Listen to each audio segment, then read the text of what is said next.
one glare.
Seriously, I might just have to reinstall the software that keeps doing that. All right, we're back.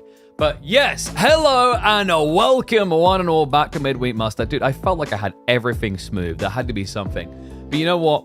This week is absolutely stacked full of stellar players. In fact, look at the caliber we're getting this week. And just think that there's 2 or 3 people that forgot to sign up that we'll probably see join in next week. If we keep this level of player coming through, oh my god, even the round of 32s are going to be giga stacked. It's ridiculous, you know? The money just keeps going up. My goal is if the viewership keeps going up, I know I can get sponsors in, so the money keeps going up. That's the goal. That's what we're aiming for. And you know what? I'm feeling pretty good about our odds here. In week number 5, things are already looking pretty damn hot. But we've still got so many series to get through. We're going to be kicking off with Lucifer versus Sorov. Yes, you heard me correctly. I'm really excited for this one. This came very early. I mean, it's sort of like he's in a position where he needs to grind up the elo, right? To kind of like get out of these situations where he's getting trapped pretty early against brutal opponents. I mean, in fairness though, it is if we're being totally honest, looking at that, folks, there aren't many round of 16s that don't feel brutal, right? Like the caliber player, Dumu versus Myriad, I think could be a tight one. Louis MT, maybe a little bit of an easier pass. Numudan Voldemar is going to be competitive. Wham, a little bit of a challenge, but maybe an easier pass there. B, a little bit of an easier pass. And then what? Killyardi, MSN. I think with MSN's improvements, that could be interesting and close. And then obviously Vortex, a little bit of an easier path. But that's to be expected considering he's the seed number 1 in this. So yeah, pretty cool to see. Also, that's just reminding me, I need to bump Tommy. We're getting some things scheduled in. We're going to have live series of Core versus B. Oh, wait, I just gave away that one. Core or GUA versus B at 6 p.m. UK time in 6 hours time. And then the other one that we just got confirmed for live will be Numudan versus Voldemar at 4 p.m. UK time, so in 4 hours time. So already starting to stack up some interesting live series, man. It's going to be spicy. And also I need to bump my guy.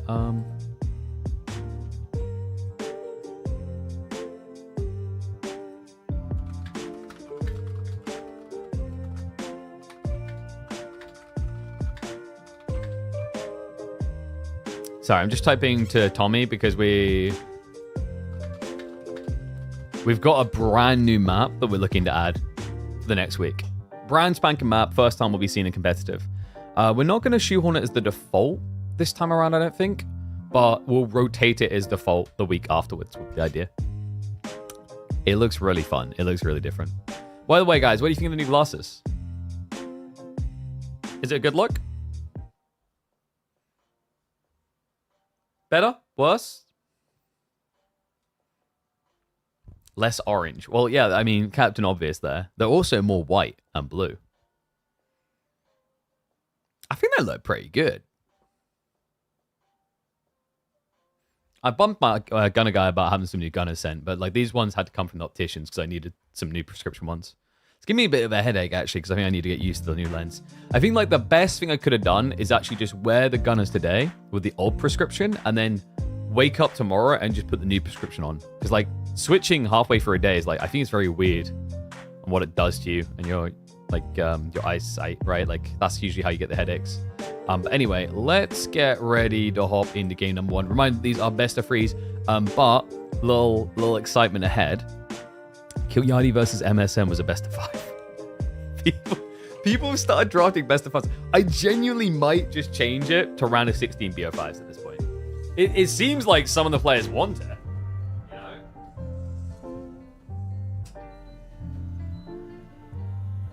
And in fairness, if we keep getting this caliber of players, they probably prefer it as well, because best of threes is a little bit wild. And obviously, outside of the prize pooling, part of the advantage of playing these is the opportunity to get an increase to your tournament elo. So, like, best of threes can be brutal for that, because it's just... I'm not going to say it's RNG, it's still execution, right? But, you know, if it'd be fair to say anything can happen in a BO3. We've even heard this from top players before, where it's like, yeah, you could just lose easily, right? Like, anything could happen. The randomness of the draft can really just screw you over, because, like, you know, when it's a best of 3 as well, like you can see, you can ban 3, you can pick 4. There's a total of 18 civs in Age of Empires 4. That's a lot. That doesn't cover all bases. You can't predict or alter around that, so it's easy to get trapped or caught off guard. All right, let me get Lucifer's data open. Also, let me just double check. I've emptied my recycle bin because I had to purge a bunch of games. I need to bump my guy, so I think he's back from holiday as well, because I need to get a bunch of them uploaded so he's ready to roll. We should have more than enough space there. Yeah, 639 gigabytes. We're fine. What was the original reason for best of 3 time? Yeah, because like the thing that I've been saying is I'd love to get it to best of 5, but it comes down to people who are on point scheduling. Because if you're not on point scheduling, then it's problematic. Like if we're already struggling to get you to find time for a best of 3, how do we get you to find time for a best of 5? Right? That's the nuisance of it. So that's why we're always kind of careful of that. Like in an ideal world, what I actually would have done is I would have had it set up like this, where if you get knocked down in the quarterfinals, you go into a lower bracket, right? So semi-finals would actually be upper bracket finals and then one person in the finals. So you'd be adding in, we'd be taking away one series, take away one semi-finals, but you would be adding in. Wait, would you be taking one away? Wait, let me think about that. I don't think you'd be taking away, right? Quarterfinals gets knocked down, going to semis. No, you wouldn't be taking away. You would be adding in. Is it 3 series? 3 or 4 series? It would be a lot. And the problem with that is like people then have to schedule. That's why we didn't do it. That's why we kept it a single elim. Because in open scheduling formats, it can already be a nightmare sometimes to get everyone like aligned, right? But give me a second, guys. I'm just open the data now.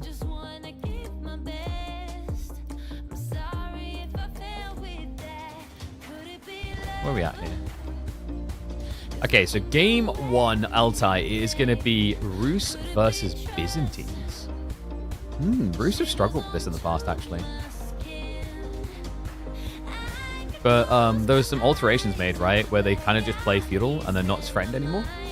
But before, when they were just like fast castling up, Byzantines could just tear their ass at new one. But here we go, guys. This truly is proof that the midweek master formula is working and everyone's getting on board.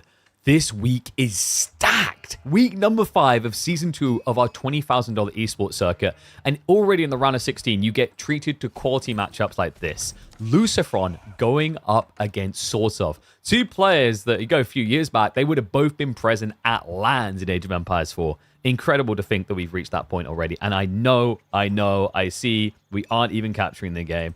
I knew it was going to happen. There we go. So sort of on the Byzantines. By the way, that was a sick background, right? Any Heroes of Might and Magic fans watching?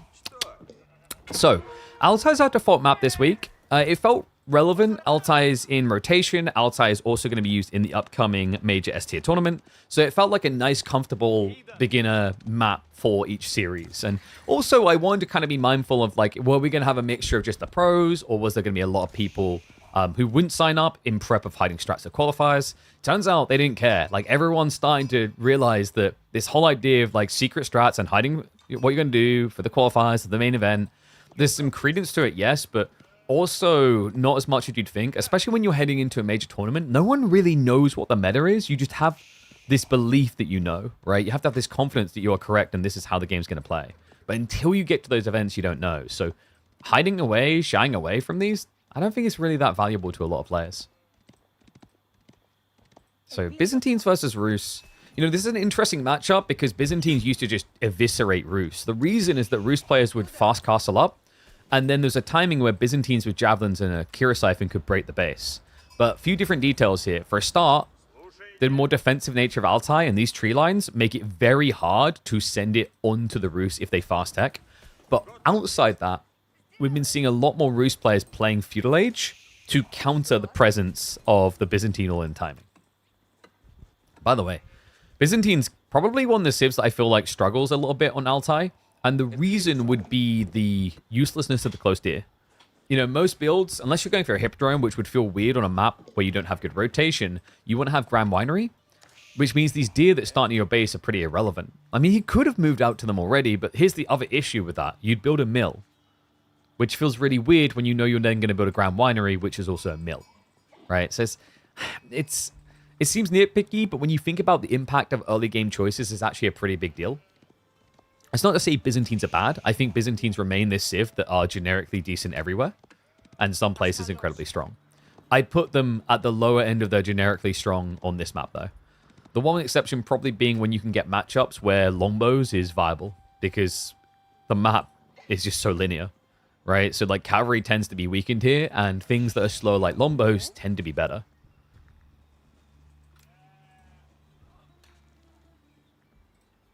So Golden Gate already on the way. And I like this. Okay, that was actually crafty. Sort of. He would have had to have played out, wasted resource on a mill. Lucifer always wanted this hunting cabin, and it's right next to the deer. That's a dream. And yeah, I love that. Just a little deer shove, because you can only get one, and then it's a long cooldown. But it gets it closer. Is there a world in which he doesn't pro scouts? If so, that's pretty genius. Because you could get a very fast tech timing if you don't pro scouts. Probably quicker than Byzantines are capable of stopping. Sort of with the stone gathering on the backside in the meantime. Already going up to level 3 cistern. Should be a rapid inflate here up to level 5. Grand Winery already coming through. Sort of moving out towards the berries early. Yeah, so he's already preempting a move here. In fairness, this is a really good spawn placement. By the way, this is not just standard Altai. This is EGC Altai, created by Caillou. There's a lot more consistency with the solidness of the cliffs on this map. And I believe he altered the placements of the gold and the trade post slightly, as you can see. I personally would have loved to have seen the trade post in the center of the map, though. I still think that the trade shouldn't be this close to the back. It will just enable campy situations. But we'll see. In fairness, I think setting up trade, even with a map like this, can maybe be a bit tricky in high-ranking games. Because people have just gotten a lot better early pressure points. They don't just sit back anymore like they used to. I think that was the thing that had me praising the return of Altai. I found it quite refreshing that this map is coming back because after so long, you know, people... There was a way they played it and there's a way they're going to play it, right? Like, you're talking about completely different realms of existence. It's why I'm always a big believer in giving maps a second, even a third try over time. You know, like, we revisited maps like Mountain Clearing and Socotra and things like that because they evolve. Even if you don't update the map, the game has evolved by the time you come back around to them. And this matchup has definitely evolved beyond just the greed. Rus are committing. It's going to be Knights Archers. Yeah, so leveraging that deer advantage to just push. And he is still going to be going pro scouts anyway, so he could even potentially snatch deer from the front side of Sorov's base. Yeah, I wasn't sure he'd go pro scouts considering like all the small deer pockets make up a total of 12. That could be worth it. And Lucifer actually just steering the deer away from the berries. That's pretty smart. Because realistically for Sorov, you know, he wants to maybe think about just pinning this down with an outpost placement. If you put them on the edge, it's very difficult for the outpost to stop you picking. Knight now showing up, sort of. We'll get scared away. This doesn't look great, guys. He switched into Limitane. He doesn't have the olive oil to get into Mercs. And there's already archers here. Sorov's whole plan is just unraveled, man. The fact that he went for the 4th cistern seems kind of greedy now in hindsight. But the problem is he wasn't to know about this deer situation, right? That your opponent was already getting the superior gathering rate before he even primed pro scouts. Damn. There are a lot of questions going into this, especially with the ability for Sorov to almost take a series off the wham the other week. You know, I think people may be looking at this going, oh, I mean, Lucifer's still warming up. Sorov could look pretty strong. But based on what we're seeing in game 1, Sorov looks pretty stuck. He's going to be switching into Horseman now. What's the sheep count? 11 isn't crazy. 12 on the other side for Lucy. And obviously, one of the annoying natures of Altai is it's very hard to dive to the backside with the layout of the map. So Lucy is just going to camp the front. But in fairness, guys, I mean, what else do you need to camp? It's a fort spawn berries. Everything you need to stop from happening is on this screen right here. It's actually pretty brutal for Sorov.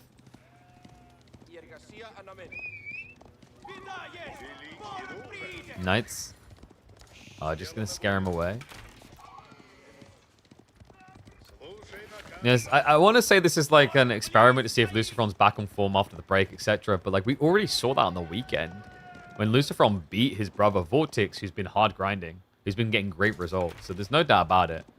Lucy's definitely back. So I guess it shouldn't be too surprising to see him in this dominant position right now. And in fairness to Sorov, it does kind of feel like he got screwed by the spawn a bit. The good spawn of Lucifer and the bad spawn of him. Thems are the breaks sometimes in Age of Empires 4, though. Looks like he's going to be trying to cover the backside. Yeah, maybe creep some gold, look for an out in Castle. We've got Western Contract coming through, but... for what?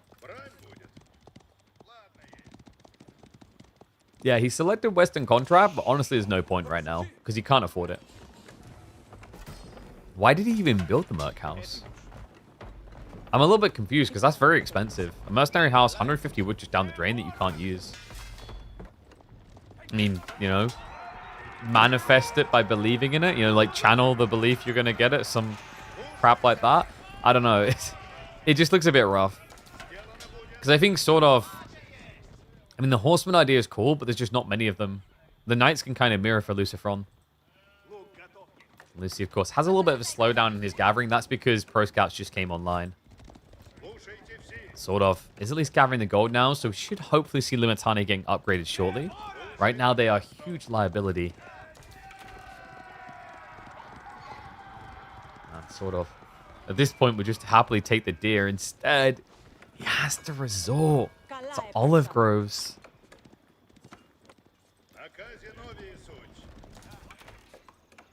Sort of. Please tell me he realized he hasn't got Limitani upgraded. Okay, yeah, he does. He's just queued it up behind.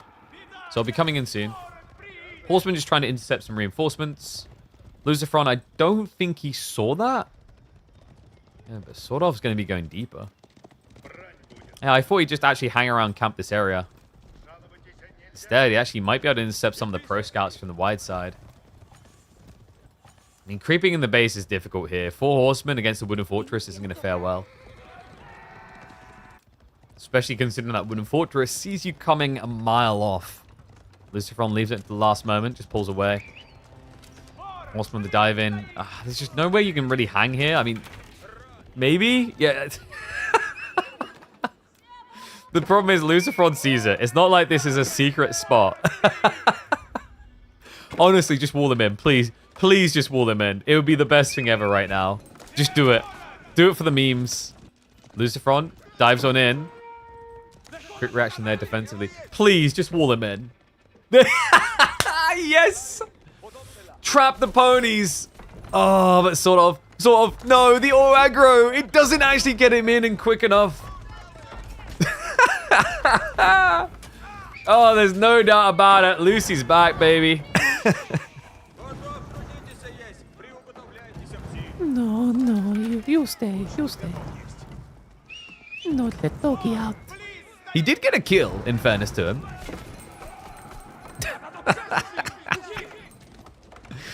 Oh, this is a great way to start your Monday. Lucifer now doesn't have to worry about the horseman coming in from behind. That's never going to happen. And I'll name this one Billy, and this one Jeannie, and this one Timmy, and they'll be my pets that can never ever leave. Wait a second. All right, my mistake. This is actually Andy from Toy Story's next door neighbor. Sheesh. Those toys are about to get abused. Just casually. Like, I'm sorry. Last time I checked, horsemen counter archers. No? But if we just put a wall in the way. Like shooting fish in a barrel. Oh, man. I don't know why he's killing him, really, guys. That's pop efficiency right there. You know, that's free population. He's just not getting back. Oh. Keep him there and then convert them. There you go, man. See, Cavalli coming in with the strats. I'm disappointed, Lucifer. Clearly, he's not back on form. Top tier Lucifer would have seen that strategy, that opportunity. I think he just doesn't want to have to look back at his base at the pings. All right, so sort of by what the by some miracle has managed to build 19 olive groves. However, Lucifer's army is big, and I think probably siege engineering is coming soon. They stockpiling over 500 wood. Your opponent is just camping on a map that's very hard to just circle around on, so you could just look to brute force instead. There's really not much resistance to it.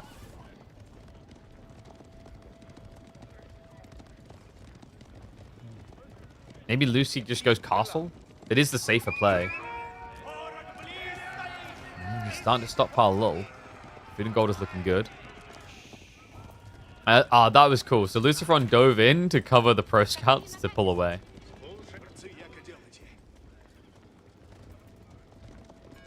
I think there's still deer left elsewhere. There are options, but there's something that just feels much more soul-crushing about walking right next to your opponent's TC and saying, you gonna eat this? You want this? No? Okay. I mean, I think maybe we'll eat it. My kids are hungry. I'm hungry for big numbers, but that is a tiny number. I trade house on the way. He could have actually deleted the lumber camps just to slot it in, which wouldn't have been a bad idea considering he's switching all his current woodworkers away anyway. Villagers? Oof, sort of. Loses another 2. This is looking like a speed run to an end. At least for game 1. Sorov's going to be an age behind. He only just got his first group of mercs. Oh, God. Imagine you put a Grand Warrior and just can't fully tap it. And, well, he has to just tap out. Game 1. No doubt about it, Lucy's back. And that makes me feel pretty bad for Sorov. I was hyped for this series, man. But that game 1, it left nothing. You know, like when you go on those fancy restaurants, you're like, wow, that looks impressive. But I know that's not going to fill me up. That type of vibe right now. Let's hope that Sorov can bite back as quick as he gets bit here. Next game is going to be Shushi versus HRE. That has a bit more substance to it for Borderland. I could see that not being as like brutally one-sided necessarily. It's going to be HRE for Lucifer. So maybe mirrored Pro Scouts, or do you just play blocker Pro Scouts? I think playing blocker Pro Scouts works. Let's find out. Let's get ready to hop in. After the first game, there's no doubt about it, folks. Lucifer is back. The question is, can Sorov rise to the occasion? Welcome back to the channel for week number 5, our $20,000 esports circuit. Lucifer is in this week, as are many familiar faces. This is our most stacked week of Season 2 so far. It only keeps going up and up from here. To think you may have been missing all the action up until now. And, well, Lucifer, he leads, but it's a best of 3. He'll need to lock it in with HRE. Sorov is no slouch, though. We head into Borderland, a Pro Scouts desirable map, where he has picked the best Pro Scouting server in the game. Shushi's Legacy. Yes, reminder, there's 34 deer on this map in total. That is a lot. That's especially considering that Dry Arabia, which is always a good pro scouting map, has 28. And not just that, it's the spread of the deer. They're all neutral territory and they're all spread wide. So it's usually very difficult to stop pro scout plays and worth doing it yourself, because if you got all the deer on this map, you would end up with over 10,000 food. That bracket looks like an invitational, right? Dude, I'm so proud that you guys have been watching and tuning in and allowing us to inflate the viewership and then the prize pool to the point that we're starting to attract this caliber of players on a more frequent basis. Because legitimately, that does, like, even some of the names you see that are like slash, because that means like Scarlet Devil versus Gully is around a 32 we haven't looked at yet, or Mia Micah versus GIF. You know, like those in season 1 would have been happening in the round of 16. It just keeps getting better. A reminder, folks, you can always catch these Mondays, Tuesdays, Thursdays, and Fridays live if you want to be a part of the action with the community. So, what is the opening play here going to be from Lucifer? Because I could just see HRE playing block at a Pro Scouts. It's difficult, but if there's a Civ that could do it, it would be HRE with their buff gathering rates and their quicker moving units. Right? Because the issue is you have to be everywhere, anywhere, all at once. I know, I butchered that movie reference. Sorry. Spawn's also not too crazy, right? Yeah, he has to settle for an Archon on the tree line. So this is Pro Scouts. Yeah, you can tell us Pro Scouts because, like, I mean, there weren't any other better options, right? Normally, in these type of situations, if you don't want to do Pro Scouts, I think with this type of spawn, you just do Mine Work. And that gives you pressure play. That's also quite intriguing to play into, like, semi-fast Castle v Castle. Just because your Knights with the Barded Armor do compete reasonably well against Shushi Knights. But yeah, the thing is that whenever you see Pro Scouts, it's with an Archon on the tree line. It just gives you that little bit of inflation to get into the stables, to get into the mill plus the Pro Scouts itself. And then what you do from there is you just drop all the deer off underneath the Archon to make it of value and in range.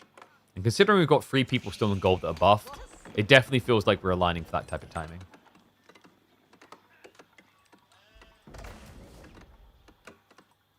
Meditation Garden. How good is it? Ooh. That's not bad, actually. Yeah, so he turns a 6 stack into an 8 stack on the berries. He chose the gold over more food. I think he could have maybe made this slightly better on the food. Maybe got like 18 food, but sacrificed 25 gold. Just not worth it.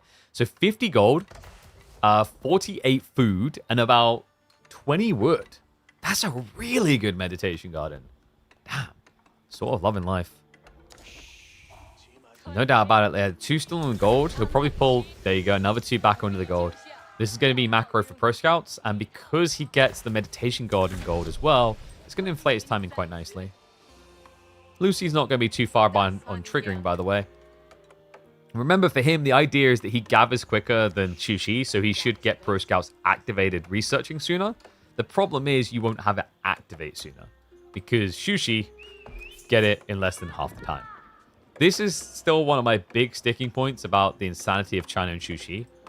I feel like you could actually take away their research speeds, and it wouldn't make them a bad Civ at all.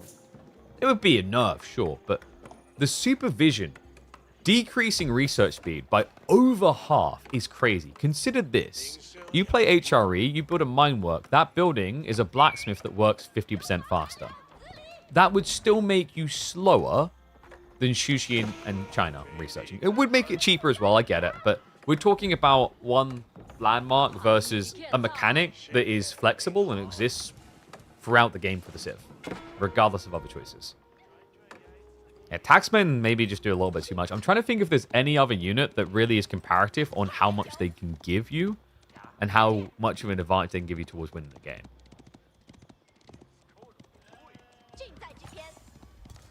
And I'm coming up dry, to be honest with you. Like, prelates don't really hold a candle to it. And yes, you do also get back res from upgrades. It's not as broken on Shushi. It's really broken on China because with the Imperial Academy, when you research a blacksmith deck, you're basically getting a third of the cost back. So it's just kind of chain feeding, you know? Like, China is the equivalent of just watching a dog eat his dog food and then turn around as it's pooped and eat his poop. And then it just turns around and just eats some more dog food. Shushi, a little bit less so. I know, that was quite the graphical image. So we have got Palace Guard Beginner to combat the spears. Interested to be going Palace Guard against HRE, though. Like, they can just react men-at-arms from the same building. And we are going to get archers added in, so 1-1-1. Lucifer looking to cook up a storm in the feudal age. Sort of not adding in the Chugnu. Chugnu is much more fragile. Like, the thing you have to keep in mind here is even though they're both going Pro Scouts, it's a lot easier for Lucifer to justify archers than it is for Sorov. Because the difference in movement speed is pretty nuts. It's like 0.25 difference, right? Is that Chugnu are down at 1.12. Meanwhile, these archers are up at 1.38. Makes it much harder for Shushi horsemen to kill archers than for HRE horsemen to kill Chug. I mean, it kind of makes it hard for Sorov to ever get a fight that isn't just going to be unfair, right? Like, the move speed is pretty ridiculous sometimes.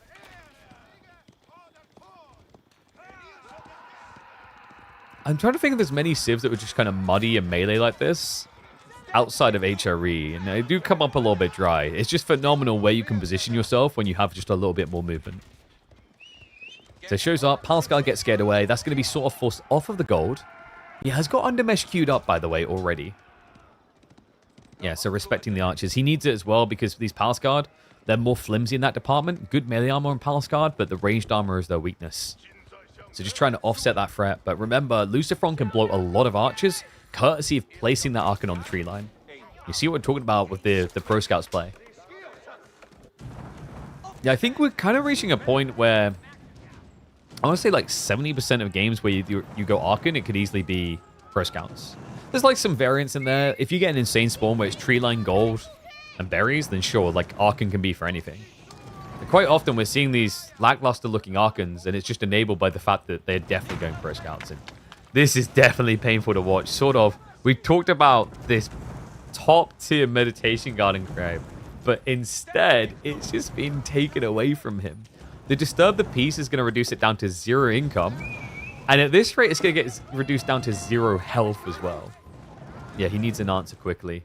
The problem is, he chased out Southside to protect the deer, so he's sacking the meditation garden. A bit of a weird scenario up north. Spearman going to chase after the Palace Guard Horseman, just distracting the rest of the army. I mean, it does feel like Sorov has just given up on the gardens. Which did shock me a bit, actually. I would have thought he tried to leverage a defense around it. I mean, he's still got some time to go, right? He's starting to stockpile more of these Palace Guard, but Lucifer is not hanging around. The Spaniard is prepping for Castle Age. HRE powerhouse, right? You know, able to posture for Castle Age while pressuring like this is pretty crazy. Sort of, he has invested heavily in this age. The Palace Guards are not cheap. 125 resources each. Start step away from the archers. Horseman thinking about backstab there, but difficult. The spearman just so close by. It's the movement speed, man. It's just the problem right now is Sorov on this chase. He's griefing himself because he had spearman in with the Palace Guard. So the Palace Guard don't move at the same speed as these archers. They move a lot slower. Yeah, I think maybe sort of just kind of forgot about it in the moment. Easy to do when you just select your army and drag them along. Now, that effort. He doesn't move an inch. Okay. This is by far quickly becoming one of the most disastrous games I've seen for Shushi in the beginning. This is brutal, man. And Regnitz now on the way for Lucifer. So, pretty brutal that you're now losing a landmark as your opponent gains one. Oof. Down goes almost 100 passive resources a minute. Equivalent of losing 2.5 villages, really. Or shall we say 1 mana. Yeah, he lost 1 mana worth of resource there. Whew. Okay, so what's Sorov's out now? He's prepping more Palace Guard. Chug as well. Did he misread the situation, or is he just desperate? Because, like, your opponent's castling, and you're just reinvesting in the feudal age, right? It's bold. I'll give him that. The problem is your army is going to be slow, right? The Chug, in particular, are not a fast-moving unit. So it might just be safer now to mirror. Even though you really don't want to. Lucifer still being a little bit of a nuisance here with the cavalry. Horseman sort of is going to be able to sneak in. Villagers on the tree line. They do not have wheelbarrow. This could be big, sort of. Yeah, he has the bloomery, so it's 5 hits for a kill. He can get all 4. Oh, it's not quite quick enough about it. Close, but no cigar. But a nice little hit, and much needed there, sort of. Feels like a bit of a drop in the well, but it's a beginning. He's going to have to follow up fast. Lucifer already has the first knights hitting the field.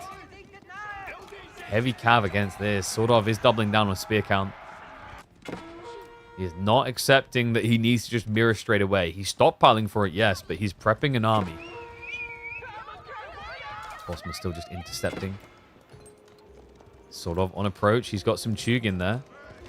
Could maybe grab a villager or two, but good reactions out of Lucifer. Sort of. Who won the Pro Scouts game? I think sort of done reasonably well, but Lucifer definitely no slouch in that department either. A little bit weird the way he's played up here, though. Whoops. Oh, that could easily be -4 scouts. In fact, this is all the Lucifer scouts, so pretty expensive losses trying to play more Pro Scouts, and he's distracted right now as he's taking a good fight in the center. He's able to chase this away, so Chugar going to die, but that's unshackling, actually. The moment they go, Sorov's going to be able to move away quicker. Now the Academy is now on the way. Problem is, your opponent's already got 5 knights out. You've got barely any spearmen. This is going to be a difficult defense. Lucifer already stockpiling almost 1,000 food again. Is he thinking about rushing Imperial here, just taking the safe route? You know, it feels more dangerous these days to do that. But I think his army is very much dominant here. I think it's more a case of like you could do it, but you haven't got relics yet, so why would you? You know, going for fast imp makes sense after relic secure. Before it, it feels like you're throwing away the game. Lucifer now looking to dive the enemy base. Hello, sort of. Able to garrison the 5 villages straight away.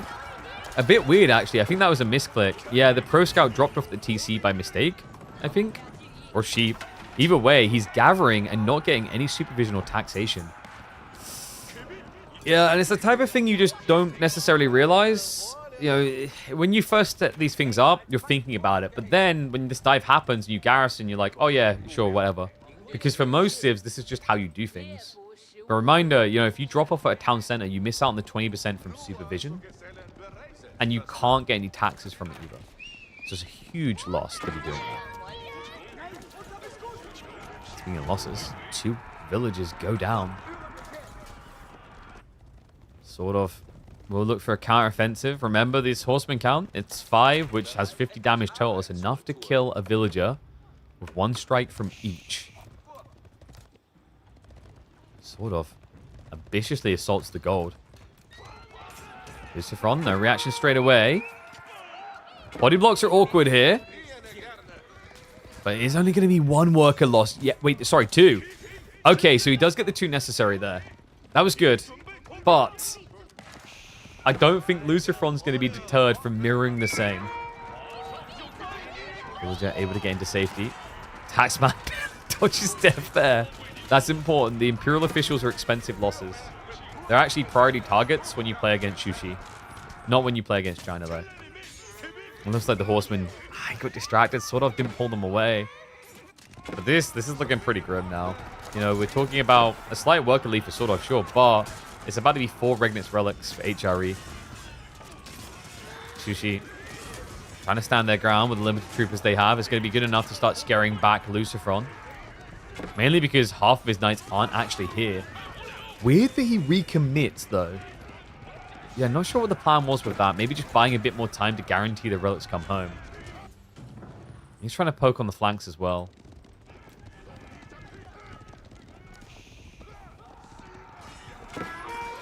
One thing's for sure, folks. It's starting to feel like an uphill battle for sort of. Knights? Oh, that was dirty. The just casual walk around the back to body block a retreat. Lucifer just done a quick math number game and he's like, oh yeah, I'm ahead. I got more heavy cav than you. You need to leave. Even the exit's going to be a little bit painful. Palscard's slowing down that retreat. New wave of troopers is arriving. Sort of in desperate waters now. Dire straits with the splendid berries. He's out of deer entirely. Same for Lucifer, but the difference is that Lucifer's base is not being assaulted. And, I mean, sort of, he does at least have the back berry spawns, one in the tree line as well, so not too bad for him. But Lucifer simultaneously has that same effect, right? Berries in very defensible locations. And a Civ that also does farm transitions much easier than Shushi. Remember, with HRE, their farm transitions tend to be gradual, whereas Shushi's are in burst, but that burst leaves you more vulnerable and open if you get caught doing it to just die straight away.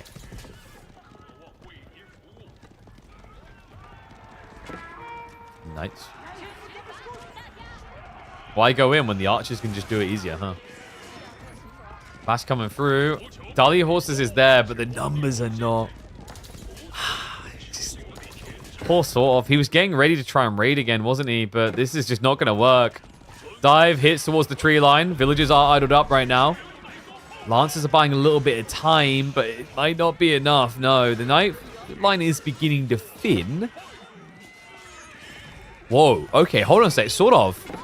I think he targeted a lot better there. The attack speed definitely matters. Lucifer on a bit of a mistake choosing a static fight here. But Sorov just seemed to target down the injured knights first. It does manage to thin the herd quite a bit, considering how big Lucifer's lead was. Sorov now ahead on heavy cav. A few of those heavy cav are going to be finding their way into the enemy base. One relic has at least been picked up, so at least he stops the sore pain of it being a 5 Regnitz relic game. Lancers may be able to turn this around for Sorov. He gets in on the back. There's still no wheelbarrow from Lucifron. I think he forgot it. And the pathing, oh, I love that. He hugs the Regnitz to make them walk around. More workers going down. Despite the textiles, he cannot stop the hemorrhaging. However, that goes both ways. The dives continued and damage was most definitely done back here. Threw away the archers to get some kills. So Lucifron, despite this good effort by Sorov, maintains a 5-worker lead over the Swede. Damn. I mean, Lucy, you've tossed away the archers, but it's not a bad thing to do here. This is just turning into a heavy cav game, so archers are pretty redundant anyway. Instead, he now starts to switch towards the crossbowmen. Good blocker there, love that. Just, once again, cannon foddering them to keep the thing that matters alive. And that was sick. Just start steps away so that he doesn't risk the one-hit kill. Sacred Site's now to be decapped. The Knights are in again. Come on. And wait, no, what's that formation? They wrapped around the mill, it slowed him down. Hit after hit after hit in this game. Fair to say that Lucifer is firmly in the driving seat. He's not fully secure yet, though, guys. The farms begin, but also his tree lines are worrisome, right? Like, he needs to secure some additional territory. So these wolves going up will help him in a big way. Gold, berries, and wood. That's why it's probably good for Sorov that he chose this moment to rotate in. Villagers are going to be found. Textiles will be not enough to protect them. Wheelbarrow did just complete, so the other villagers should be safe. It's a full wall in. Whoa, okay. Sort of. he's actually creeping in the right spots here. Villagers idled again. Lance is getting chased. And Lucifron is not really attacking. No, it's just a few archers going in. They're going to get chased away by the workers. Oh, that's brilliant. Lucifron's like, well, I'm quicker. You know, if with wheelbarrow, normally you can catch a standard archer, but not with the marching drills. Sortov's been really good with raids. I mean, I'm glad you brought that up, because it's something we praised about Sorov. He's very good at this, always has been, and he's been getting back in the groove. In fact, when we saw him up against Wham, I said playstyle-wise, it's very reminiscent of Lucifron. So that's the other thing that was exciting about seeing these two, and seeing them both play heavy cav comps is they're both getting to play the way they love to play. Still, just feels like Lucifron a step ahead. You have to tip your hat and acknowledge it when you just look at the state of the relic game and the villager situation. And also, the other difference is Lucifron is now going to be walled. Right? Whereas Sorov is just living life on the edge. What are walls? You might as well have picked Mongols at this point.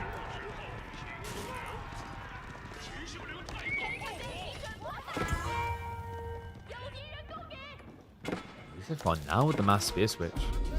Yeah, he's going more lean.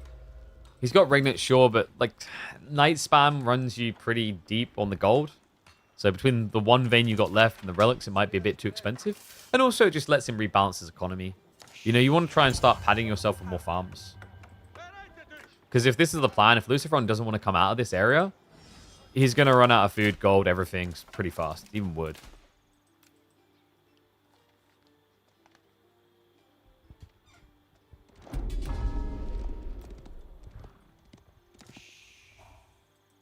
By the way, bracket check.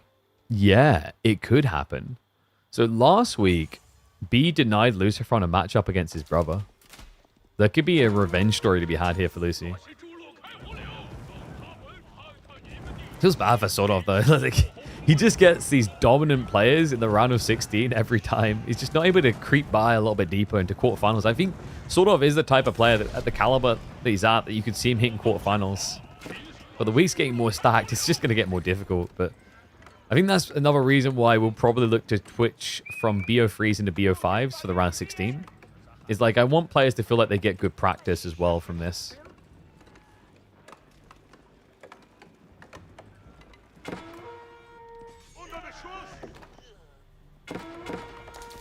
Sort of. It's Mass Knights.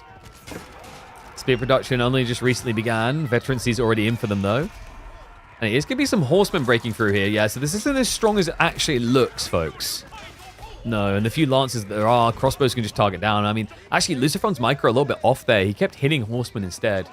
I think he was distracted on the north side because of the break-in attempt. And he had a good reaction. Crossbow mass was there, so it did deny some of the lances. Hitting towards the farm, sort of. He's going to be able to milk a little bit of a lead here. He's up by 3 workers. He has got double Sacred Sight. He's not got much else. No, the food game is my biggest concern for Sword Off now. He's essentially out of food, right? Like, you've got berries here and that's it.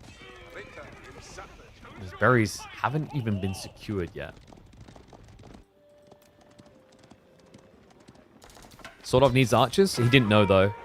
And also, remember, you can't build archers as Shushi. You can only build Chug.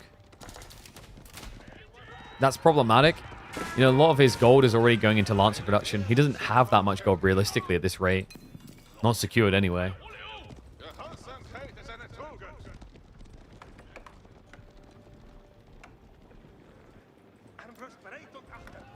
And what next? What could you do here? He's going to try for the Chug, so he's switching full Chug Horseman, presumably. Which does make sense. There's no point having Knights anymore when your opponent has mass crossbows. You need to answer that first. But that is a terrible way to start answering it. Sort of. He looked away for a second. Loses 5 Knights. Actually, I think 6.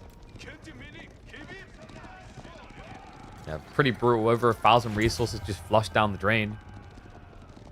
And Lucifer now just sending it at the worst possible time for Sorov. He's not ready.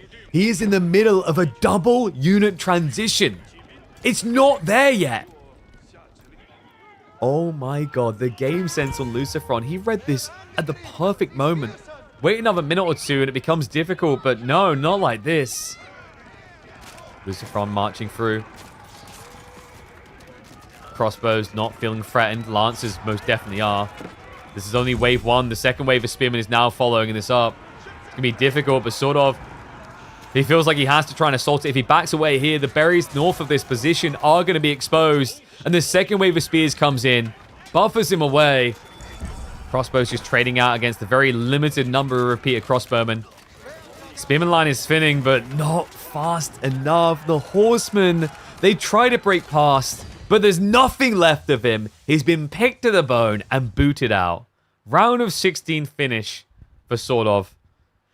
But you feel bad for this man. I think I might have to increase it to BO5s because, you know, we're not seeing enough of Sorov, and it isn't doing him justice. Most people will fall victim 2-0 to Lucifer. The second game at least had the semblance of ways for Sorov, but you can't take anything away from the Spaniard. He's definitely back.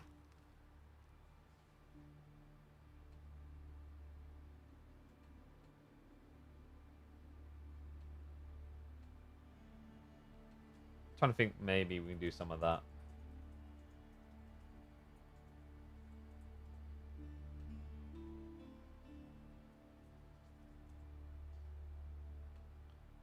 Okay, so Lucifer versus Sorov is a 2-0. But we've got more games coming, folks. So let me have a look and see what we've got on the docket next. So we've got Numudan versus Voldemar in 3 hours. Dude, I'm excited for that one. I think that's going to be freaking epic. How many weeks will we have this season? We will have 40 weeks in total. We are in the 5th week now. So we've got a lot. There will be a break week. I'm going to probably get that locked in on the exact details next week. Actually, yeah, we have to be confirmed next week. I need to talk to Tommy about it because from the 19th, there won't be KPMM because I am flying out on the 23rd and I don't get back to the 30th. So what I'll probably do is I'll pause KPMM from the 19th to the 25th and then I'll allow it to start on the 26th. But then I'll come and stream. After I get home on the 30th, I'll stream on a Wednesday so that we can catch some games. Watching a game before from caster view rather than the player view is better because you can't see things. Exactly. But like the thing is we can simulate their vision as well. Like I think someone we do very well, probably better than any channel. And there's no flame to vodka. I think it's just habits because I don't think EGC uses vision that much from what I remember. Is we switch between vision a lot. Like we try to capture the essence of what the players are seeing a lot. Because it also helps us. In the past, in my early days of casting before, I made mistakes where I thought someone could see something they couldn't. Love the Warlord behind me? Hell yeah. It's my custom banner. Fun fact. I am one of only 4 Age of Empires 4 people that have 2 banners. I'm not saying I'm good at the game or anything, but I do have more Warlord banners than most of our pros. Just saying. Anyway, let's get ready for the next set. I think what we'll do next...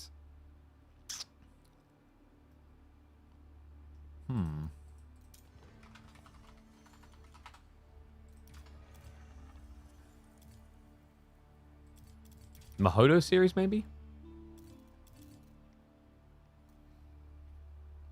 We can do a Mahodo series.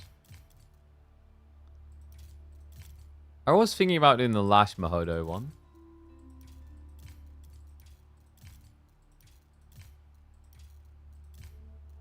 Actually, do you guys want Lash? Okay, do you guys want Lash versus Mahodo? Actually, dude, let's do Killyardi MSN. Let's do the Killyardi MSN one. I forgot about that one. Let's do that one first. And we'll see like what kind of time span we have. We gotta do Killyardi MSN. How are your arms from doing 100 push-ups? Still feels pretty sore. Even just carrying my son was rough. We got to the car, I was like, you need to take him now. Having fun watching on cast? Thank you very much, man. I'm glad you enjoy it. I'm glad of all the people who've been supporting. You know what I keep saying? Bigger and better. Let's keep growing. Looking forward to seeing just how big we can get by the end of the year, going into the next. So, let me get the draft for Killyardi versus MSN. This will be a fun one. Yes, yes. Oh, yes.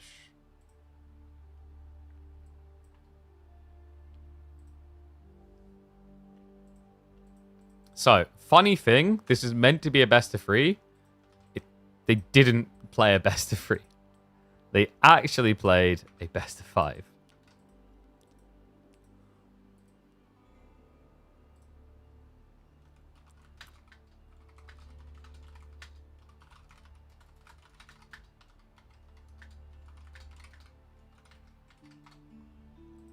Nah, I've said screw it. I've just messaged Tommy about it.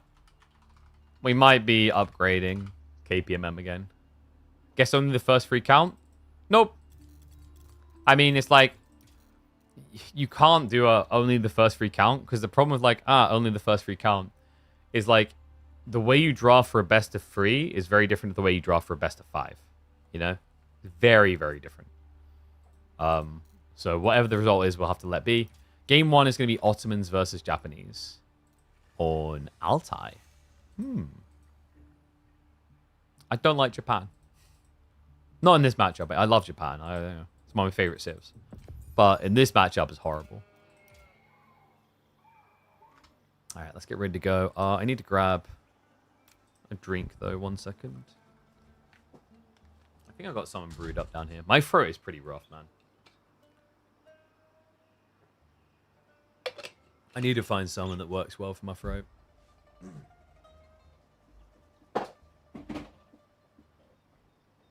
I reckon all the caffeine ain't helping. But I like it. Ooh.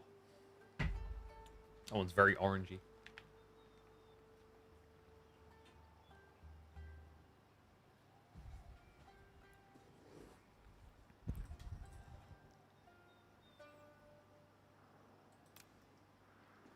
I hate Japanese in this matchup in Age of Empires 4. Calm down. I actually love the sim and I love the people, but I'm afraid in this matchup, it is an uphill battle at best. Welcome back to the channel, folks. It's time for a best of 5 between the old man and the toddler. That's right. We have got a generational gap of 5 generations here. We have got MSN, who is about 14, 15 years old. He's a little kiddo, going up against Killyardi. That, believe it or not, if you take a tissue sample from him, he will be scanned into the computer and it will show up a comparison picture of the Mummy. If you guys remember that movie. He's that old. And let's see if the old man's still got the moves. We hop into midweek muster number 5 here. This is meant to be a best of 3, but they drafted for a best of 5. And you know what? I like more games, so I'm allow it. And you know what? I like aggression. Dark Age from both. Yeah, I wasn't sure that MSM would try for it. I'm not even convinced that you want to be doing it necessarily. What the hell? 1 second. Give me a sec, guys. I don't know, like, where this came from. Am I bleeding?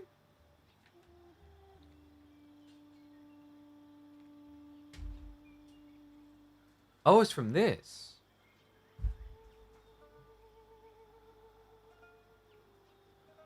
I think it's been leaking. Sorry, guys, give me 1 second. I need to go.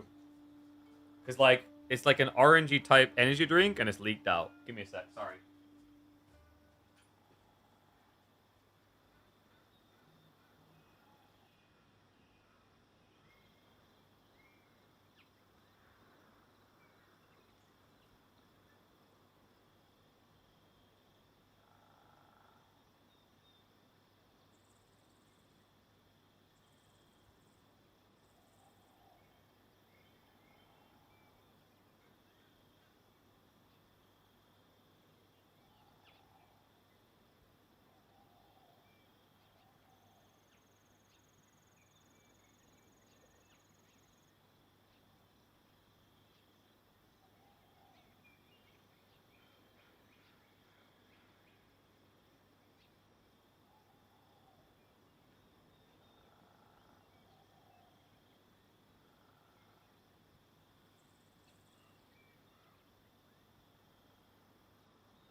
All right, I'm back.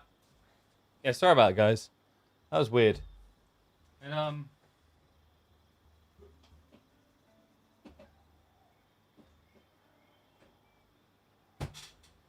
yeah, so it's like blood orange. Hence why I thought it was blood. It's very deep and dark orange. All right, you guys ready? Sorry about that. Seriously, it's like really sticky. I was like, I need to get rid of this now. Oh, I got it on the side of my... Ugh. Got it on the side of my mouse. Ugh. Alright, I think that's everything I touched. No, it's like blood orange is like a deep, dark orangey. And it's like... When you have like a cut and you're like bleeding but you start to scab, you can get like that orangey type stuff. This tracks.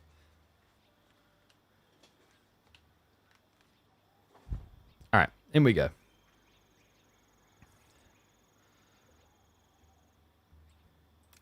And away we go. Sorry about that. I just spilled sticky blood orange flavored things everywhere. I'm glad I filled in blood orange instead of just stuck at sticky. But let's see what's going to stick harder here. The sticky pointy sticks of MSN or those of Killyardi. Because right now, it kind of looks like Killyardi baited him. Yeah, he just waited for him to come across the map and then jumps him with the gang of spears. This is pretty typical. You'll find that pensioners are aware of how vulnerable they are when youthful people come nearby. They could have a knife and they could stab you. They could mug you. They could just run off with your purse. So in more recent times, pensioners have started to group together Usually in groups of 3 to 4 at least, so that in the event that a hoodlum tries to steal something from them, they can surround them on all sides. What they tend to do is waddle together kind of like penguins. And then the whole idea is that, you know, the raw mass stops the youthful figures from getting away with their jewels and valuables. It's very effective.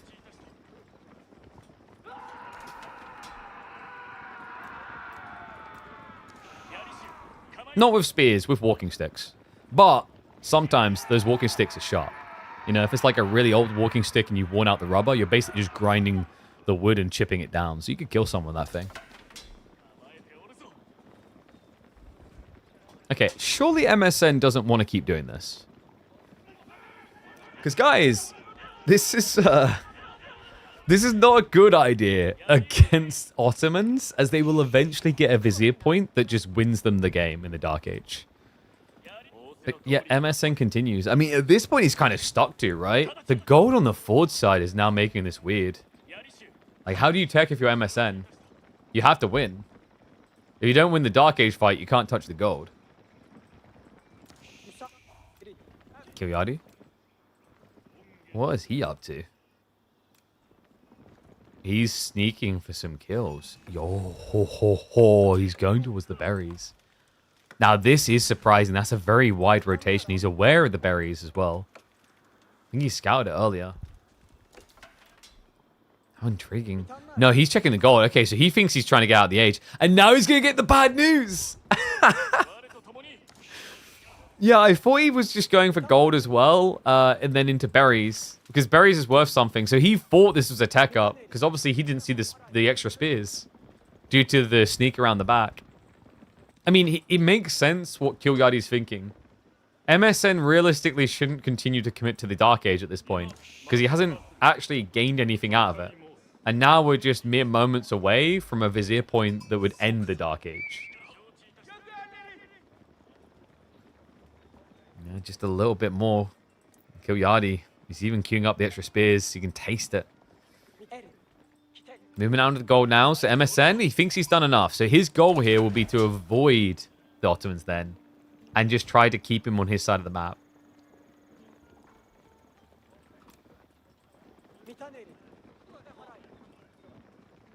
Surprised Gentleman's Agreement Dark Age only games. Do not use that Gentleman's Agreement thing around. Not getting that crap again. I mean, we have enough Dark Age already, and Spear Mosh Pit is underway. But the Samurai kind of being ignored. Yeah, wait, Killyardi, what was that? No. His eyesight, bless him. His eyesight isn't great. He's like, that health bar looks low. Let me just... Oh. So Killyardi... I feel like he lost that slightly. But in a different way, he won it. The Vizier point is very close. And once he has that, he'll have healing for all. Love that. He even micros the injured inside. Just to make sure he doesn't accidentally lose them. Flash coming through. A bit of a scurry. MSN. Being baited to dive here. And he's actually feeling like he wants to oblige. I'm a bit surprised by that. That's a very dangerous game. MSN with 5 on gold now, so he's rushing towards that tech timing. You can taste that Imam point. Just one more is all it will take. Ends up losing a spear, trades 1-to-1. But now is time. Imams are out, and MSN needs to get the hell out of Dark Age. Yeah, this is no longer winnable. That 1 point changes everything. Look at the pluses. This big positive for Killyardi is a huge negative for MSN. But he has played this correctly, guys. He bought enough time. Yeah, look at the gold gathering. He's gathering the necessary amount to tech up, but also should have enough time to get a little bit more for teching up the spears. And he needs 35 gold for that. And it does feel like Killyardi slowed down weirdly. Yeah, I think he wanted to top off. Maybe he's worried about he's going to run into a trap. And considering MSN doubled down on spears already once, it's not the craziest fort to have. But we can see the MSNs just start the age up. He'll have the tech advantage. Kura Storehouse being built. Spears just trying to buy a little bit of time, get any gold he can.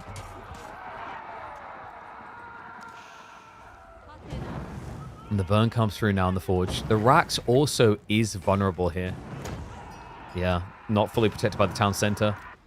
But the Kura being built, Killyardi is unaware of it, but probably suspects it. He can check the gold and see, okay, he's got this much. He has what he needs.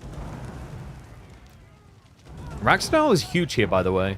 Considering MSN would, I think, want to actually upgrade the Samurai. You know, have them as a little front line, have some Yumi. It's not the end of the world because you can just straight up play Yumi here to contest the Spearman. My concern is if you go Yumi, you're building the worst archer against the best horseman in the game. That doesn't sound like a good thing. It's because it's not.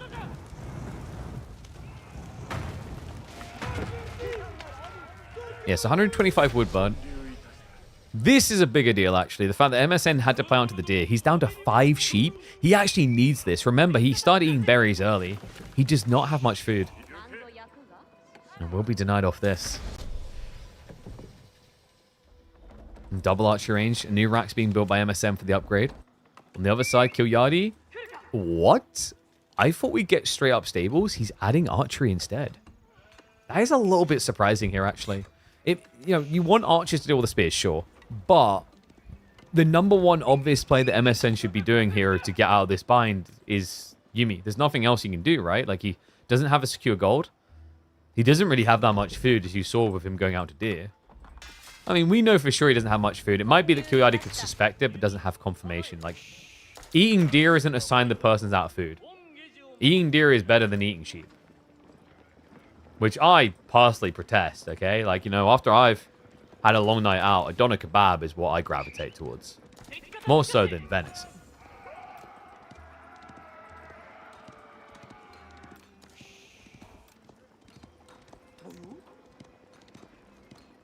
Scout, just checking on what's coming next. Killyardi. There it is. Double stables. This is the boy I was expecting. You want a doner kebab? Are you from Germany? If you are, you should always want a doner kebab. If you're not, you need to visit Germany. And then you'll always want a doner kebab. When I was last in Germany with Dave, he's like, I swear to God, this is like the #1 most important thing for me and why I come here. When I'm here, I want doner kebabs. Like, hells to the yes. A Turkish shop, doner kebab shop in Germany is just the way. You can't beat it. I am glad I don't live in Germany, though. I remember there was a caster that moved to Germany to work there, and he just gradually got fatter and fatter. And he acknowledged why. It's like, is it because of all the goddamn doner kebabs? Like, every single street, there's just one. How is this relevant to the game? Ottomans. Turkish kebab shops. You're welcome. We brought it around, baby. I need a landmark that is just a giant spit roast spitting for kebabs. That's the Ottoman variant I'm waiting for. MSN, though. Army's pretty scary, right? When you consider that Killyardi, 75% of his force is basically spears. That's a pretty ugly look. Still, he has got more Sipahi being queued up. Not that much in the way of sheep left, but remember, he has got the Anatolian Hills point to fall back on. And unlike MSN, Killyardi hasn't moved on to the deer yet.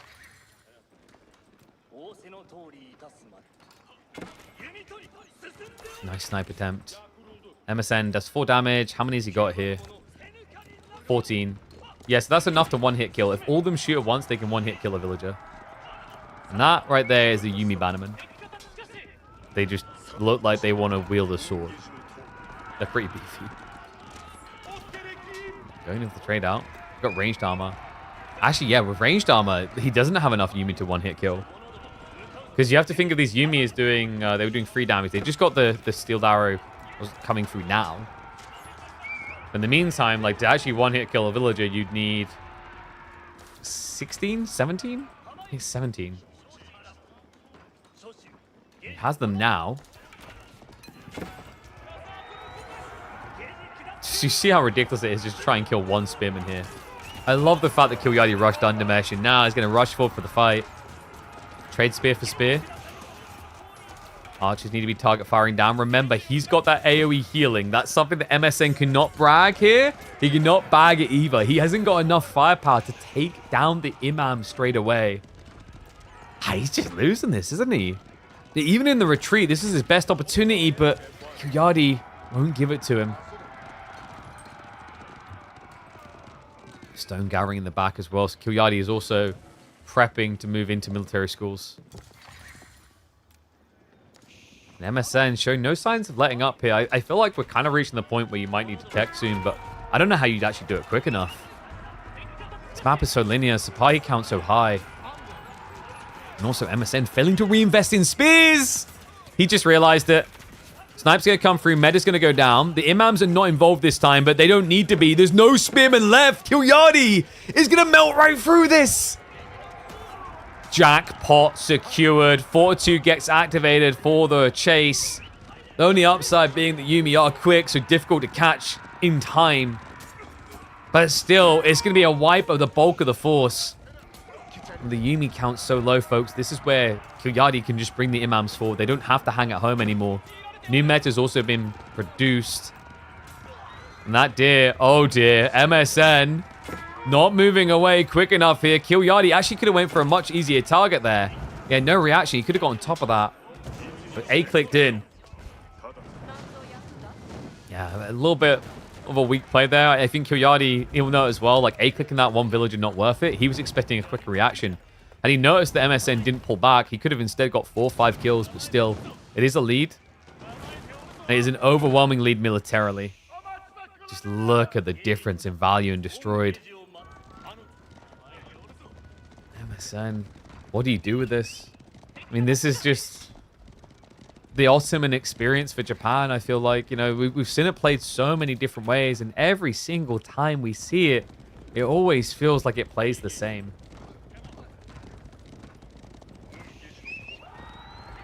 By the same, I mean, no matter the route you take, at the end, you're staring at a screen that says Ottoman victory. It's a brutal one.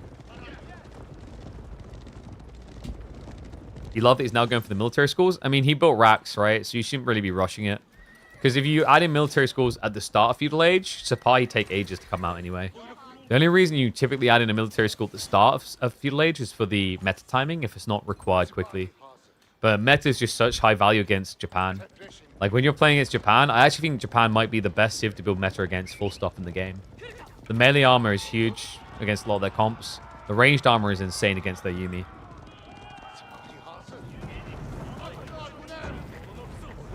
Now the movement in, fortunately burnt again.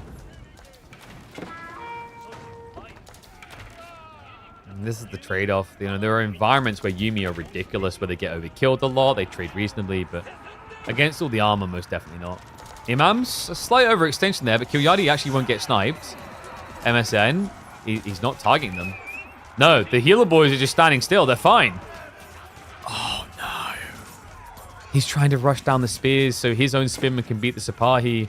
But this is just a slow way of losing the fight. Yeah, if you got rid of one of the imams, it means the next fights your opponent can't actually have the healing in. Instead, Killyardi able to walk away. Still with the military lead here. 1,500 ahead. I mean, MSN has ever so slightly shrunk that gap. But now he's getting shrunk on the economy. Sipahi raid round the back, connects onto the workers. Fortitude was already activated, but for good reason. He's just been killing on the go. Now up to a 7-worker lead.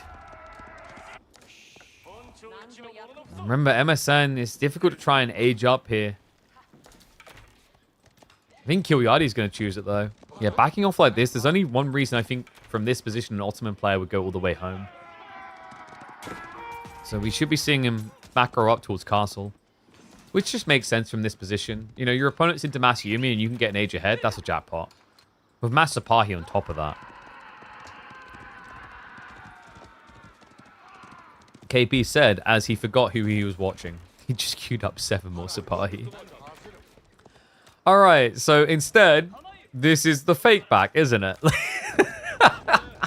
Which is ironic because we watched MSN use the fake back successfully against me and Micah on the weekend twice. And now he's going to get a hilarious dose of irony as he walks forward and discovers that Killyardi is still committing to the feudal. Which we should have known. It's Killyardi. This man only knows how to attack. If he sees an old lady being attacked in a street, he clutches in, he saves her, and then he's the one who steals her handbag, just like he steals away game number 1 in this best of 5. GG to the purse snatcher.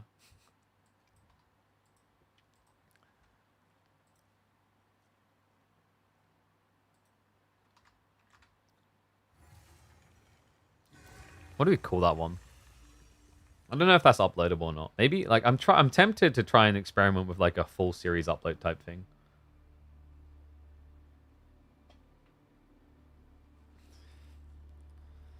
Old pensioner takes on youthful mugger.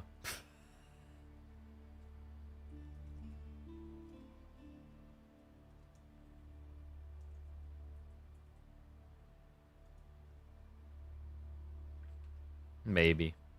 Maybe that'll work. Alright, so 1 game up for Killyardi. Let's get ready for the second game. Cliffside. And we are getting Roos versus Ayu. Oh, why are we changing necktie? Bro. It's a summer's day. I think it's still summer. It's hot. Why? Why?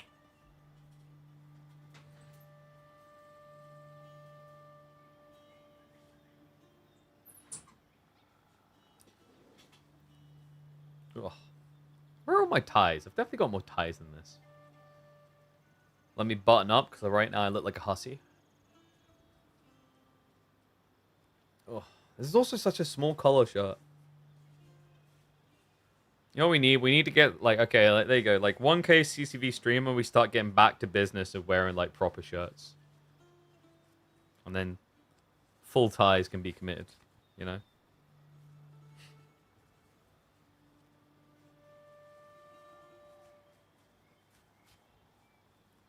Alright, let me...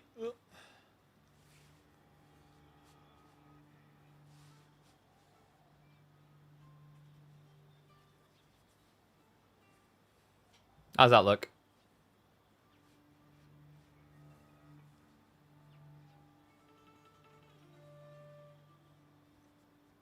Make a double Windsor? No, dude. You don't, like, with a tie this thickness, you don't make a double Windsor. That would be a fashion mistake, sir. Oh, dude, we actually got... You want to see this, chat? We got the perfect length matchup. That's heresy. Whoa, Corv. Whoa, whoa, whoa. Buy me a drink first. Chill.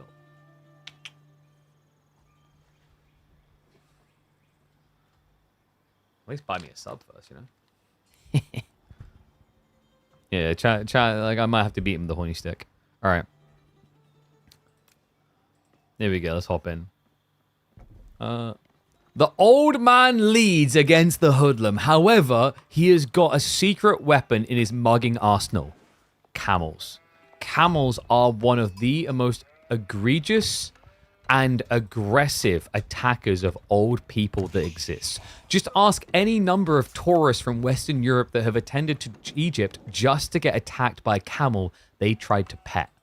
So, Killyardi will need to be very careful around this hoodlum, because MSN is something of a filthy Iabid spammer. Welcome back to the channel, folks. Game number 2, and we are heading into Cliffside for an Iabid versus Roos showdown.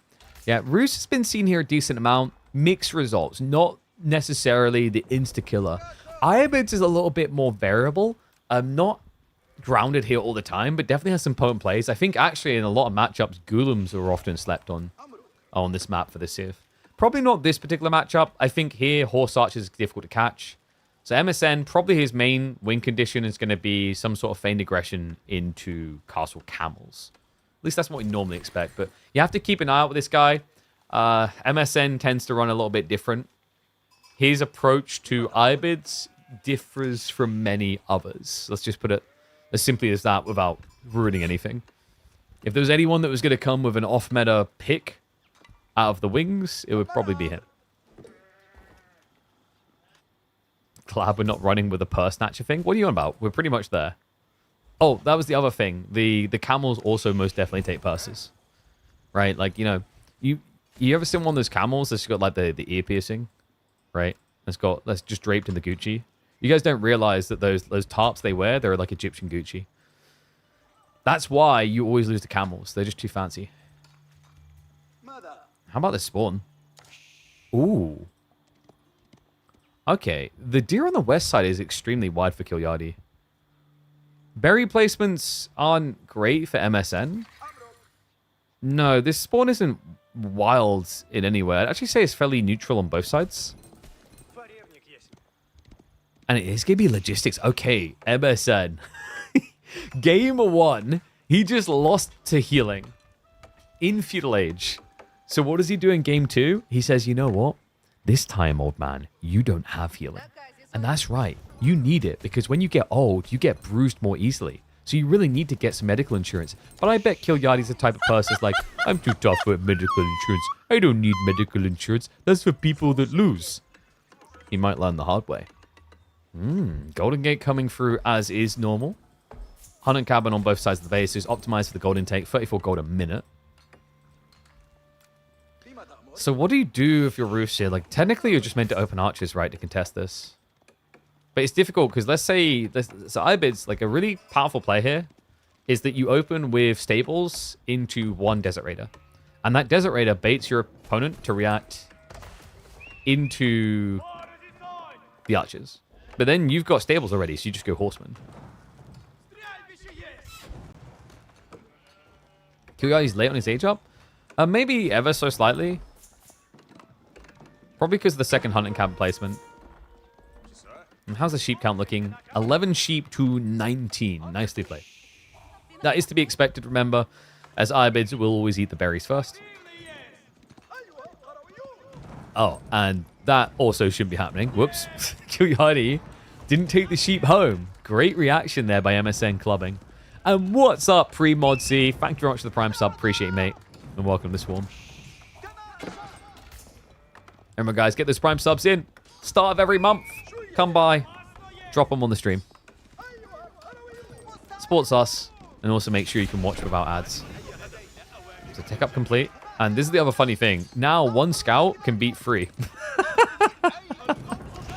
Oh, guys, there's another funny part about this. Did you guys know that when you go for Dervish, you can grief pro scouts? Seriously, it's quite funny because what happens is pro scouts, normally you shoot deer down in 2 hits, right? But if you have the Dervish near you, have a camel near you, it takes 3 hits instead. So it takes a lot longer to get your deer picked up. Speaking of pro scouts, it is now on the way.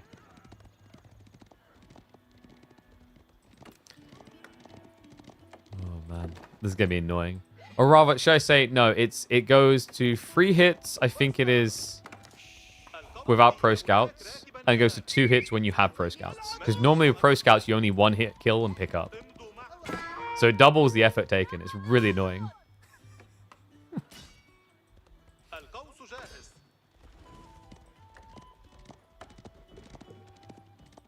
Yeah, because remember, you normally do, was it 3? Yeah, so you do 3 damage, but you lose 20%. So you get down to 2.4.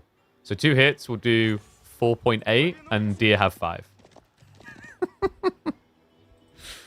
But it looks like MSN's not in position to grief him with that. So Pro Scout's about to complete. But we do have the Desert Raiders. So MSN, he can just spam up Desert Raiders until there's an appropriate reaction from Killyardi. Until he's willing to build archers, there's no reason to do anything but spam these. And even if your opponent builds archers, the Dervish healing means you can still contest early on. It's just what's going to happen here is if Killyardi says, okay, screw it, double archery range, then MSN can start adding in a few horsemen to make it an impossible fight. So scouts are moving to the west side now. First deer are coming in. Why is... Okay, come on. That's pretty cool. MSN is going to lame the boar. I haven't seen anyone do this with a Dervish win play. Remember, when Muslim civs kill the boar, it disappears. It just dies. No one can get it. That's actually genius. I love that. The only problem is, like, your opponent's not going to go for the boar that early. So, like, why would you do that over blocking Pro Scout? Maybe he's worried about the variable play. He's in position now. I just feel like there was a timing here where MSN could have stopped any deer from getting home. Or at least slowed it down. And no, that's not banned. It's intended behavior. Because it's been in the game for a very long time and it's never been fixed. In fact, apparently, at the most recent LAN, someone asked one of the developers, and he said that it's intended behavior. I personally think it's silly behavior. I don't think it should disappear necessarily. But yeah, it's weird. Because my problem with it disappearing is... So here's the dented thing about disappearing. The ball, in my opinion, should not disappear when a Muslim Civ kills it. Because the Muslim Civs get more berries, which balances out. So for example, on this map, you have got, what, 1, 2, 3, 4, 5, 6 berry batches. So you've got... My brain. 40 berries in total? 40 berries across the map. But let's say you can't get, you know, a quarter of that. So you could potentially get 30 extra berry batches, which is worth an extra 3,000 food. Right? Because you get an extra 100 with the Muslim civs. The only civ that has a reasonable argument about it is Ottomans that do not get more gathering rate on them. Like every other civ gets more berries, gets more gathering rate on them. Malians as well, actually. Malians as well. So Malian Ottomans have an argument, but I feel like Delhi, Ayabid, Abbasid being able to delete the ball is kind of silly.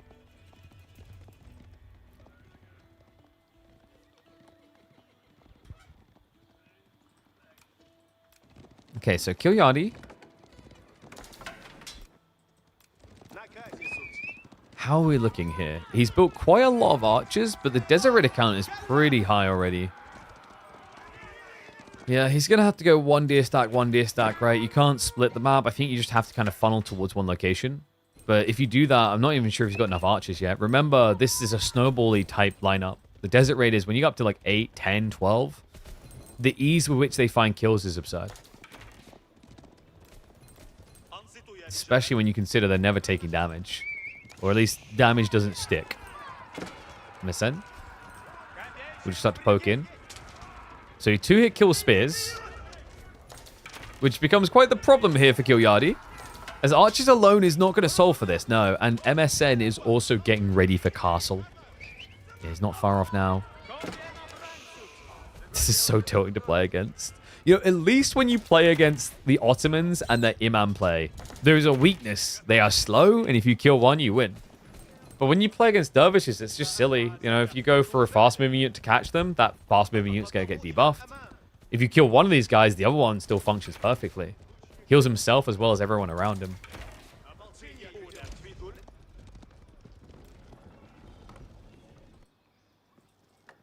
And the only reason the Ibid Scout had the Pro Scout button is because if you're on the other person's view, it'll show. So because we're on Killyardi's view, when we click an Ibid Scout, it has the button. That's why. It's a weird little oversight with the UX for spectating.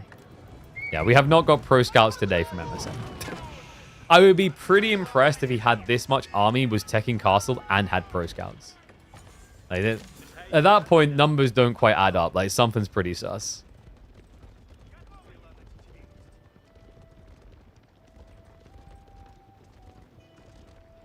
So, tech up soon to complete for MSN. Killyardi the same, though. Love that. Deletes the lumber camps. Get your numbers in, because that is a big boys high trade house. Whew.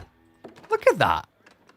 We had a few players today who just didn't delete it, even though it was just the obvious play in the moment. And I like this Killyardi. It's a little bit risky sticking the lumber camp here to a certain degree, but worth. Yeah, and remember, this is going to be bounty tier 2 because he played a longer feudal age, so definitely math that into your calculations. Pro Scout yoinking underway. Killyardi does take some of the deer from the back spawn of MSN. MSN still guarding on the west, though. Look at this. Pretty much mirrored timings. Killyardi beats him by a few seconds, but it cost him 17 workers building up to do so. 48 trees in range is pretty good, actually, for a single tree line. We've seen people try and high trade house areas like this before, and it often just isn't worth the effort. I've lost count. Like, I remember in the early days of Cliffside, so many people just got baited by these type of tree lines. They're decent, but not as crazy different as you'd think. 76 gold on the first ticket. So we're either looking at 152 or 153 gold a minute.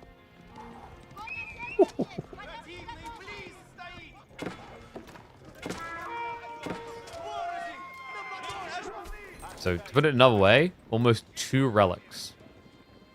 Speaking of 2 relics, MSN already on his way back with 2 of them.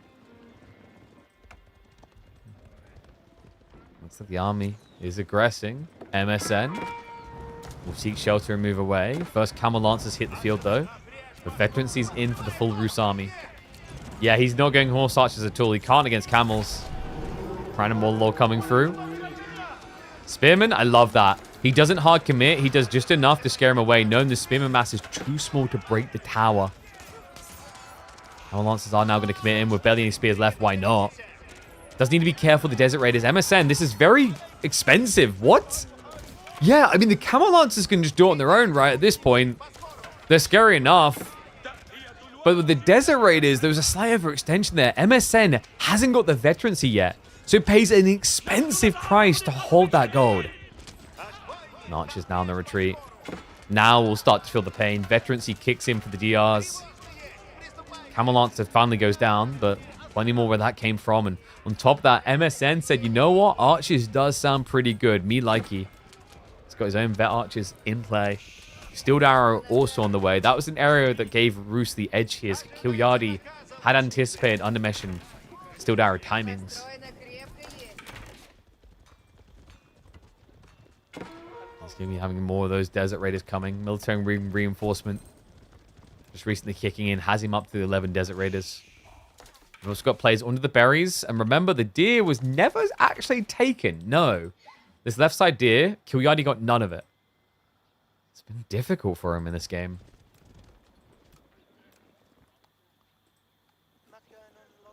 And so far, MSN's played this really well. I like that he cancelled the Horseman. I didn't like the thought of that. He was kind of baiting himself. You don't need to just pivot Horseman right now. It's pretty expensive on food, and your opponent hasn't doubled down on archers yet. If your opponent doubles down on archers full with nothing else again, sure, then we can talk about the value of just switching Horseman. But there is a problem sometimes with MSN. He likes Horseman a lot. You know, wants to marry one these days. He's absolutely obsessed with them. I'd say he seeks them sometimes to a fault, despite his recent success with them.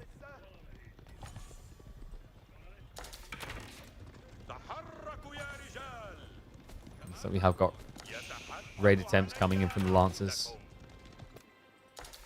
Good vision control by Killyardi.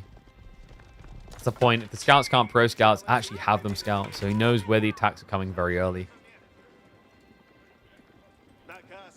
Main fight-wise, though, is Killyardi in a good position or a bad one? He's got range mass lead. His opponent has got a lot of Desert Raiders that are kind of redundant here into Archer mass. The tricky part, though, is like with both of you spamming archers like this, just a few spearmen can't really do that much on their own. And yeah, it seems we've got... Wait, is that bug back? I thought they got rid of that. Ooh. I'm haunting the map. No one notices. Everyone just sees the other ones, buddy. We're fine. Camel Lancers now with the dive in. Let's get a worker kill. Not great.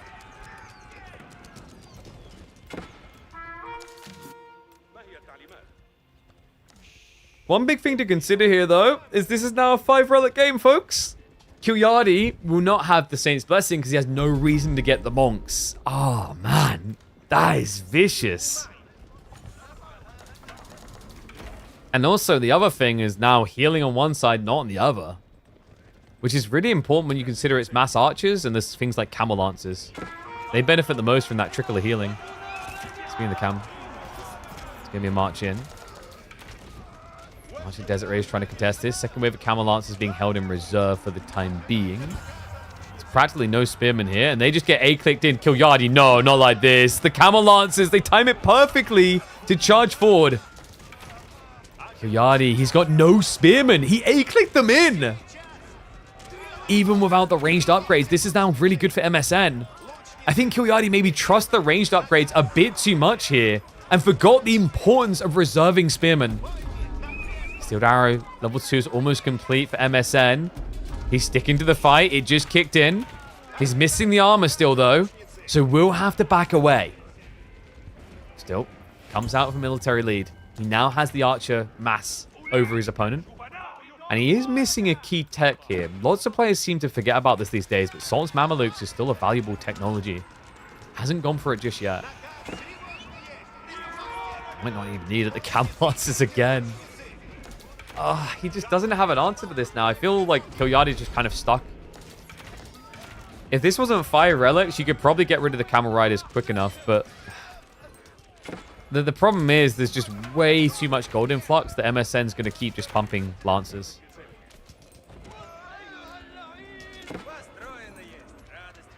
Now reaching back towards his base. Killyardi continues to fall further and further behind on archers. He's desperately trying to catch up. The wood's doing a good job for that, but guys, that tree line is about to run out. The idle time is what kind of scares me, and Killyardi also just having a piecemeal this to get into farms. While MSN, he's still got some food left to work with here. He's got the deer on the left side, then he will have to consider farms. Either that or you're going to sneak across to take your opponent's berries, but that's very risky. I do like this, though. Manjaniques. Manjaniques that either the archers or the cav could build because he did go for the Desert Raider wing.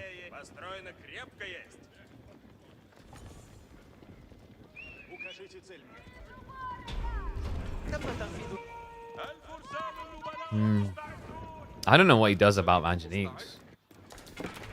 He has no real cavalry at all. Oh, that is wild. What? Killyardi, he goes on the offensive. Leaves 20 archers at home. Sends the rest around the back. He's looking for that tree line of MSNs. I mean, it's quite smart, actually. They've both just been spamming archers, so it would be the obvious place to check. And now it's time to see if wisdom beats reaction speed, because all people are apparently slow.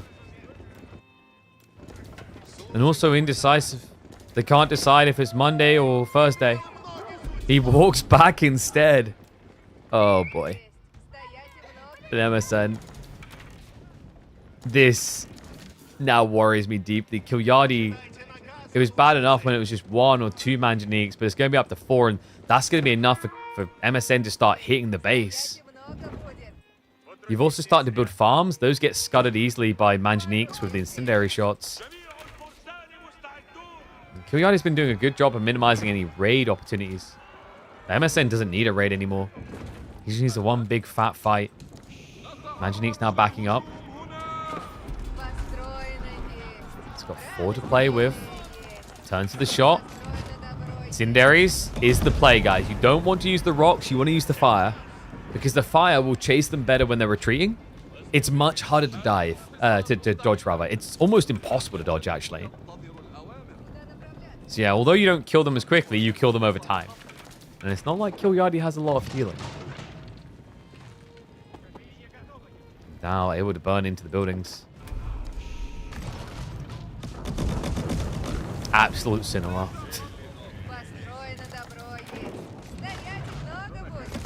Sieging in, hits the farm. What farms? Oh my god, no. If Killyardi goes around the back, MSN can just go for a landmark victory. That's feasible from here. He's up to 6, soon 7 catapults. Killyardi, he says to hell with it. He actually commits. But he has mass archers. He can't go for a landmark victory. Honestly, I don't think MSN has to come home. He just needs to go for the end. Manjanique's in. Damage. That's the first flurry, and already he's 20% through. There's no way. MSN can lose all of his villages and it just is not going to matter. Because Killyardi, I mean, he just doesn't have siege snipers at all. Torches out, goes after the high trade house as well. TC arrow fire, just trying to get rid of some of this threat. But the problem is Killyardi's army is not coming home. He's still chasing. Like a man with memory loss in his 80s in the middle of the night. Josephine! Josephine! Grandpa, Josephine left you 20 years ago! Oh, okay. She's coming back soon, though, right? Right? Wrong, Grandpa. 2 landmarks down, 1 to go. And it's going to be the full sender. This is over. The hoodlum struck in the night. And he will take a chunk out of the old man. We have got a series.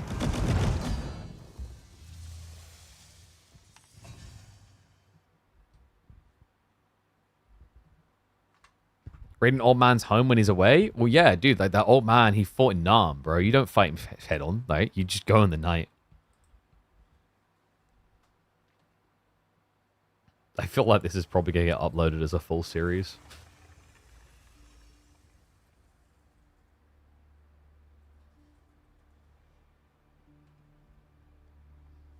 Alright, so game number 2 goes to MSN. The Iabids works out nicely, beats the Rus.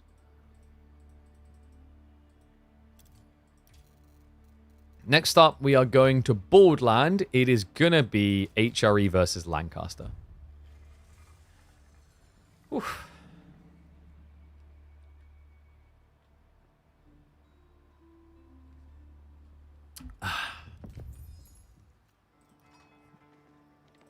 One sec, let me check something. Yeah, all good.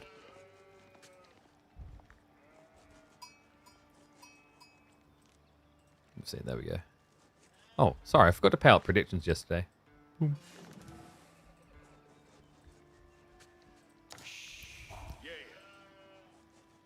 So far, the battle between youth and old has been even, 1-1 apiece, but we head into a realm where the old will be advantaged. It's Boardland time, baby. MSN versus Killyardi, game number 3, and what was meant to be a best of 3, but these two somehow turned into a best of 5. And we are going to be having Killyardi on House of Lancaster. Makes sense, Lancaster, this civ that likes to just sit there, you know, accruing their wealth, kind of like someone in their middle age who's already done the hard grind of life. They just sit at home and they just invest and they just make more money. While MSN has gone for the greedy, youthful HRE. Boomers that look to expand fast. Well, Zoomers really with the time that they do it in. But not so much these days, actually. Like, HRE has become a much more aggressive civ in recent times. Kind of curious to see how these two approach this, because both of these civs aren't your atypical pro scouting civs. In fact, Lancaster isn't great at it. But HRE is a good civ for pro scouts. It's just not a top class civ, right? You wouldn't put it in the same league as China, Shushi. You put them slightly below. And Pro Scouts is important on this map. We are onto Boardland here. Let me just upgrade the UI because we are not on Cliffside anymore. Boardland has got 34 deer, so more than a standard dry Arabia spawn. Knowing this, what will the response be of Killyardi? Will he just play for mass manners, expecting Pro Scouts? Or will he try to contest? And if so, how? Would that mean they turned a best of 3 into a best of 5? Round of 16s are currently labeled as best of 3s. They had a best of 5 draft, which means they are playing a best of 5. You don't do a best of 5 draft to play a best of 3. And it is going to be aggro. I mean, of course. We're watching Killyardi. He had the choice between being greedy and staying at home and counting his pennies. But, you know, he's closer to the Grinch than a certain old accountant that wouldn't even rake out for some coals. No, so he's going to look to try and ruin Christmas for MSN. MSN, he has gone Arkham, which means this could be Pro Scouts, but with a spawn, easily could not be. We talked about this, like, a lot of the time right now, if you see an Arkham drop on just a tree line, it's probably Pro Scouts. But when you've got Golden Range, it does open the possibility of a fast castle build, which would be a good idea against Abbey of Kings. Just don't know if he's going to go for it.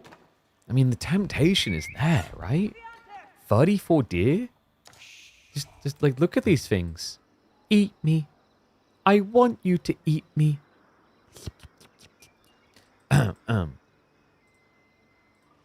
think that's what a deer sounds like. You know, when you hear a deer in that voice, you really start to feel like Bambi's mum had it coming, you know? They're definitely not going to approve it after that last comment. Anyway, sheep haul. Looking pretty good for Killyardi. Up to 18 sheep. 14 for MSN. That does mean that he's evened out, though. Remember that the Lancastrians, they start with extra 4 sheep.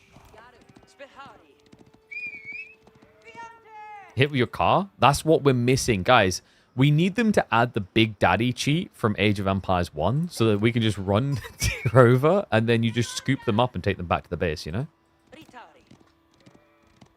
Like, wait. No. So because of the laws, actually what you need to do is you need to enter the Big Daddy cheat code twice. Because if I recall road laws correctly, it is illegal to hit a deer and then pick it up and take it home to eat. However, it is not illegal to pick up an already hit deer. So, this is the next operation. You know, this is the next money-making scheme. You just need to get double car and take it in turns hitting deer. Because venison's pretty expensive, right? I bet someone's already doing this. Someone wants to call me an evil human being, but I've just identified an already in operation scheme. So Pro Scout's now coming through. It is exactly what we were expecting. Killyardi, on the other hand, is not going full aggro. No, it's feigned aggro. He's using his identity as a relentless attacker to bait his opponent into some sort of reaction. So just the one Lord, and then manners straight away.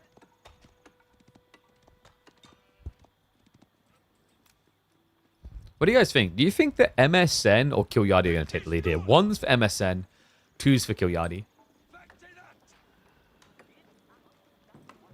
I could see the merit of HRE here. I think HRE isn't actually bad into Lancaster, but you have to play around timings, and you have to be really on point with them. If you play too much of a chill game, then Lancaster just gets to their late game, and I do think Lancaster late game feels better. You know, the one exception might be the new Black Rider unit, but outside that, you know, you're talking about the Lancastrian Spears, the Yeoman, they fare incredibly well. The other interesting one is kind of a fast castle timing. Lancaster's Ulfgard are no slouch. In fact, they're a little bit... I think they might be a bit busted, actually.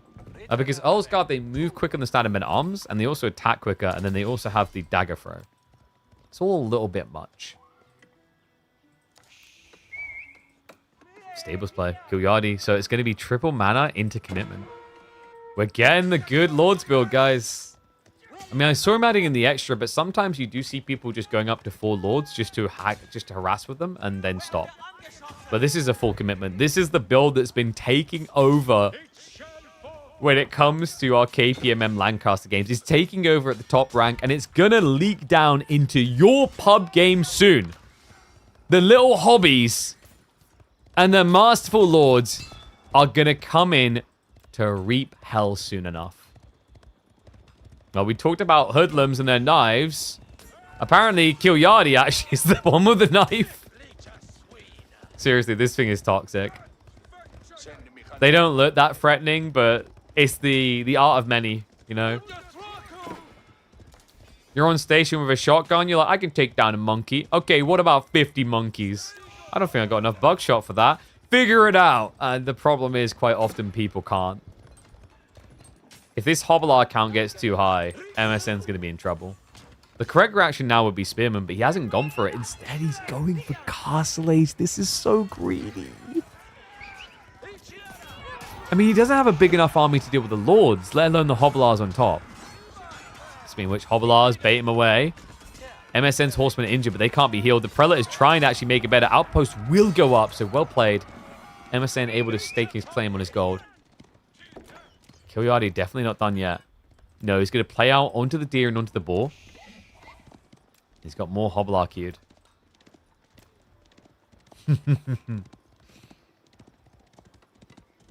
Oh, this is getting interesting. So what do you do once you reach castle here? Is he just going to try to open knights? Because I think that's a bit dicey as well. And if you get mirrored on the tech up, House of Lancaster have got better knights. Courtesy of King's College.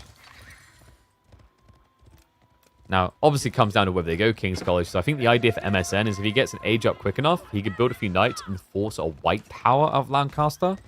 That would then at least give MSN rotation advantage with Cav. Pro Scouts, though, is struggling, man. Like, this is impressive. I got to give it to him. The thing I like about this idea is, you know, we've highlighted the board line as a problem for a lot of civs because you can't block Pro Scouts. It feels impossible because there's just too many angles to cover. But when you think about this build, he gets a Lord for free at the start of the age. That's annoying already. Hobblars are cheap and fastly produced. They're 90 resources each. You're almost paying the same as a Spearman, but moving vastly quicker, right? You're moving 50% quicker.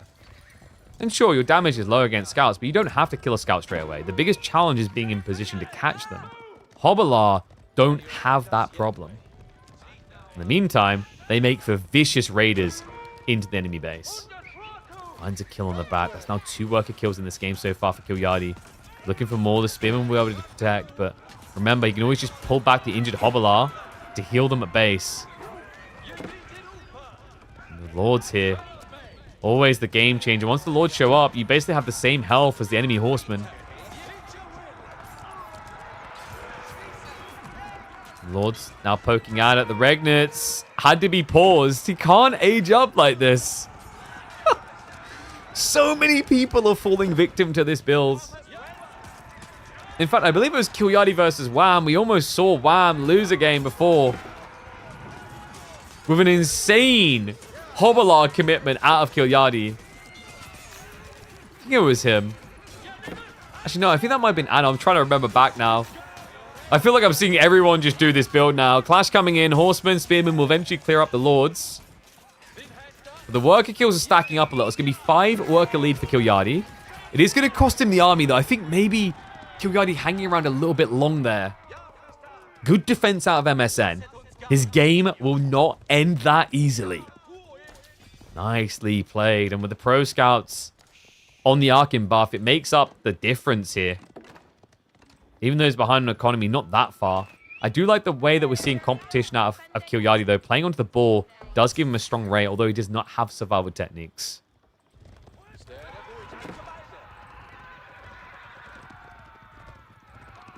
I hate Mass Hobble on Lancaster. That's such an annoying cheese strat.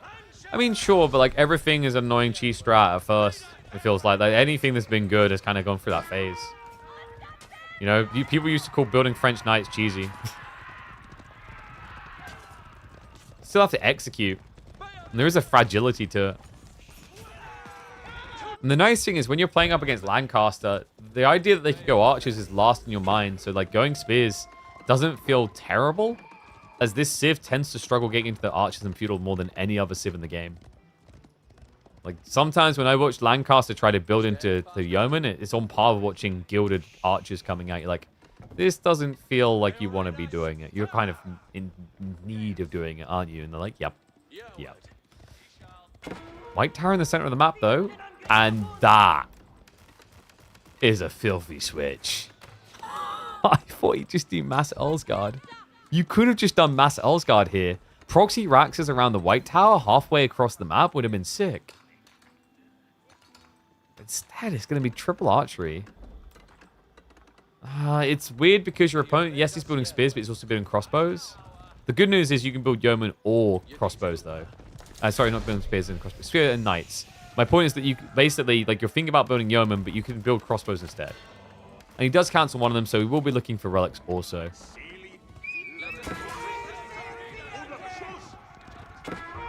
Hobblar again. Oh, they're so annoying. They're everywhere, man. This is like, you have to think of Hobblar, to put it in StarCraft terms, kind of like a Zergling. You know, this unit that you produce, they're very disposable. You get like 2 for the price of 1 type feeling. Hobblars fill that same role. They are counterable. You just need to have the units to keep them in check. Often easier said than done.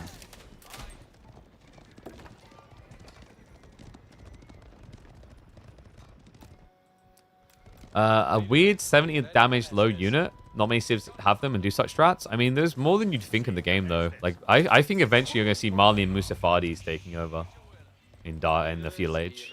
75 resources for a stealth unit that can move pretty fast is kind of dirty.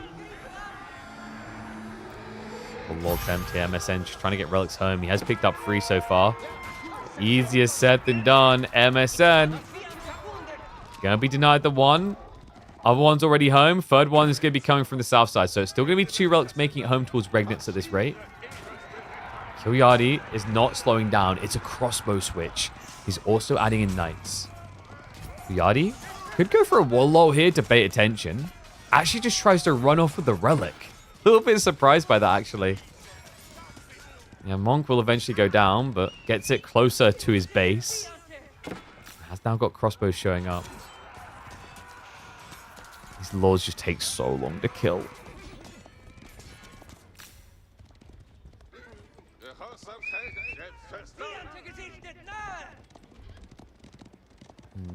Knight count is looking decent right now for MSN. And Killyardi did reveal the crossbows early, so we are now seeing him switching across into Horseman. This is a good answer for MSN. And with Pro Scouts, you can definitely afford it. And no, this is Scandinavian region.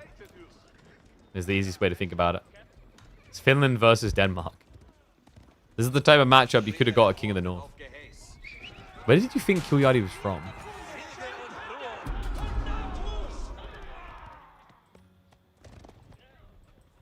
Lancaster. Man, they're already so far ahead on economy, right? Like, the Pro Scouts is the thing that's kept MSN competitive up until now, but eventually that's going to run out, and you're just 8 workers down against Manners on top of that. More archery ranges added in. I think Killyardi knows, like, he can just kind of camp here, play crossbows a bit slower. It is going to be 3 relics in, which is a big boon for MSN, though. So the game definitely doesn't feel over. But I also think that Killyardi is in a position where he doesn't necessarily need to attack. He will because he's Killyardi. Yes, Killyardi is from ancient Egypt, but on his passport it says Finland. So he's a document forger.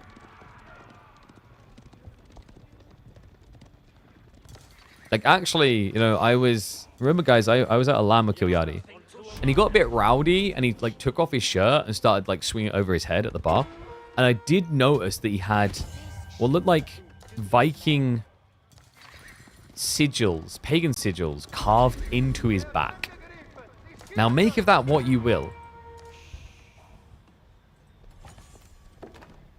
I think we may have been misled. He's not the mummy from the Mummy movie. I think he actually might be one of the Draugr from Skyrim.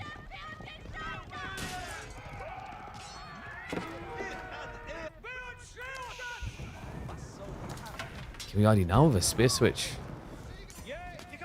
Has he got it quick enough, though? Not really. The Rax placements are weird, right? He's done it in the center of the map. I do like the idea of this, by the way. The White Tower, we mentioned it for the gold and the food, but it also secures a big wood line, which is one big challenge you have to solve on board land when you get later into the game. Bill Hook's also on the way. Crossbowmen do get home in time. MSN, the dive is gonna be expensive. 3/4 of a foul down the drain there. This is the last night raiders that MSN has. He's also doing something a little bit less orthodox for HRE. It's probably a good thing considering that they're Catholic. Ayo, he's going Mass Spearman Horseman with Inspired Warriors buff. Nice night raid. Killyardi picks 2 like it's nothing and just walks away. Damn.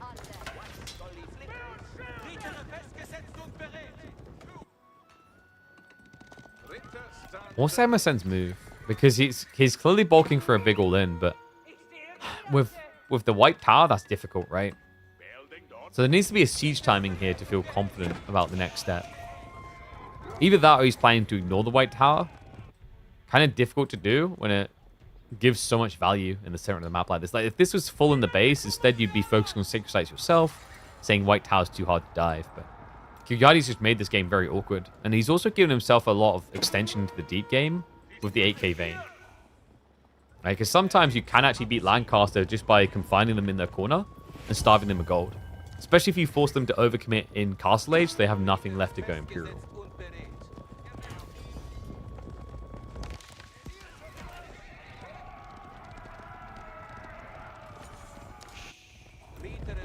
Horseman. Wrap him around the back. But since MSN last came, Killyardi pivoted Spearman. They aren't in position, however. They're with the main army. I'm not even sure if MSN's realized how many spears Killyardi's committed into. Another mana trying to be built. That would be a great burn target right now. Yep, good cancel. Killyardi doesn't give him a chance. Remember, manas are not cheap. 300 resources each. So he's trying to intercept the stoneworkers. Killyardi trying to get cute about it. He somehow sneaks by with a few of them. Snipes are going to come in, though. And it looks like all workers bar one are still going to be going down. Yeah, but he definitely made MSN pay a bit of a price there. Horsemen all getting low. Ends up losing one. Still a good hit and much needed. Shrinks the worker lead that Killyardi's built up. However, tick-tock goes that clock. Sacred Site, 7 minutes away. Killyardi's also gathering stone. It's probably for the manas, but I'd actually love to see him just commit it into a second castle drop. That would almost just guarantee MSN stuck. I mean, he has got a lot of horsemen, so in theory, you can burn down a tower. The problem is there's going to be so many spears hitting you as you do it. So to achieve that, you're going to essentially have to pull the spearmen really far away and then quickly dive these big objectives.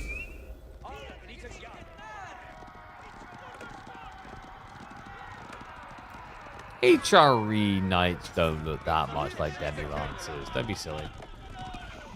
Look, no, look. See that little, like, gold trim on the undercut with the cloth? Completely different.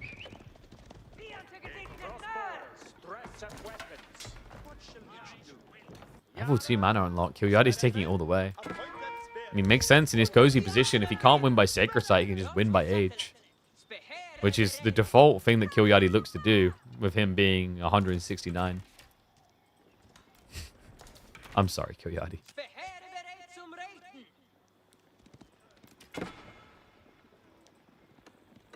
Triple outpost now. Okay, so poor man's castle.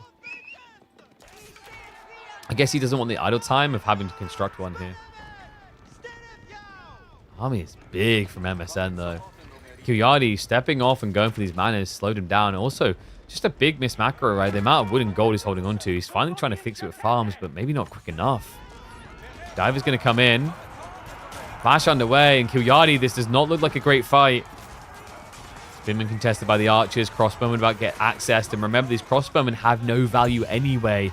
The entire army is not tagged as heavy.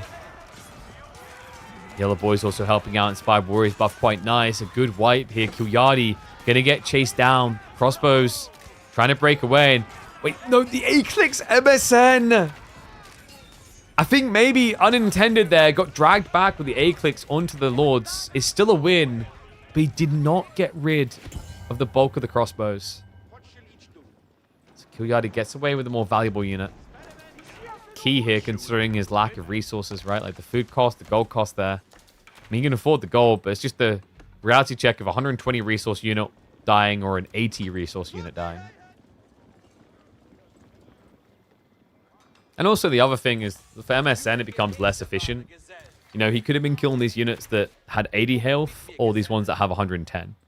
So, like, it takes more effort is the other thing.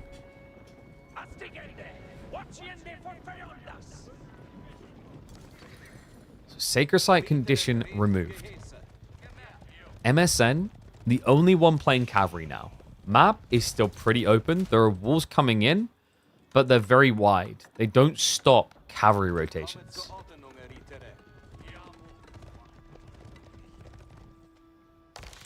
Killyardi now over-gathered on stone, by the way. And he's got 1,200. All mana's complete. If he just had another minute or two, the castle drop would have been great. Now it's going to be impossible. Good hit into the raiders there, though. Horsemen go down. You really miss Boardland? Boardland has brought some good memories. I think the one that sticks with me the most still has to be the Voldemar Dumu game, which was one of the most insane comebacks I think we've ever seen. It shouldn't have happened, but it did. Somehow, some way. In fact, no, it wasn't just that. It was that Dumu had that type of comeback 2 times in the same week. Yeah, the Malian versus English one. I think there was a Malian versus... might have been HRE. Dumu is a mad lad sometimes.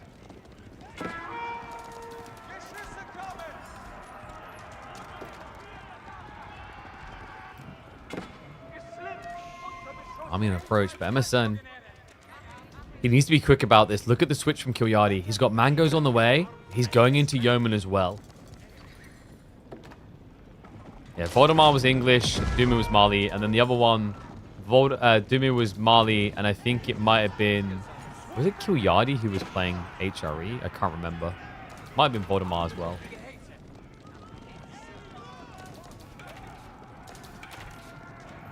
Mangoes now, the step up makes this problematic for the HRE. Can't heal what's dead. You're in the prelates. That's the problem with Select All Army. The prelates don't get selected with it. Oopsie.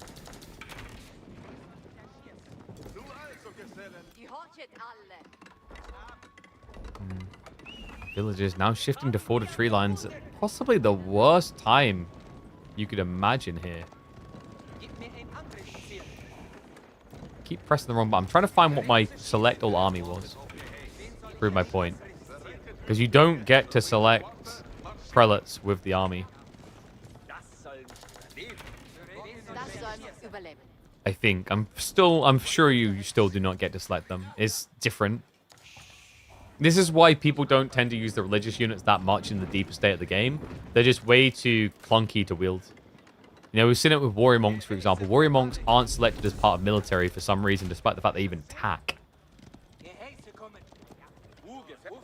Now stare down to keep drop. Killyardi is going to return for that win condition. He's also not far off of being able to go Imperial. Synchronized shot also has been queued. And a Hovelar switch potentially on the table. White Tower just defending that northern site as well. MSN, I think he was considering an age up. Not sure it's going to be viable now.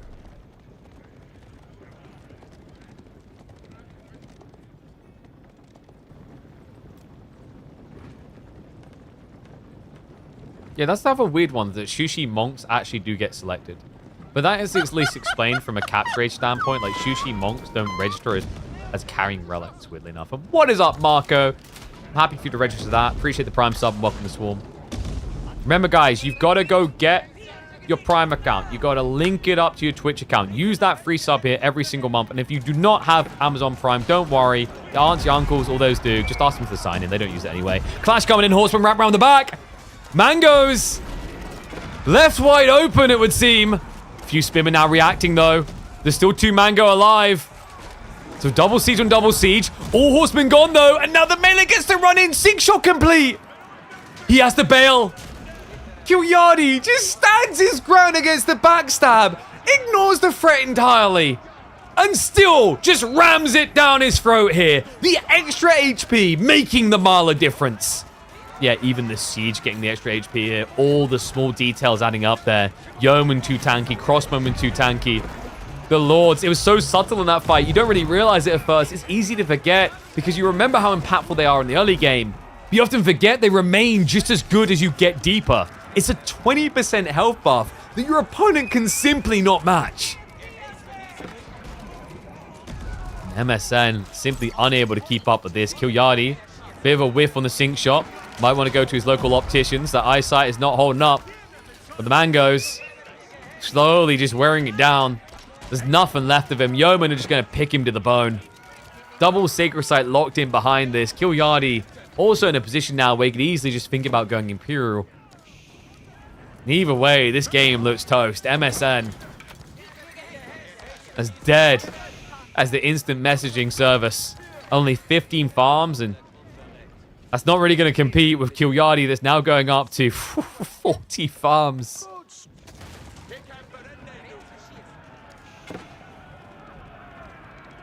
So Killyardi is going to take the lead. He'll be 1 game away from shutting it out and proving that wisdom beats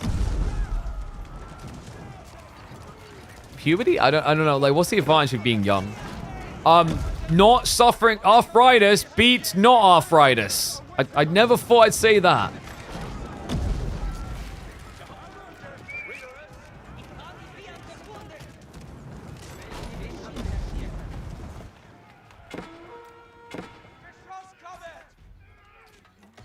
Yeah, this is looking futile. I think MSN's going to have one more punt at it, but You can already see that Killyardi is getting ready for him. Youth beats, wisdom beats energy, I guess? Yeah. Wisdom over strength. Are you trying to suggest that Killyardi is old and frail? Your words, not mine. I mean, in fairness, Killyardi, he is quite bulked, you know? He's got that Scandinavian physique. But, you know, for him to keep that physique, he has to have a nap every 3 hours. Very important. Which is ideal because this series so far is now running about an hour and 20 minutes. So, like, you know, he's on track to finish this before he'd wear out. Killyardi now just committing for the landmarks. Emergency repairs not even being used. MSN trying to buy the time to get an army together, but the mango comes on in. Sink shot follow-up as well. A great connection. The 1-2 tapper to tap him out. Damn, that was sick. For a moment, I thought he wasn't going to remember the synchronized shot, but he almost timed it perfectly to maximize damage on the exit. And the battle between the Zimmer frame wielder and the knife swinger. Zimmer frame goes up 2-1. Horsemen try for the same thing that didn't work last time. And a Berkshire Palace being now constructed just to finish this off. Where's he building it? That's a statement right there. Full Gandalf, you shall not pass.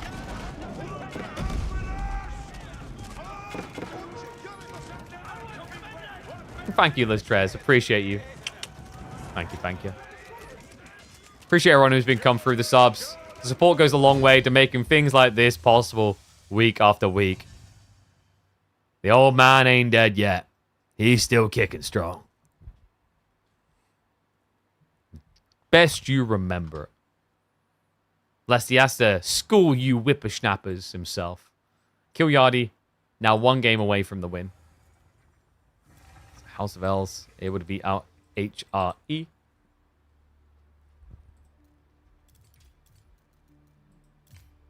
then Dry Arabia. Yo, what's up? There's a familiar sight. Thank you, Drake. Appreciate you. Thank you, thank you. Drake doesn't even really watch Age of Empires 4, and he still comes by to drop that sub. Drake has known me for a very long time, actually. He used to watch me back when we done variety streaming years ago. What game did we meet on, Drake? Was it Dota? Or was it like Warzone or something? I'm trying to remember. It's a long, long time. Yeah, I know Drake. His last album was all about me. The Drake. Yo, there it is from Les Tress. Thank you very much. Appreciate the prime sub. Thank you, thank you. What's the trick to being House of Lancaster? Just try not to let them build manners. Yeah, like, depending on the matchup, that can be the way. It's also about finding certain timings. There are certain civs that can be advantaged by just rushing castle. Like, I think HRE can get a lot out of just getting their hands on that. Oh, that's right. It was Cyanide when he hosted me when I was playing PUBG. Yeah, dude, that was a long, long time ago. I think I remember that stream because I got hosted by Cyanide and I also got hosted by Siraction Slats, I think, at the same time. That was before I got active as a caster. Man, dude, I wonder what Cyanide's up to now. He retired from streaming, right? If you guys aren't familiar with Cyanide, he was part of the Soviet Womble crew. Really, really cool guy. A lot of fun. Never got to meet him in person, unfortunately. Paths never crossed. But, like, we're talking, like, 500k Twitch follower streamer. No, sorry, I was talking. And he just stopped streaming. He basically, he made big on Bitcoin and just eventually just didn't need streaming anymore. Not sure if he went back and completed his degree in the end. I know FNC Cyanide? ZF Cyanide. Look up Soviet Womble. Soviet still does pretty well on size, but like they used to be very, very, very, very, very big. Like Soviet Womble's content pretty much breeded the entire crew's careers. A lot of them just stopped though. Like I think Egbert was another one who just stopped streaming about 2 or 3 years ago. But he used to stream a lot of FPS games. So if it's doing fine, he's doing well, like freaky average. Yeah, I just don't think he uploads YouTube as much anymore, right? But like he was definitely bigger before. It kind of reminds me of like Frankie on PC, although Frankie completely disappeared. He vibes now had a handshake with Gamescom. That's cool. Glad to see he's still going to the events. I know that Cyanide loves his cars. He has very expensive car taste. All right. In we go to game number 4. Killyardi with the Malians looking to strike down the young. That's right. Little Skywalker here.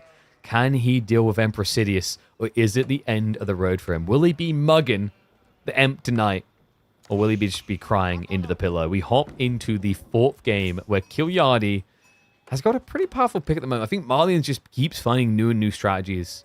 And also Killyardi had a really weird strategy this week, actually. He had...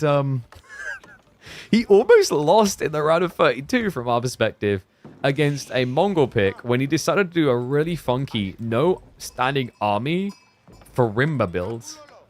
I don't know if he'll try it here against MSN though. Shushi's pretty decent just for the standard pro scouts. But the problem is, like, after the pro scouts, what happens? What are you scaling into? Where's your advantage? I think Mali do have a lot of good answers. Also, they play well as an anti-pro scouting civ. Yeah, so you'd open warrior scouts to block the enemy scouts, which then forces what? Chug or spears. But, you know, if you go Chug, then Malians just bring out javelins. If you go spears, they have better spears. And that, by the way, is a disgusting spawn. Hello? What? Yeah, okay, scrap Pro Scout and Pro Scout. Just play Deer in the corner as Killyardi. Go double pit mine and attack. This is a really good spawn. And what is up, Sakabato? I see you with the prime sub. Thank you very much. Keep subbing. I love this. This is... oh. You know, that it's a good feeling when you say, have you guys subscribed yet? And then just a bunch of people drop the subs. We're approaching 500 subs in the last 30 days. That's pretty impressive.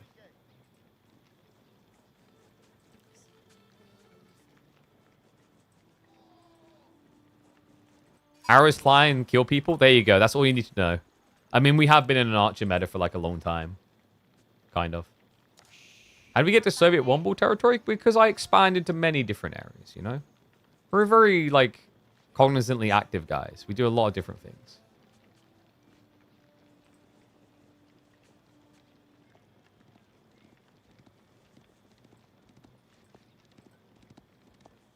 So, Killyardi. What's he thinking of doing here? It's obviously going to be Mansa, but I'm wondering, like, opening. Do you just go maybe even Sofa? I think Sofa's just becoming a bread and butter for most matchups, and I like it. I think Sofa, when they first got buffed, it just kind of got ignored, which was weird. So Sofa, they received, a while ago, they received like a 2 damage buff, bringing them up to 17 damage. So by default, Sofa's hit harder than Keshik's while having more movement speed, more health, and costing less. Pretty damn good deal. On a Civ that has the gold sitting around, by the way. Thank you. Appreciate the support. Scandinavian Civil War? Yeah, Johan, why aren't you in on this one? Johan, why you not been signing up to my weeklies? Have you been a little bit busy preparing for a certain Europa, maybe? You're clearly going to get me early access to. Maybe run like a stream and have me host it for you. Can you pick English 5 times in a best of 5? We're not the... What was that round in EGC? I remember EGC had that. Do you guys remember when EGC had the Golden League and there was a round that Viper won by basically just picking English? Then there was another one, wasn't there, where Beastie pretty much done the same, just picking Malians. Oh, God. I think what we're hearing here is that for Johan to hop back into competitive, they need to add Sweden to the game. So opening-wise, we are going to be having Pro Scouts coming through shortly. The Meditation Garden isn't crazy, by the way. 36 food, 25 stone, about 25, maybe 30 wood. It's okay, but nothing too crazy. The stone is pretty handy at protecting your resources, but I think in this matchup, you should try to find a way to actually put some aggression on the enemy side. Yeah, I don't think Malians are the type of civ you like to just let sit there and do whatever they want. They're very bullyish when they're given the first 10 minutes for free. It's the worst EGC tournament ever where the pro player could pick the same civ 7 times. I have a differing opinion. I think that while it was a bit silly in some ways, at least the one that had where the Viper won that round, the earlier version, we had some very hilarious and interesting games. The Marlian edition, where Beastie just spammed Marlians and got the title King of Marlians, I'd agree less so, because the problem with that one is that the Marlians just looked broken with their Warrior Scouts. Like, the healing was way too good. It was pretty sad to watch. Whereas when Viper done it, it's like, I mean, damn. Kind of impressed. Yes, English, blah, blah, blah. Like, you know, different things kind of happening. The maps felt different. Whereas with, I think with the Marlian, is every time it's like, let's just go Warrior Scouts because they're the best. Speaking of Warrior Scouts, has been avoided. Rag's finally coming in. So, Killyardi. He is just going to straight up look to try and block Pro Scouts. But this could follow up with Javelins quite nicely, right? Like Donzo Javelin. Maybe not. If he gets eyeballs on this, then this is just prime territory for archers, which is ideal, guys. Remember, when you're playing a Marlian player, if you can ever justify going into archers or sofas in Age 2, you're so happy. Archer Sofa is actually the #1 go-to comp for Castle Age Marlians. So if you're able to scale it in Feudal Age, you're optimizing for Castle.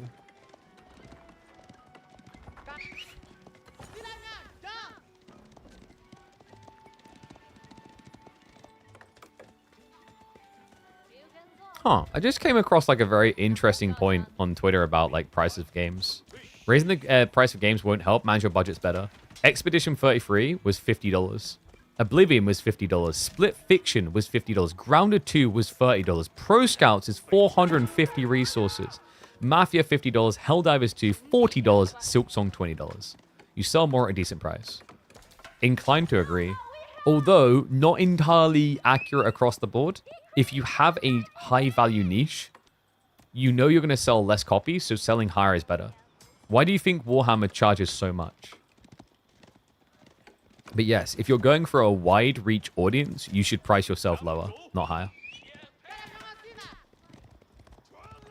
For example, like Paradox probably knows, and I shouldn't say this while Kazi Johan's in here, Paradox probably knows if they wanted to, the audience would pay $80 or $90 on release for a Europa game. Probably not actually, because I think they understand that like their release is probably going to be buggy compared to the last edition, and it's going to be missing some features because of like the way that development cycles work.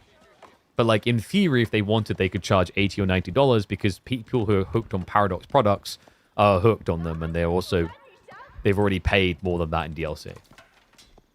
But I think also they're probably interested in grabbing a wider audience with them.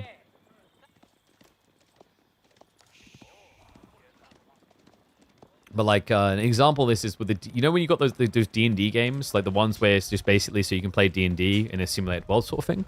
They know they can charge more because people who indulge in D&D are probably willing to spend a bit if they're deep enough, they're thinking about rulebooks, etc.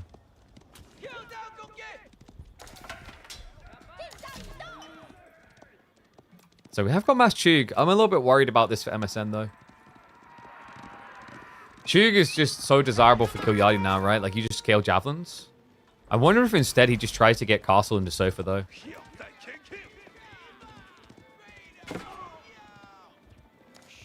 And yeah, agreed. EU5 looks like it's going to be a well-rounded product.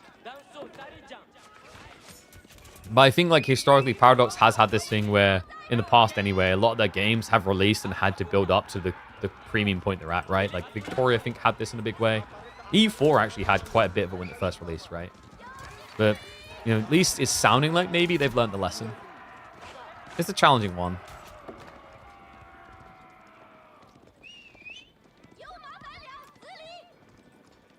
Can't wait for GTA 6 to be $100. And then the thing is, like, sadly, there's a lot of nefarious devs that are also waiting for the same thing. There's a lot of developers and publishers that believe they'll be able to charge $100 because GTA did, without understanding that their game is not GTA.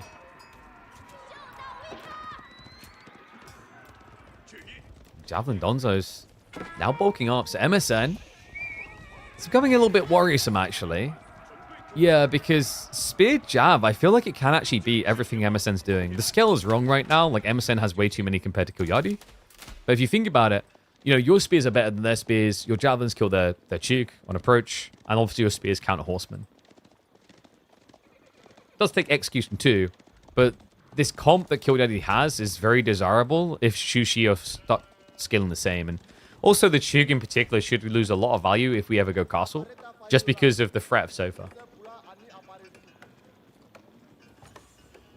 No new game can release the same amount of content as its predecessor, which has 7 years of DLCs. Exactly. And you know, it's not just that. It's not just the content. It's also the fixes along the way. So Destiny 2 had this problem where Destiny 2 failed because it released and it was missing all of the fixes that Destiny 1 received that people complained about. So for a lot of people, they didn't want to pick up Destiny 2 after they tried it because it felt like a step back. That's one of the biggest challenges. And that often happens, guys, because it's not the same development team on both of these products. You have a different team maintaining a previous product than one that's working on the new release quite often. So the problem is they haven't implemented everything that the other team's done.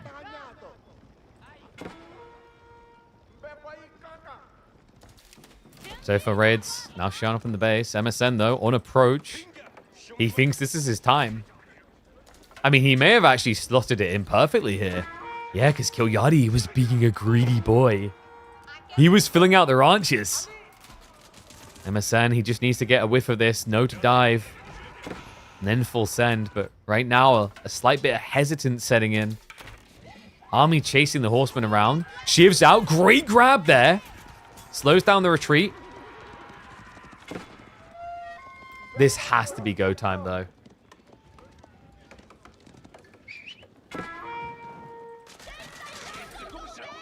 MSN, 25 Chug.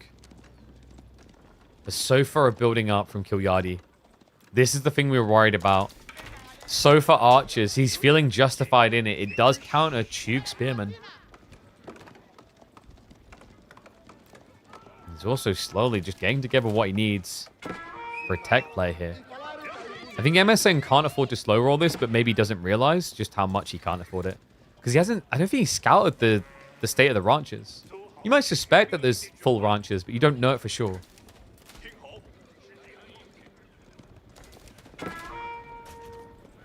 Yeah, how much is Battlefield 6? Is it $60? $70? I still need to grab my copy. I'm being a cheapskate. Like, maybe I get in on the EA Creator Program. Those guys ghosted me. I remember I submitted that program at the start of the year and then never got a response. I'm like, thanks. Good clash here, by the way, for MSN. And Killyardi, I think he bit off more than he could chew there. I don't know what he was expecting to walk out into. This does look dicey. Killyardi still with one hand in the cookie jar. Not fully reinvesting yet. What? An MSN. He's got such a big lead, but he's still hesitant.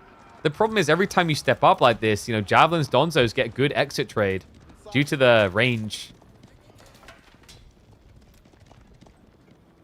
This is so tricky. I think MSN might believe that Killyardi's not quite full ranch yet. But we can see it as clear as day. And the concern here, guys, if you don't dive now, you won't get to dive. The problem with this matchup is it only takes 30 seconds for Marlians to get their age up techs. So these Sofa would become unkillable. And the other problem now is MSN has all-in on Chug. This is not a comp that will scale. No, repeater crossbows against Sofa is a death sentence. The other issue is if you're not up in your opponent's face, you can't contain the Sofa. You can't force them to fight where you want.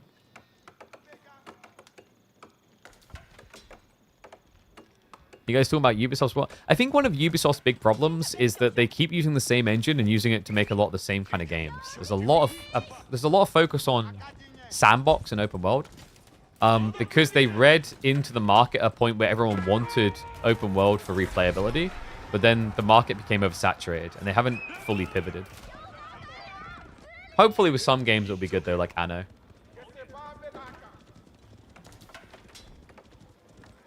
Now the tech up. I mean, it's a military leaf for MSN, but look at the timings here, folks. 13 seconds from veterancies. Important armor is just 40 away. MSN needs to be able to hit those ranches to slow Killyardi down. And that means fully committing underneath the TC. Chasing the army. It's not going to be quick enough, though. Veterancies are already in. Ranged armor 2 also just 20 seconds away. The clash comes in. The Sofa More heavily armored than they were before. MSN starts to cut the reinforcements. The sofa line is getting thin fast, though. But the spearmen are dying a bit too quick. Only 8 left on the battlefield. In the fight, there's only 4. The sofa are going to win out.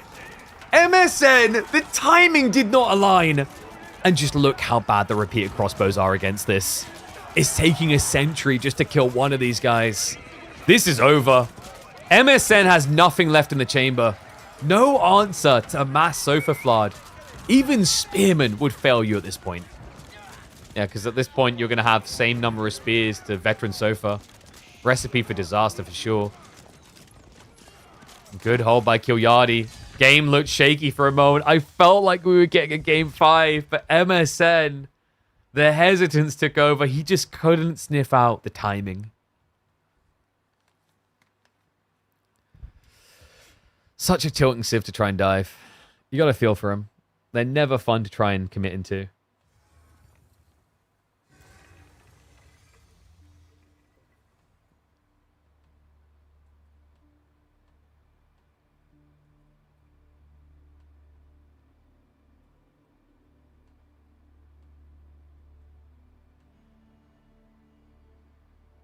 Let me go ahead and update that. MSN hesitates so much. Most people do against Malians. Malians is one of the most annoying civs to try and figure out when to dive.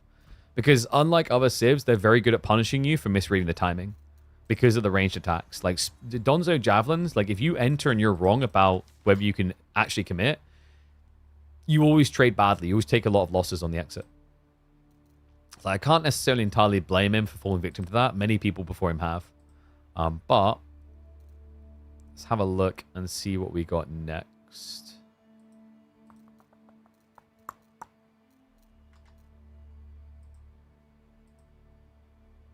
So let me mark that up.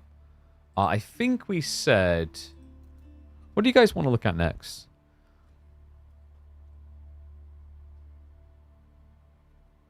We could do...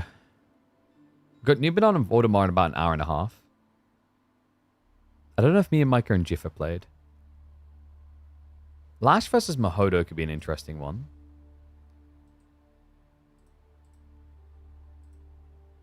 Core GUA? Of course you want Core GUA. Should we do Core GUA? Hey, what's up, Fukraz? Thank you very much for the raid, mate. Hope you had a good stream. Alright, I think we're going to do Core versus Give You Anxiety. Got it, right? The classic names.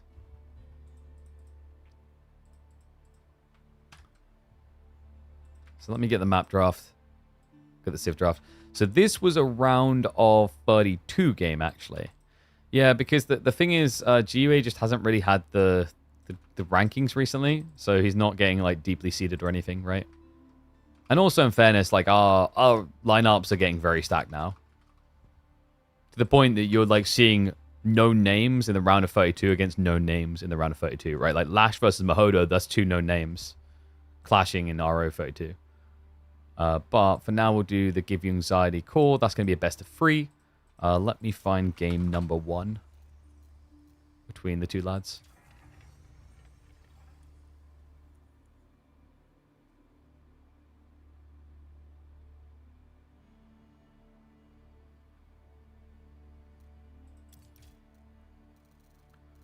Where are we at? Altai? Here? Yep. So, we've got Sushi versus Japanese for game number 1. Sushi a little bit different on this map. Maybe just like a cheek rush? I'm kind of enjoying Altai, I don't know. Is that weird to say? Am I a bad person? Like... Is that weird to say? Am I a bad person for that? I'm actually kind of enjoying Altai content. Welcome back to the channel, folks. It's time for Give You Anxiety versus Core. 2 classic names in the Age of Empires 4 scene. Let's get into it. A best of 3 between these two. This is a round of 32 series. Winner of this has the honor of going up against B. Or Pain. Seems more likely. B definitely not an easy win for either of these guys, I'd say. But Japan versus Sushi. Japanese we would have expected here. Sushi's a little bit less expected. I wonder if Give You Anxiety is maybe going for an old Zug Ram Rush. It does sound like a Give You Anxiety play.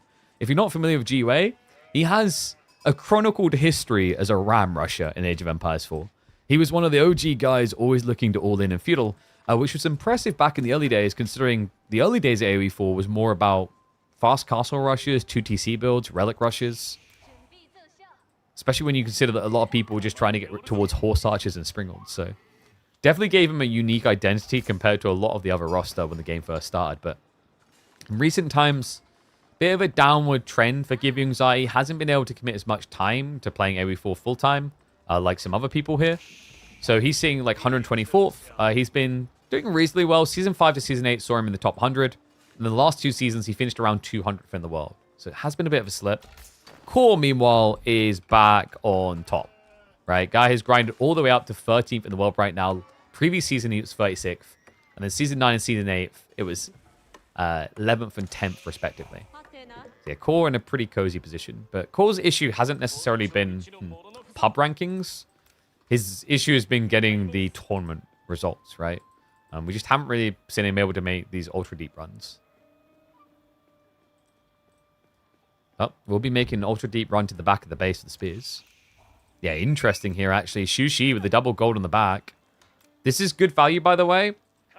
Spear rushes are pretty effective against Shushi because they want to go for pro scouts. But if you go spear opening, they can't. G-Way, he did put 4 on the gold to try and make it better for himself.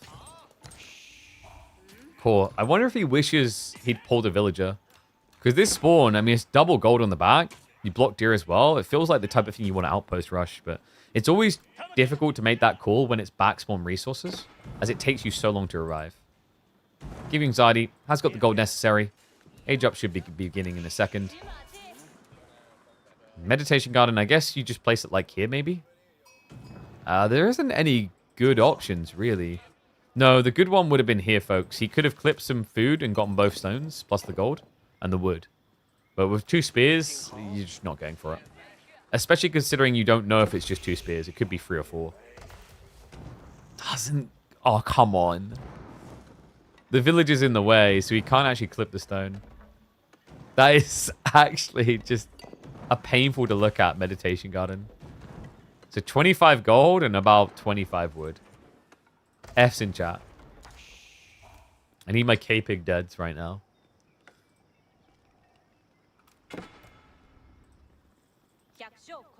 And core, of course. Just give me a standard Kura. How did GOA do on sheep? Okay. Nothing crazy. You got 13 sheep. Wait, did Core miss something? No, it's just that's all the sheep, apparently. Corey's only got 6 sheep. Has moved towards berries. Like, you can do that pretty easily with Tawada. So it's not the end of the world for him. Also, his backup berries are really nice. And remember, on Altai, you do start with deer close to your base. Something that GUA will probably have to think about, considering that he won't have pro scouts with ease. It's going to go archery range opening. And, well, thank God for taxation for Shushi, guys. Because without it, you wouldn't be able to build any Zug to re-secure your gold. Yeah, reminder. When you play Shushi, you don't have archers, so you have to spend gold to get your archer version, the Chug. And Core with the deer shove? Wait a second, isn't this meant to be dead? Like, this is meant to be no more, right? It is a thing, it's just really, really, really, really, really, really, really, really slow. But on this map, it's not a bad idea, because the deer spawns close to your base anyway. And the idea is that GUA is so busy trying to re-secure his gold, he shouldn't really be coming to you to stop this. In fact, I mean, I'm a bit surprised GUA didn't try to stab 1 or 2 of those down. It's only 1 spearman, so he might have been able to snipe 1 or 2 of the deer out of position. No, he just allows it. And we'll look to sneak around the back. 7 on the gold. Definite pro scouts. Okay, but I think you're happy with this if you're cool. He's shoving the deer beyond the threshold, so he can wall this. You wall this up, you're never losing the deer, right? Because you can just wall up here as well. And then it's impossible to rotate past the TC. Not just that, guys. There's another element to this. Look at the ball placement.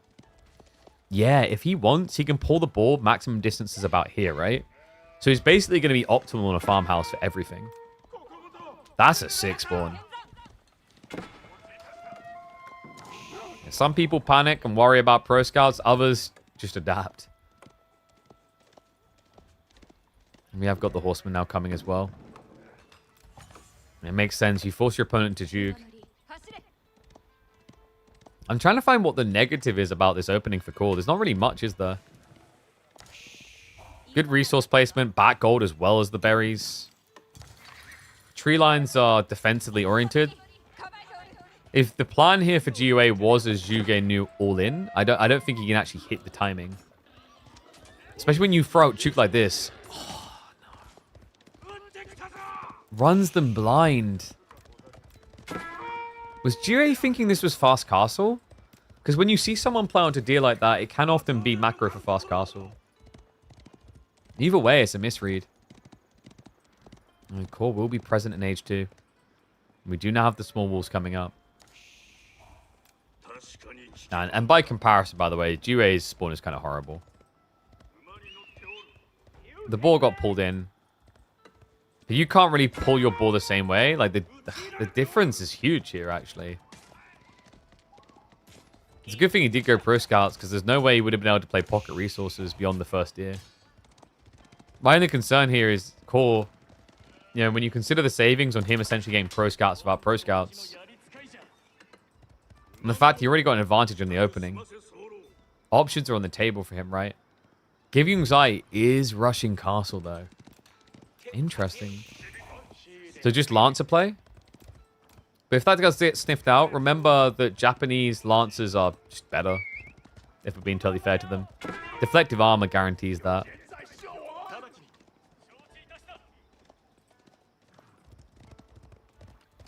It does look like he's going to mirror. I mean, he could even think about being cheeky here and just going for Onimusha. I just wouldn't recommend it. The problem with Onimusha is, like, your opponent could just scale Chuk. It's unlikely, right? But as a reaction, if he sees that you've got Ona, it does give him an out. Whereas Mount Samurai are just an all-around safe option for Japan. Like, there's very rarely ever been a game that Japan has played where you saw them build Mount Samurai and go, oh my god, what is he doing? Why is he doing that? Why is he building the best unit that Japan has? What does he want to do? Win the game? GUA, why are we doing that? Oof. I mean, I know it's a fast tech timing, but Shallow Monastery here. So, was he never planning to mirror Lancers? I mean, it's possible. You know, the reason why Japan can still do Mount Samurai is even though it's a thin map, the Mount Samurai just bullies in melee fights. Whereas other civs, you know, they're thinking Lancers, they're thinking Knights, they're thinking I need to raid. And Altai is pretty sucky for raiding, as you can tell by the spawns.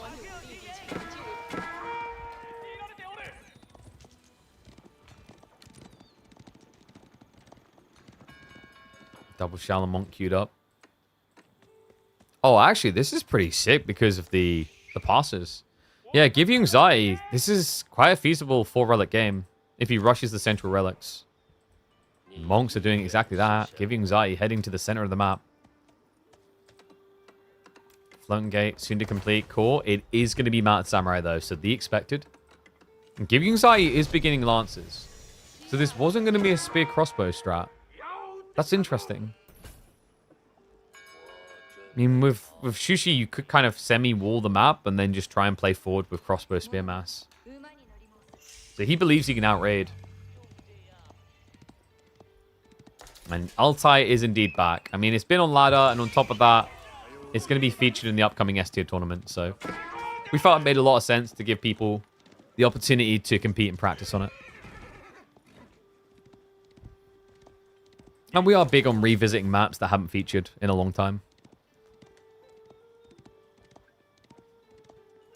I think if we were still in the old just rush fast castle and build 2 TC meta, I'd never have brought Altai back. Especially with trade and how it used to be. But like with all the changes we've had, Altai is a map that plays very different these days. Yeah, I feel like we've seen a lot more feudal posturing than in the past. Monk gets denied. He already got the other central relic, and he's moving for the western one. But I think for core, that has to feel like a big win. Snatching that relic is huge for him. We've got a second relic in the corner. I mean, it's probably going to be a 3-2 split in favor of Give You Anxiety. But I think you're quite happy with that if you're core, considering your opponent did go Shaolin Monastery.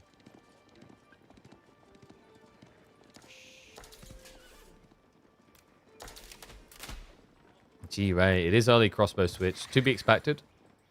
However, the usual follow-up for Japan is Yumi. That would work quite well here. I think Onobugeisha is an intriguing sidestep option, but more likely would be either Yumi or Horseman. Horseman plus Mad Samurai definitely is quite strong because it means your whole army gets buffed by one bannerman. Both sleeping on the relics is just, it's so hard to justify. You have to send units over here to capture in a game where you've both fast castled. So what, you're going to send knights, expensive 240 resource knights to the other corner away from your opponent to do nothing for like 30 seconds plus? Well, a minute actually to capture with one unit. That's a bad deal. And then you have to pull a villager. Remembering that because you both kind of rush castle, you probably don't have wheelbarrow potentially in a rush. And then it's going to take you 6 minutes to get the relics. Like, they are intentionally hard to utilize. And they have to be, really, because this map would have 7 relics otherwise. Remember, there's 5 default, 2 in sacred sites. Talking the default. Looks like they have been carved up. So 3-2. Now Samurai make their way in, though, and that's the 3rd worker kill. He got 2 there. Okay, cool. Looking Kushki. And he's already got the Yorishiro drop into the TC. Yeah, so he done Mount Samurai, Yorishiro, and then TC Yorishiro. So now he's scaling a worker lead. Give You Anxiety. Also now forced to go into textiles, not feeling safe. Shuki has wheelbarrow. Yeah, but the point is they wouldn't necessarily have wheelbarrow all the time, right? Like if you're going for a super fast castle, you're skipping it. Especially if you go pro scouts. Like if you go pro scouts, you usually like, can get away with skipping wheelbarrow because your units aren't moving necessarily. Just because he has it now, we're talking like in general in these type of games. There's many reasons why going for the corner Forgotten Ruins doesn't feel good for almost every civ. I think the one exception is Mongols because they Silver Tree. So their value is they walk over here and then they build an outpost on the edge of range. They build the aura. And the outpost for a Mongol player would take a minute to build. So you complete the cap by building an outpost and then you garrison straight away. That's because they use the stone really well.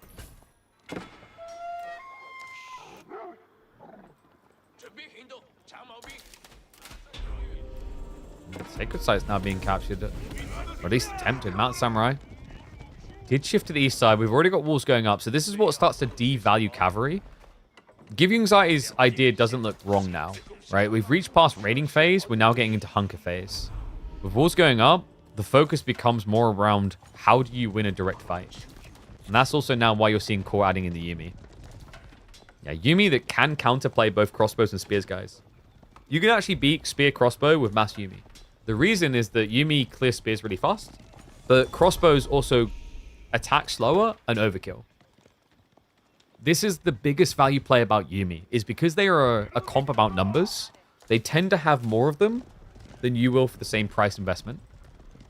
And in the trade-offs, they tend to not overkill as much because they're the lower stats, while you'll always waste extra damage into them.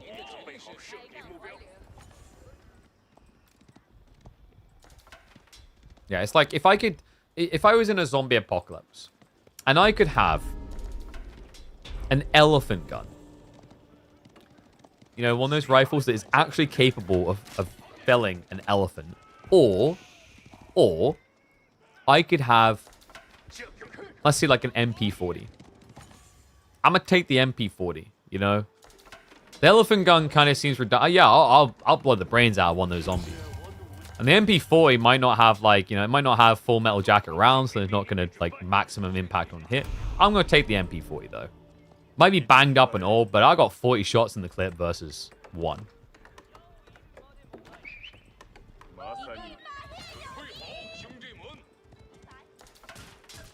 Not sure what Core was up to with this guy. I think he's trying to go for the decap.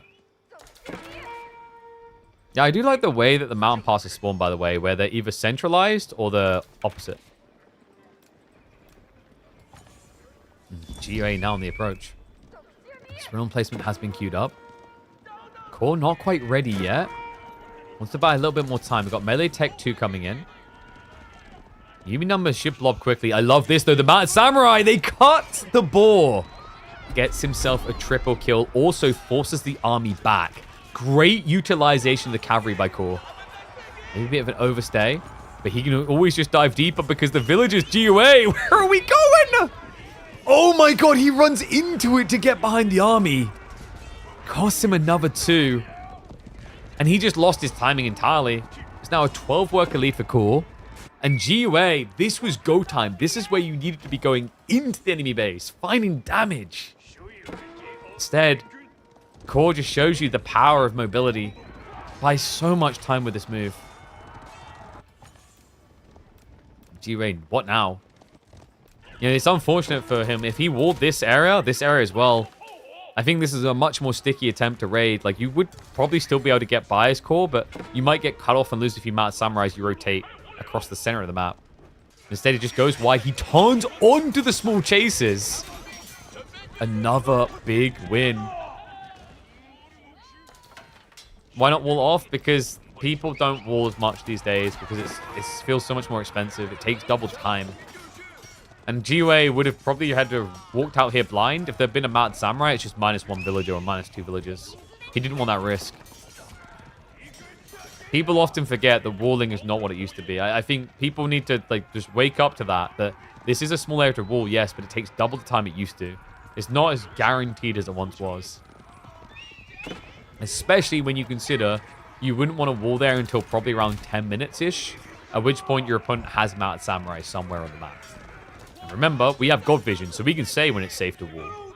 But he doesn't. This is GUA's vision. Sees a lot in the center, but nothing else.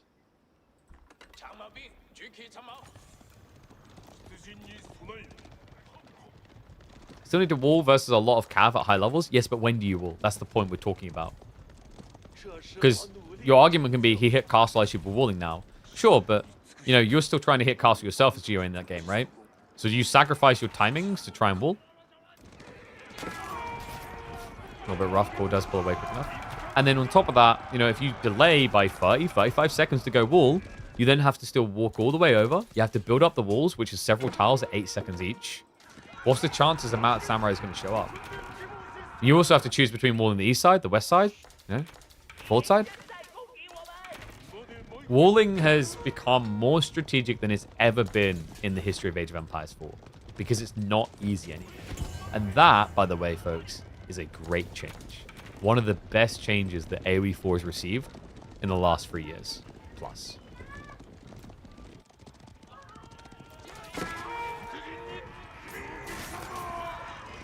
Samurai are at least getting shut down now. And we do have the wall secure. And final detail I'll say on this wall situation to defend Geo's logic, right? Like, you could say, oh, in hindsight, he's now walling when he needs it. Right? Before this, reminder, this was Pro Scouts. So, Pro Scouts plus your starting goal plus forward ball. Why do you need to wall this area yet? He already had an outpost on the goal because of the early Spearman rush. So like I said, his logic does make sense of like, he didn't feel like he needed the wall quick enough. The reason why the wall would have been important is because he would have trapped the Mounted Samurai. But that's a variant element. That was never guaranteed to happen, right? Just buy stone. Buying stone is so expensive. Also, like, we just went from building very slow to build palisade walls to building even slower to build stone walls. So your trade-off that you just highlighted is, yes, a stone wall's forever, but a wooden wall takes 8 seconds per tile. A stone wall takes 16 seconds per tile. Now, building these walls in your imaginary game, where you're up against core and he let you get to 100 villages is fine. But building these walls when you're at 40 villages, think about how big of an impact that is on your economy. It's horrible.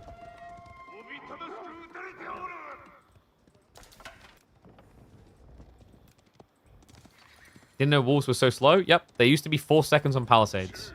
Stone walls, I think, have always been 16 for a long time. Actually, I will say this in fairness. He's playing Shushi. It's quicker. It's 11 and 5, right? So in fairness, there is that element to consider. Maybe that was the point people were trying to make. China and Sushi, you have to remember, do it quicker. But yeah, the way you have to think about RTSs is every choice you make is another choice you can't make. In some form. Granaries. Oh, I feel so bad for him. It's because he got back tree lines and the minerals. Like this is meant to be the golden place, but he'd have to clear all these resources first. This is such a weird spawn for Sushi in China. And remember, for Core, it's easier. He just builds around the TC anyway. That's where your farms go. He's got room for that.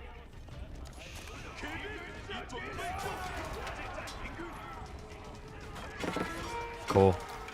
Now on approach, I love the spin and switch. It's such a smart read. GUA, he went horseman crossbow. Core has the answers. This Yumi mass is huge. Hold some spearmen in reserve. Going through now. A few horsemen have slipped in. But it's just so many Yumi. If this was a repeat of crossbows, GUA would be in a golden position right now. But like, how was he to know? He needed them anyway because the Mad Samurai do still exist. And they are in the room with us. Oh my, nice dodge there. The wall comes in clutch. But now the crossbowmen is standing their ground against Yumi of double the count. Not a good look. Because even if the Yumi die, it means the Mounted Samurai win. Now dive into the tree line. We'll just give chase. Not able to run away quick enough, so more workers going down. This is over. There's no comeback from here. He just set up farms to the very side of this. He knows it. Throws in the towel. Core will take the dub with a solid and always reliable Yumi Samurai.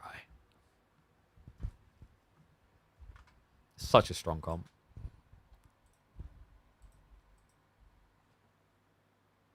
So game one, a win for Core.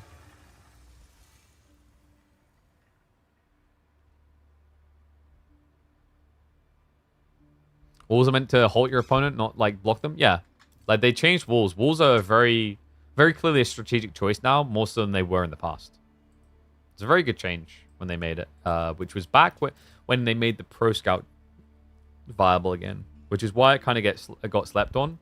It's like, I think people didn't clock it at first because they just thought that pros weren't building walls because they were going Pro Scouts. Because if you go Pro Scouts, you don't need walls, right? Because if you Pro Scouts, then your economy isn't exposed anyway.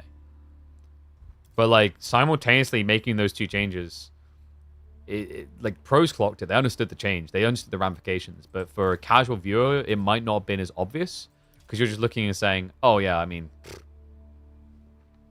it's just because there's nothing to attack. That's why they're not walling." 1 second, my game just like crapped out. We've got EGC Dry. I forgot why was it that we made an EGC Dry Arabia? I can't remember the reason. Was it because people complained about sheep spawns again, I think? I think it might have been that. Sheep balance, there you go. By the way, we've got a really cool new map coming up next week. It's not going to be the default map. I'm going to give people a week to kind of experiment with it themselves because it's very new. But I noticed it. It's called Bazaar. It looks like a lot of fun. Oh, whoops, I wasn't meant to reveal that. I got too excited.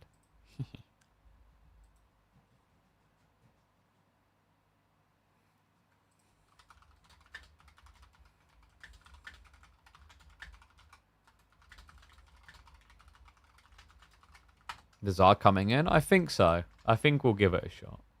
I just gave some people early intel. But in fairness, it's not the default map, right? So a lot of people will probably dodge it the first week. But the idea is to set the foundation of, hey, this is coming through. This will be something you'll need to prep for. So that week afterwards, we'd aim to have it. Actually, let me double check my schedule. Would it be week afterwards? It wouldn't. It would be like a break and we come back. Oof. All right, so maybe it'll feel a little bit weird the way we've done that. But it is what it is.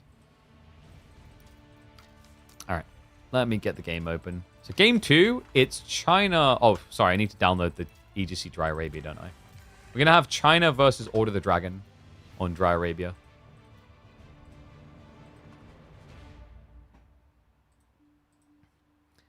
Yeah, something I quite like with this new map, by the way, and it's becoming a theme for Cavallu, is he's fixing the RNG of sheep by just essentially stopping spawning them wider on the map, which I dig. I think it's really good. All right, so game 2, gonna be Dry Arabia. Wait, did I not just download EDC Dry Arabia? Like, I'm pretty sure I... Oh my god. I think I jumped the gun. 1 second.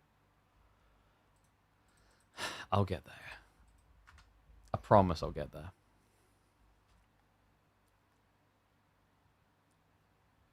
What's the thing next to my keyboard? It's my hand. What's up, Spice? Thank you very much. S-tier podcaster. Is it time to make a podcast, guys? Poggers? Thank you very much for the Prime sub, mate. Appreciate you. Maybe. I want to do a podcast eventually. Everyone does a podcast, though. You got to time it right. How's the reception to Altai being the map pool? I've had no complaints. I think it's fine. AoE4 podcast? Nah, not an AoE4 podcast. If I'd done a podcast, it'd be wider than AoE4. The problem with doing an AoE4 podcast is, like, there is already an AoE4 podcast, and what's the viewership averages like, right? Like, at that point, you're talking about a niche within a niche within a niche. So if you're going to invest a lot of time into something, there needs to be, like, a marketable audience for it. Otherwise, you're just burning time. And you can't get that back. So when I eventually do a podcast, it would be focused on, like, wider gaming, I think, and bringing in guests from different, like, spheres. The key is to build up our core audience so that people are, like... Then you have, like, a big audience where there's some decent overlap with gaming, and then the rest comes from outside of your core audience, sort of thing. Would 100% watch a full AoE4 podcast? Yeah, but I'm saying, like, I think the amount of people that would is, like, lower on count. At least that's my personal take.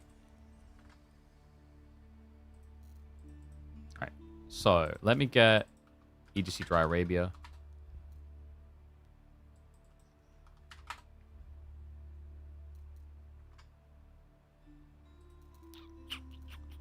There it is. I thought I'd already subscribed to this, but apparently not. The Pylon show was a hit. That's a really unfair comparison, though. How much bigger is StarCraft 2 on a content perspective than Age of Empires 4? Be fair, be real. It's a lot bigger. I think if, like, AoE4 continues to grow, then, like, doing a podcast about AoE4 could make sense. But I don't think we've got enough people into the content consumption arc of AoE4 yet for that to, like, scalably make sense, right? Maybe I'm wrong, but I don't know. I've only got so much time to commit into different things, so I need to be, like, reasonable with what I do with that time. And we already put a lot of hours into growing AoE4. Maybe there's an argument that would be a better way of growing the AoE4, but my argument would be, if you want to grow AoE4, there's much better ways than doing a podcast about AoE4. Because the podcasts can capture the people who already pay attention to AoE4. But we talked about Age of Empires 4's biggest issue is capturing new players. It needs to figure a way of capturing new players and funneling them through to the content consumption element. There's a decent chunk of people that play the game, but when you talk about content consumption, there's actually not that many people by comparison, I'd say. Percentage-wise, it's not too bad, but that's because, like, you could argue the scale isn't huge. I don't know if that's true, though. I think there's just a lot of people that don't know that there's an esports scene, that there's podcasts, that there's streamers, any of it. Like, even if I look at AoE2's podcasts, what's the one called from AoE2? I can't remember its name. Town Center, right? So Town Center does reasonably well, but the reason it does really well, and I don't think Masamura will mind me saying this, is Viper's inclusion. I think without Viper's inclusion, it wouldn't be anywhere near as big.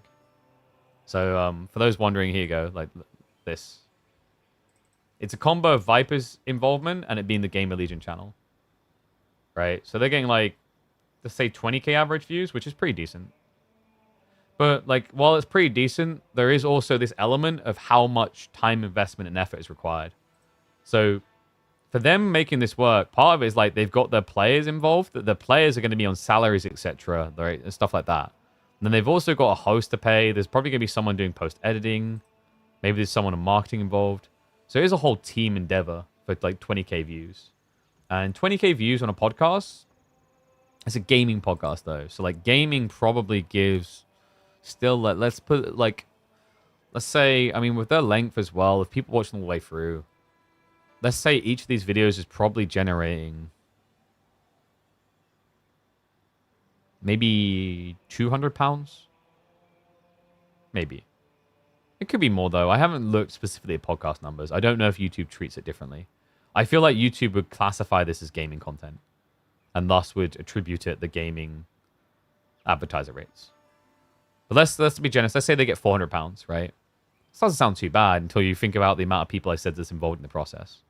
And if I had like regular guests on a podcast, I'd want to be able to pay them. You know what I mean?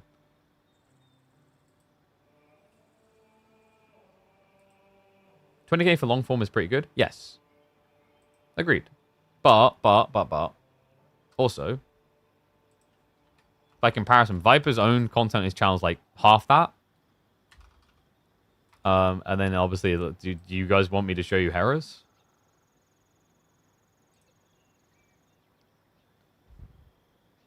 Okay, he's actually similar numbers. But then we've got we've got some standout ones. Yeah, 50, 38, 22, 48, 52, 23. I think in general, though, Age of Empires 2 content consumption is down at the moment, right? I noticed this with T90's channel. I feel like T90's viewership is on a downward trajectory. But that's because it had an insane high a few years back, right? And also, I think something that maybe changed it is, like, when he went to Facebook, less people were consuming his content live. And since he's come back, more people are consuming his content live. And that does affect your numbers, right? Because I've been talking to my editor about this. Like, we need to figure something out. Because I do wonder if, because we stream the games and then we do the games, like, if it's hurting viewership sort of thing. You know what I mean? Because, like, people will watch it live and then they'll go to click on it and they won't watch it because they're like, I've seen this. Like, yeah, if you think about it, T90, like, once upon a time, you're like, oh, yeah, 90K, 100K sort of thing. Because AoE 2 had a huge boom before COVID and then into COVID. Is summer views down everywhere? I mean, true, to a certain degree. But I noticed this at, like, the start of the year for T90, so I don't think it was, like, just that. Right, like, if we go back... This isn't, like, AoE 2's dying, by the way. That's not what I'm getting at.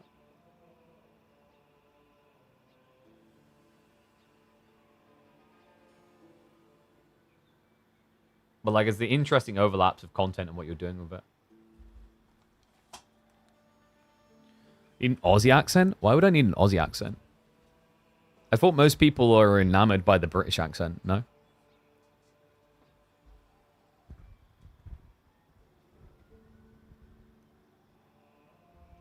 Dude, what the... You guys are trolls. AoE4 already at EWC. That's true. We already had EWC this weekend. Alright, should we get into it? We've got to keep the show moving. We've got Voldemar versus Numudan after this. Ooh. Isn't this the battle of the worst Civ and the best Civ? I mean, it's got to be down there, surely. Order of the Dragon is not high on anyone's tier list, but you know what is at the top of every single tier list imaginable? China. It's crazy. He allowed this through, but there's just something about the way that Korg drafts. He drafts just a little bit different. Welcome back to the channel, folks. Game number 2 of this best of 3 between two classic names in the Age of Empires 4 scene. Give you anxiety. NA's glory up against Core. Number 1 German. Although, in fairness, he's the one who keeps calling himself number 1 German. So it's kind of like, is there someone out there that can claim the title beyond him? I'm pretty sure, if I'm not mistaken, the number 1 German is Ravane. That's a joke. He's a Middle Eastern player, but he always has an account that's from Germany. So technically, Ravane and May are the number 1 German players, right? Give you anxiety, though. China, man. What is the plan here for Core? He had to be suspicious that China was going to come out, especially in a best of 3. I'd be surprised if GUA held on to the Chinese pick. Especially considering the last map would have been Cliffside. And he has got... What? He's got, I think, Ottomans and Mongols, which both make more sense for Cliffside than a Chinese pick. So Core had to be suspicious of this. Love the beginning, though. Moves out towards the deer on the south side. Just a valuable play for Order of the Dragon. It's not that OOTD can't pro scouts. I just think that they are better at just rushing out onto the food sources like this. Because they can just build one outpost and lock in. Certain start and play again? So he gave up on the Age of Mythology. Guys, you know what that means if he gave up on the Age of Mythology. You guys haven't processed the other detail involved in that. Have you processed it yet, Crackety? If Zertan gave up on Age of Mythology, does that not also mean that Divine DFP will have given up on Age of Mythology? Is English about to come back into the meta? I mean, there's some players that just manifest it, force it. Like, for example, with Give You Anxiety, it was Abbasids. This man would manifest Abbasids when no one else would. It's actually interesting, though, because when you look at the draft, it didn't get banned, it didn't get picked, yet both of these players highly covet Abbasids historically. Core has been drafting it quite a bit recently, actually. Wait, I love the fact that Faye is worried about having to play someone on ladder. This is hilarious to me because of like how some people feel about playing against her. I actually don't pity you. I saw that Mia Micah game the other day. You get no pity from me. Imperial Academy coming in, by the way. Giving Anxiety's got 2 on the gold. We're expecting Pro Scouts here. It's just the normal. Especially with this type of spawn, right? Like, even though your opponent's taking 1 deer stack, the second one's further out, and you've got 2 retracted. So there is a lot of food on access and available. And on top of that, it is a 14, make it 15 sheep game versus just the 12 for Core. And reminder, Core went out onto the deer, so he should be exhausting his sheep much slower. So yeah, really good opening from GUA. To be expected, though, remember, the Chinese scout has better vision than any other scout in the game. I don't know why. I think it's something about Chinese eye care. I don't know. Telescopes? Like, what? Wait, actually, what is the intended lore behind China having more vision? Does anyone know? Does anyone come up with like a good one? Did I can't remember. Did China create telescopes? Binoculars?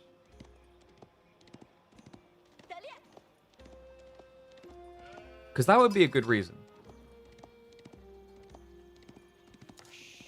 Or is it because China are the visionaries? Global manufacturing, baby. They thought of it before everyone else. Or thought to monopolize it. Anyway, mine work coming through. I don't know if you men at arms into China, though. Maybe just a little bit of pressure play and then play for castle. Because the problem with trying to just men at arms into China is, remember, they have got this hand cannon slits that are super effective. Well, it's going to be beginning with a men at arms anyway, by the looks of it. Could also just be spearmen.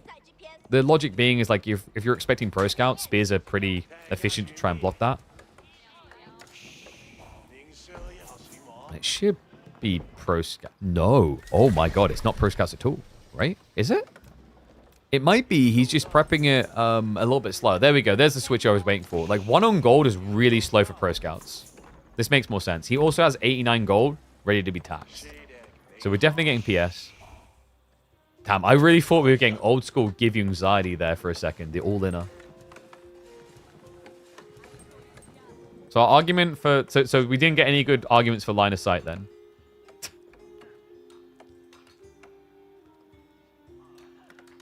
Make China worse at building landmarks? I actually don't mind that idea. Or here's a thought. Okay. This would be a crazy pivot. China and Chushi build quicker, right? Is it maybe that they build quicker because they cut corners on constructing? That could be your argument on why they're allowed to build quicker. So, like, maybe they build quicker, but they have 1200 HP on an archery range, right? Or an Imperial Academy has 4k HP. That also is a fair balancing point from the fact that they have all these extra landmarks. Now, I'm not saying that China is going to build poor quality things. Although, that chair that I bought from Temu did break within 10 minutes. In fairness, it was designed to have figurines sat on it. You know, I thought I was in good figurine shape. Alright, so deer coming back. Cool. It is going to be spear plus horse. I like that idea, though. So he guards his deer with a spear. Outpost also coming up. This has played out nicely for him, actually. You know, normally you'd think you'd have to outpost both deers, but by the time he exhausts the first one, GUA will only then be arriving aggro, at which point an outpost can guard him. I brought the Temu chair. That was my mistake. The problem is, like, I didn't have my new glasses yet, so, like, I was squinting, and I thought it said the Dimu chair. And I thought what was going to happen is that Ben was just going to turn up in a box, and I'd be able to just, like, use him like a chair like Brittany used her assistant. I was so hopeful. So disappointed. Try Arabia lame.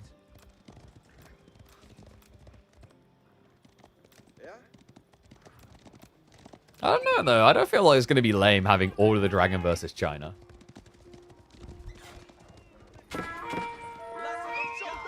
So at this rate, Giving Anxiety would have pro-scouted to get half the deer on the map. And Core would have just taken it. That's pretty crazy. Yeah, I think the problem with a Dumu-inspired chair is, like, because of how smooth and shiny his head is, the chair would have to be, like, smooth and shiny too. Which means anytime you sit on the chair, you would just slip off, you know? Like, someone would just have to be there waxing it constantly. Horseman moving. Does intercept him before he completes the deer, but there's a spearman nearby and... Get out of there! Get out of there! That man has got a gun! I mean, it looks like it's a gun. Jeesh. A shotgun to the face, 2 hits. Is all it takes. Like, 2 hits would put Horseman down to 1 HP from full. Now, you're probably wondering, how does this spearman carry a spear that big? And it's because he subscribes to my channel across on Twitch, the low price of maximum $6, where he learns how to do push-ups properly thanks to my streams. And then gets the arm muscle to do that. Couldn't do it without me. Wait, have I still got that hymns command on? I'm not even sponsored by hymns anymore. I need to remove that command. Don't click it. It doesn't do anything. I have to pay for integrations, damn it. I don't get them for free.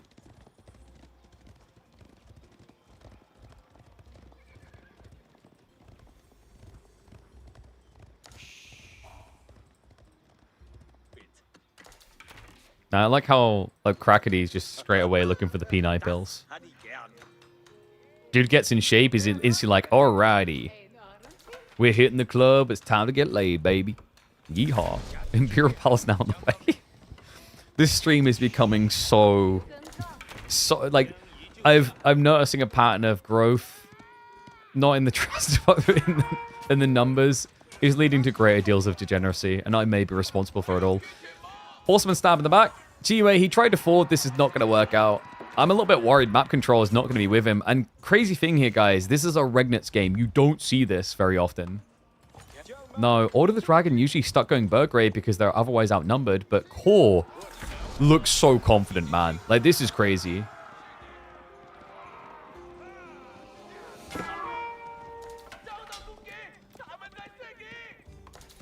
GUA. Now switching to Crossbowman, but my concern is he's going to have to come out onto the map quite quick here. Reminder, this is not your big boy pro scouts. It's just 2 deers worth.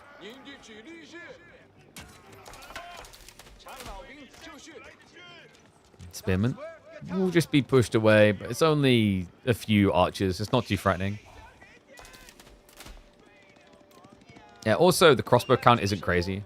Spears are the most crucial thing here, by the way. You need a few spears because, like, this is the thing that can often make Gilded Knights quite sucky. Is 1 spearman stops 1 Gilded Knight. Doesn't kill him, it stops him. Which allows you to then try and swarm him. The reason that's important is that means that a 500 resource unit can be held in place by an 80 resource unit. Now, don't get me wrong. If you leave an 80 resource unit alone to contest a 500 resource unit, you deserve him to die. You know, you deserve him to die as much as you deserve to lose a game if all you do is pick Deli on the ladder. But he will at least hold them in position for the rest of your army to catch. Problem is, right now, Core isn't giving him that opportunity. No, he baits G8 out to the south side and then commits on the north when the army's half the size. Damn. Well played. Cool, this has been really clean. 1 relic home, 2 more on the way. Army's trying to intercept south side, but reminder, there is an outpost here, and he does not have much burn power. Best thing he can do is stop the prelate retrieving, but Core has early warnings on that, so he can just wait. Or we could just run in. Hey guys, I know you couldn't kill the villagers, but take me. My son will avenge me. Gilded Knight's now moving north. Does he look to secure ball? Another nice thing here is the Knights are just great at taking out Pumbaa. Is he running out of food yet? Yeah, pretty much. He's out of sheep, final deer, so this would be a good time to start playing towards the boar. Wait, where are you going? I'm going to follow in my father's footsteps of running straight through the enemy army. Oh, crap. What? He actually got it? Yo. Give you anxiety. And his opponent give you relics here. It's going to be a 3-2 split. Yeah, Northern 1 should be going the way of course, so it's still a win for Regnants, but this should have been 4-1. Unbelievable. Even loses another prelate in the process. And I wonder, could he try and burn through here? It's tricky. He's spinning so frustratingly tanky. Yeah, so the villagers won't be vulnerable. The crossbowmen are now coming. Gilded crossbowmen are just the absolute kings of these fights. But give you anxiety. He's read that. Horseman switch now on the way.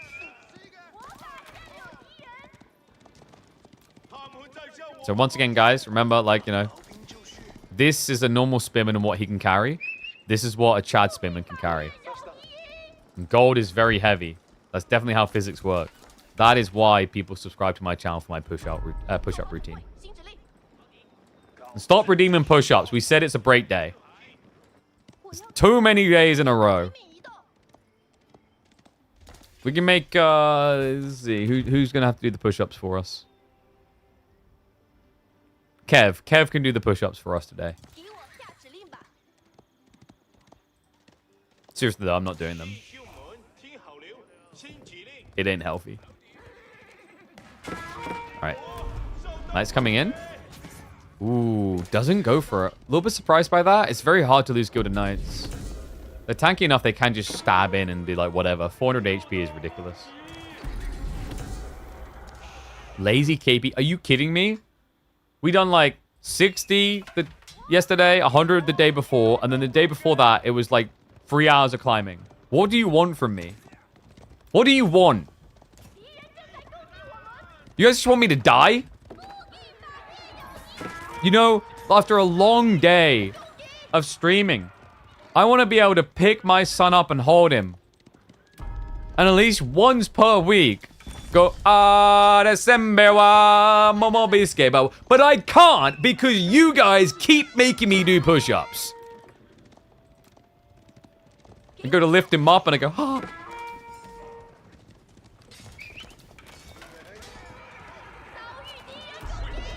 Farm's now coming in from core. What the fuck? Wait, what? Alright, someone lift GUA up right now. Oh my god. The Barbican on core's boar. Guys, this is GUA's boar. This was core's. We highlighted he was going to have food issues eventually. Apparently not. What? The good old-fashioned Barbican? Mate, this meme is dead, no? Oh, GOA, here's a blast from the past. A Classico here in Age of Empires 4. So he goes for a classical maneuver. That also secures the 8 berries. Damn.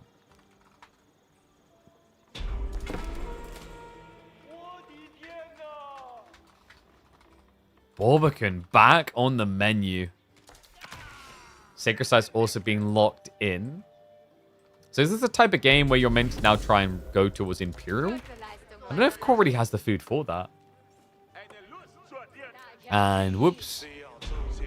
We may have killed it a bit too close to the tree line.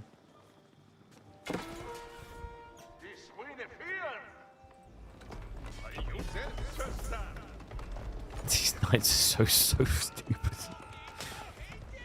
I don't know. So the thing, I always feel this way about Gilded Knights, and let me know if you're the same. They don't look that good. They just don't look that killable either. You know? Their value is in that you just can't kill them and you have to react to them. That's the way I weigh them up. But when your opponent eventually can react to them, you feel like your favorite uncle just died. Right? Like they drop and you're like, oh man. My uncle used to give me $50 at Christmas. Now I'll never get $50 again.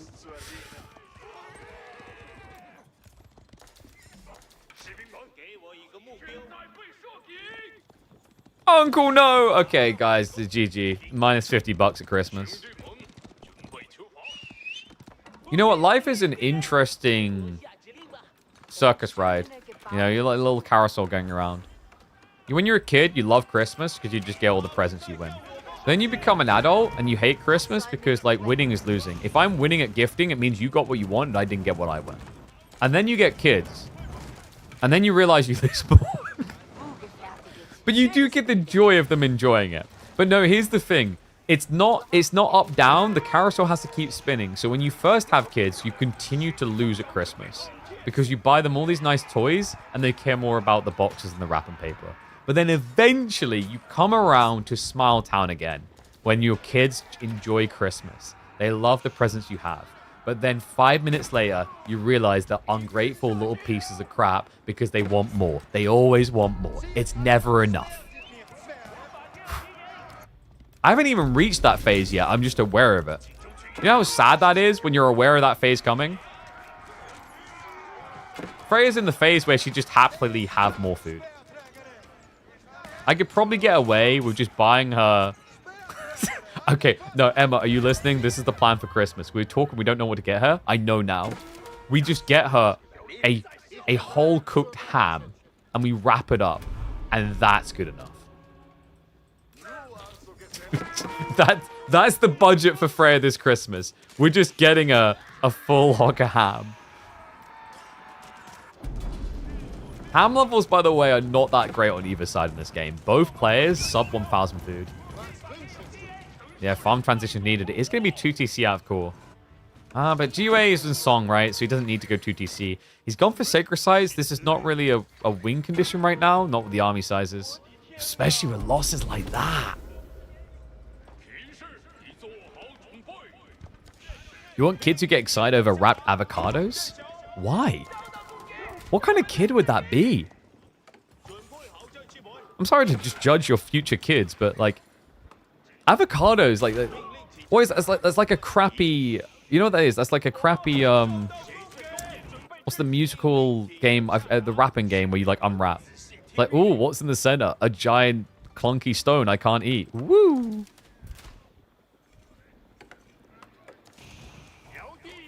Alright, I need a vibe check here. 1's if you think GA is going to win, 2's if you think Core is.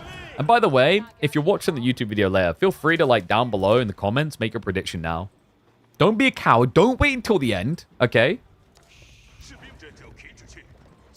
Don't be that person at Christmas who waits to hear what everyone else got their kids so you can just copy it. Be ambitious. Ahead of the time. Buy your kids Apple stock now. They'll love that. Horseman raiding in. Gets myself a villager kill. Nest the bees now, though. Causing trouble.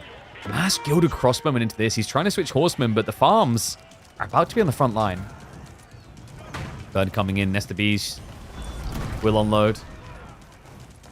Core, he's stuck. However, those are normal Nest of bees! Horsemen, they can do a lot of work. One gets a kill. But now the Gilded Crossbowmen are in trouble. They go for the target fire. He's just sniping them down. Without the clock tower effect, they're actually not that tanky. One remains. Core will have to retreat, though. Gilded Crossbowmen are still standing, however. Archers with the dive in. They go after the prelates. The TC fire is getting rid of the third. The clock tower difference matters. Siege gone. GUA. Remember, he went Imperial Palace. If this had just been a clock tower, how different that dive would have been. No doubt about it. Look how low some of these crossbowmen got. Oh my god. But now that has unshackled the beast. Core. More and more farms coming in behind this. GUA just started his farm transition. First granary cluster complete. The Core is ahead. 28 farms deep. And always a reminder that Order of the Dragon have this efficiency about their farms. You know, with their villagers gathering 28% quicker, you have to think of each farm as 1.28 farms.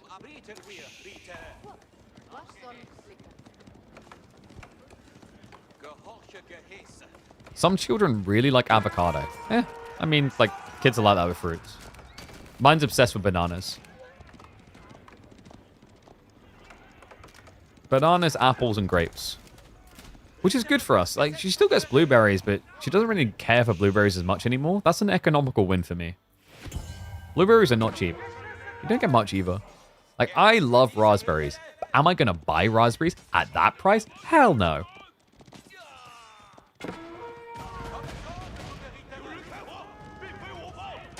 And we've got a lot of gold stockpiling, by the way.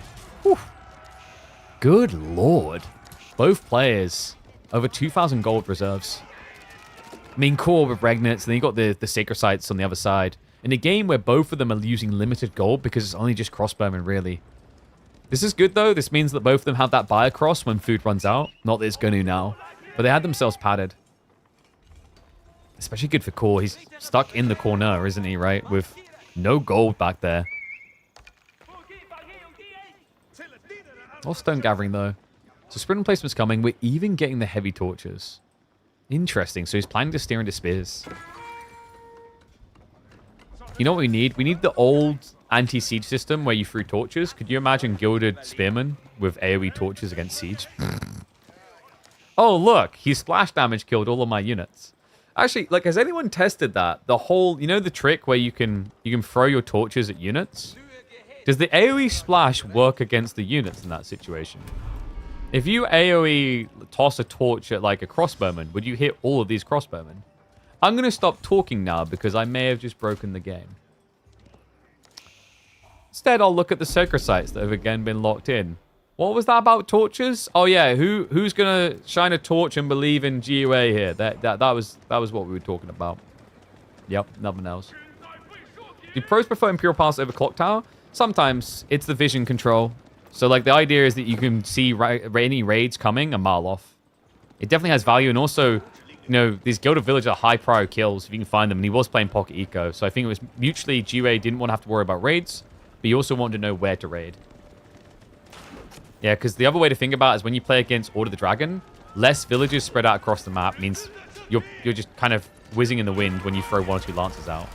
You know, compared to a 2TC Civ standard, you have less chance of finding a target. That targeting was questionable. Nestabee's pretty much hitting the prelates. And yes, 14 prelates. It's super effective. Inspired Warriors buff, you want it on this crossbowman. Order of the Dragon are the best users of that buff. Dive coming in. Crossbows, they say to hell with it. A horseman, though. The horseman being ignored. Oh my god, he does enough. The spearmen fall up as well. And the crossbows aren't dead.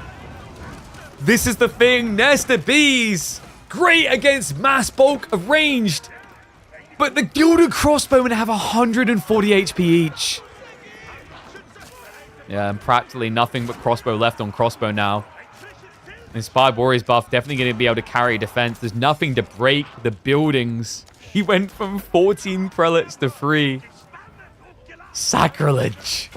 If only he had 3,000 gold to build all the Catholic priests.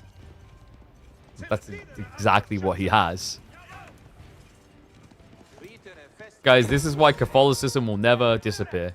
It's a Ponzi scheme, baby. You go there, they hand around a pot. They're like, can you give me some money? You're like, sure.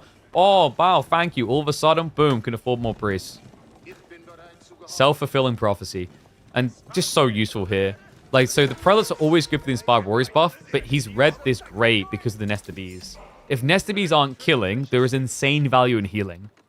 Right? If you take 139 damage, that's now 139 health to be healed on a crossbow. Well, say the late game's scary. We're going there. Elsbach Palace. And it makes sense. He's 2TC. He doesn't need Palace of Schwabia. And boy, am I looking forward to him getting those big old-fashioned gilded black rider. Oh, wait. They don't get those. Yeah, I can't imagine why the developers wouldn't have wanted Order of the Dragon to have a 400 HP horseback gunpowder unit that does 80 damage. Like, I don't see the problem.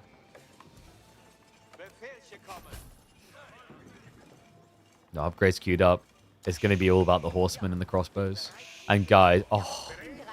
Sometimes you forget it. You never see it anymore. Minework and Bodkin. Guys, these nest of bees are pointless now.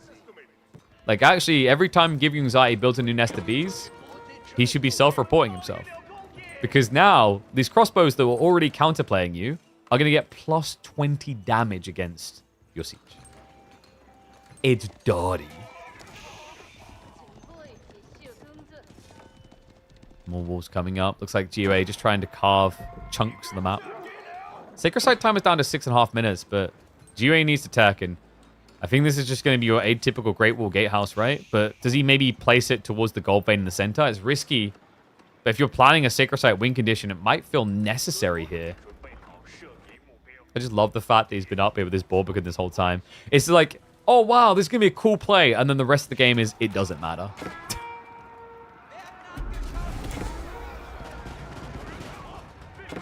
And that's the bees. A horseman just does it again. And now watch how quickly these die.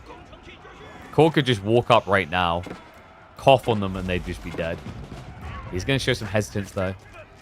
Some restraint. Just backs away. Okay, so GOA, the win con is real here. And the Great Wall Gatehouse is going to be south. So sort of locking in this Sacred Site. Bit of a weird placement. He probably could have maybe secured it here, and it would have covered the gold as well. But wouldn't have stopped crossbowmen hitting you.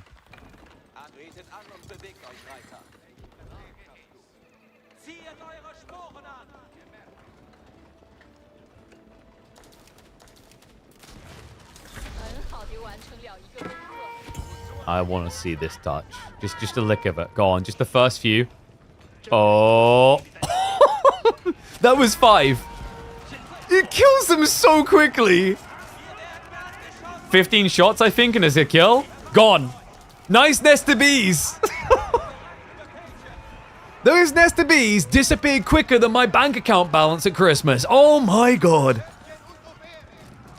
And now you just don't have counterplay against crossbowmen. He's trying to scale into horsemen. He has got the imp age up text coming through. But now a keep drop from Core. 10 gilded spearmen as well, remember. So Give You Anxiety, it's not simply, haha, he has 30 horsemen, he now wins. And no, they weren't Clock Tower. This is the type of game that makes you never go Imperial Palace again, because you remember just how good Clock Tower is. I mean, it wouldn't have really made a difference against Bodkin here, because remember, Bodkin's another plus 20 damage. But before that, the early dives, maybe.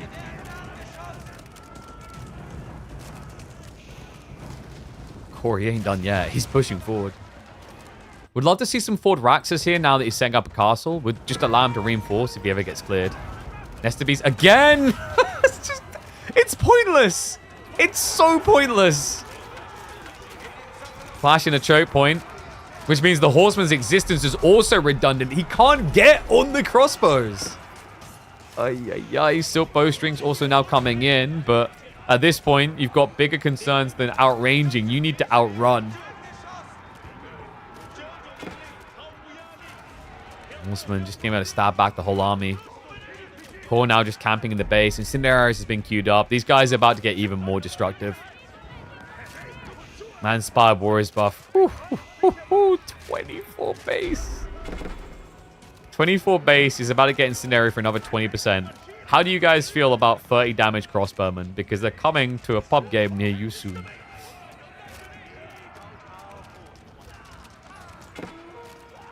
Anxiety. We'll at least be able to scare him away.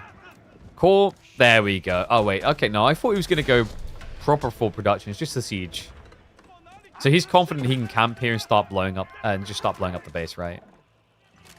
Seems to be the prerogative. Horseman raid on the farms. Oh, there's so much idle time. In a game where Give You Anxiety still has 50 pop slots, his farms just go to sleep. And so do these villagers. They're sleeping, guys. And yeah, don't remind me of when Order the Dragon crossbowmen were bugged. Oh my god. We had to have a tuning pack made to fix that. It got one use And the KPMMs were like, nope, that's got to go. The amount of farms. Oh, core. He's up at 70 farms. No wonder he keeps picking Abbasids in drafts. Feels like he's obsessed with food here. 3.6k. This man has basically just monopolized every single kebab shop in the downtown area in his city in Germany. Good God.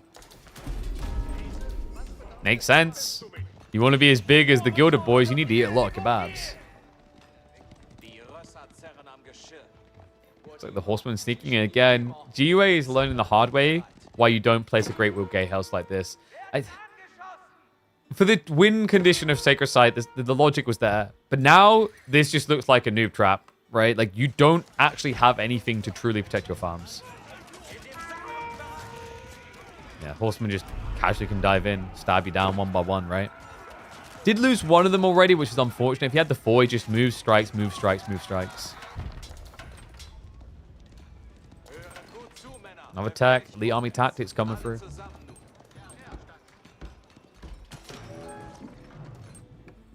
I just realized how weird Give You Anxiety's landmark belt looks in the game. 2 defensive landmarks, and neither of them are in his base. No, you could argue both of them are actually on course side of the map.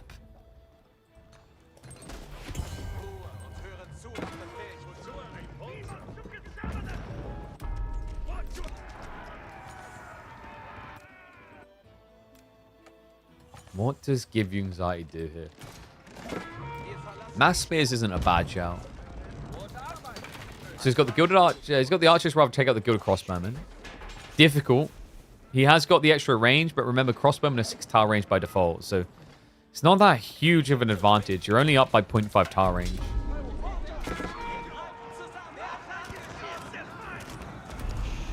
And the burn comes in. It's a yoink. Core. He's like, I was robbed of my 4 relic game. I'm gonna make it a 5. He's got the prelates on the front line. It's a heist. Don't mind if I do, says Core. Oh, but wait. Oh, I thought he was gonna be a reasonable lie. He's like, I was only meant to have 4. No, he's gonna snatch it for the full 5. Give You Anxiety with a hey, get back here. Not gonna work. And reminder. Yep, he's already got a keep. He adds in an outpost. It doesn't take that long to get these back home. And a heavy dose of irony after Give You Anxiety tries to play for a Sacred Site victory. Core's now the one locking it in. We've also got Gilded Hand Cannoneer now on the way. Interesting, because GUA is doing the same thing. And China Hand Cannoneers are a lot better because of the range, normally. There it is, Pyrotechnics. The big problem here is, though, GUA... I mean, the Great Wall Gatehouse is hardly holding on. At which point, your gold access is going to be low.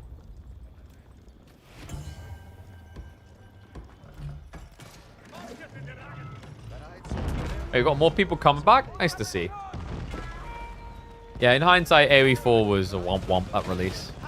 Compared to what it is now, it's 10 times better. And can it... Oh my god, like... what nest of bees? Okay, seriously, you're a ranged unit diving this thing. Why are you not dead? What? What? Attacking the center, though. GUA. Trying to return blow for blow. He wants those relics back. Easier said than done. Full production now, Core. He's getting frisky with it. Good a crossbowman. At risk of being dove. Horsemen are going to jump in. Rest of the army does get chased away. The prelates are fording just to keep blessing and healing. And the Trebs, they've already fulfilled their purpose. The Great Wall Gatehouse is down. The Horseman backstab is an L. And now you're left up against the Gilded Crossbowman with no answer. The 29 damage Gilded Crossbowman. Yeah, Horsemen don't feel that tanky at that point. Now full Divide Dive. Men at Arms. Remember, they've got almost 400 HP plus the Golden Cuirass. Doesn't feel ass in this matchup, no. GUA is mainly on archers. Surely this is it. I just don't see the way that he gets out of this. I'm impressed, though. This was a really cool Order of the Dragon game. Being China's no small feat. I mean, in terms of quality of player, there's no denying that Core's like a higher seed, higher rank than GUA right now. but China is still, in some ways, in a very blunt, obtuse Civ. I don't want to say easy to play, but it feels like it's easy to win with sometimes. But not today. No, gee, way. He's going to be shaking his fist at this Gilded Crossbowman. It ruined everything. It ruined the entire plan. Even earlier than that, Core's play onto the double deer stack just to remove the effectivity of Pro Scouts was smart.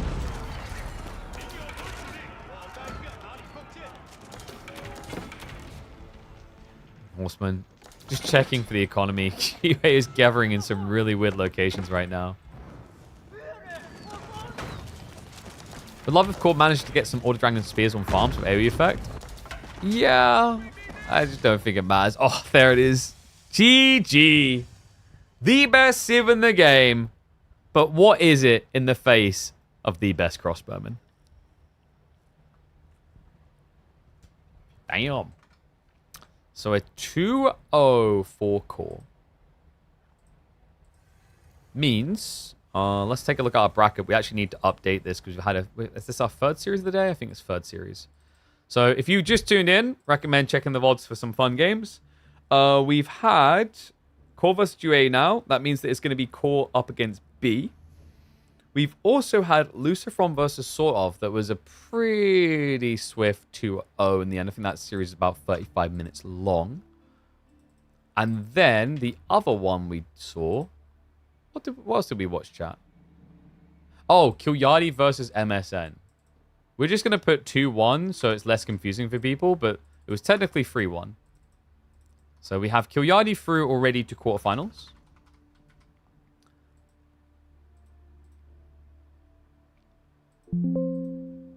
And then later today, live.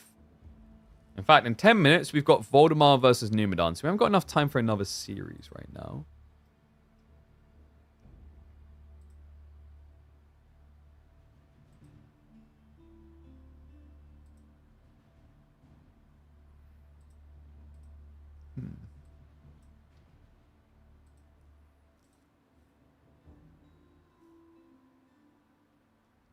Ah. And Killyardi's series will be playing tomorrow, by the way. We've already got that locked in for 3 p.m. start time. That's going to be hype. So I don't think we've got enough time for another game right now. We've got like 5 or 6 minutes before the draft begins between Numu and Voldemar. And then I think after that, if we've got time, we'll check in on the Vortex series. You might have to skip Scarlet Devil versus Gully and hop straight into the Vortex one. And then we've got... What else needs to still be scheduled in? I think Doom and Mirrored hasn't been scheduled yet. I believe Louis' series has not been scheduled yet. Unless I missed it.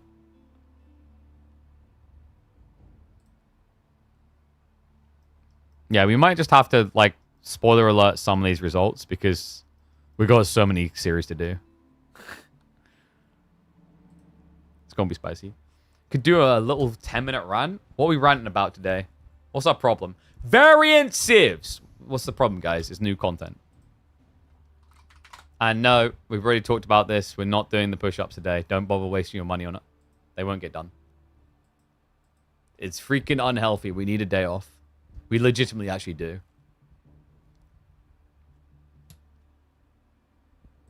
Scammed? You say scam one more time, I won't refund it.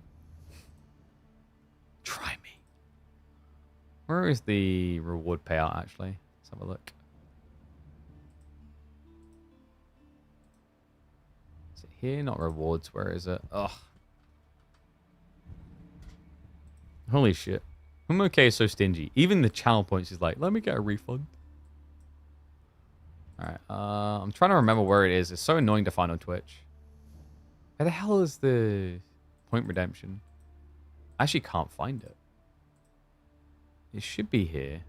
And then, there we go, review requests. So,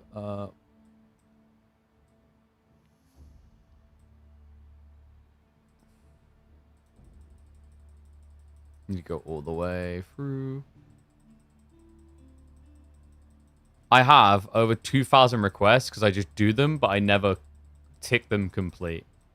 3,000 requests. Oh my god. All right. I will refund push-ups that happened today. So, reject, reject, reject. Everything else needs to be completed. There we go. Oh my god, so many requests are being completed. 3,500 requests. Good god. Oh, and okay just got timed out. All right, well, bye. See you in 5 minutes.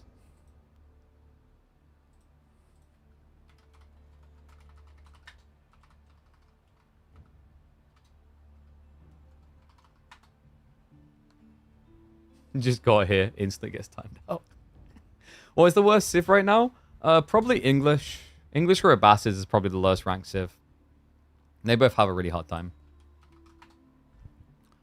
So guys, have we got the draft yet? No, they're drafting in a sec. But in terms of what else we got today, we're going to be doing Numudan versus Voldemar next. Then after that, in T-2 hours from that point, we should have... Wait, where is it in the schedule? Am I blind? Oh, yeah. We'll have Core versus B. So Core versus B is at 6 p.m. UK time, i.e. Another 2 hours from now. So it could be we're instantly into that afterwards and I don't get a chance to eat at all. Because, like, Numudan and Voldemar is the type of series that could end up being quite long. Especially with the way they both are playing at the moment. I think Numudan and Voldemar are both having a good month. Might call them your little boogeymans. By the way, guys, have you seen this? It's still doing this. This is Keck W. You see that? So I've edited it before. Like, I told it what this is. It's already been told what this is.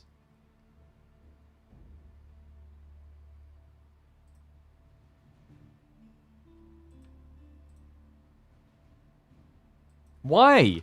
Why are you doing this? Am I blind? Ugh. Where's Ivy?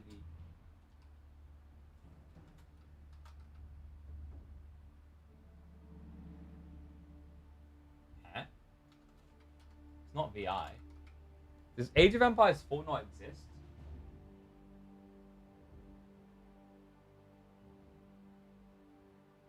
Why is there a content editor option, but there's not Age of Empires 4 on YouTube?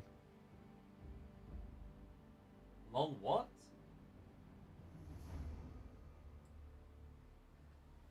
There's only a content editor option. Dude, are we such a dead game that YouTube doesn't acknowledge our existence anymore? Was Drongo a figment of our imagination? Oof. We're gone, guys. Get a new game. Time for everyone to start preparing for Dawn of War 4. Wait. Is Dawn of War 4 show up? Okay, at least it's not that chalk. Dawn of War 4 doesn't show up. Like, what? It just doesn't exist. I don't know, do I just mark it as Age of Empires 1? I mean, it's more accurate than EA Sports FC. I'm just going to mark it as Age. I think it didn't even work. I think, like, YouTube is having a brain damage moment for sure. What? That is a weird champ. Probably get more views with FC. True. We're milking the directory. That's what's happening. The scam works until FC comes out, and then people are like, where's FC? Oh, mate. Look, dude, that's nostalgia right there. Look at that symbol. You ready? Look at that symbol. Yeah. Good to go.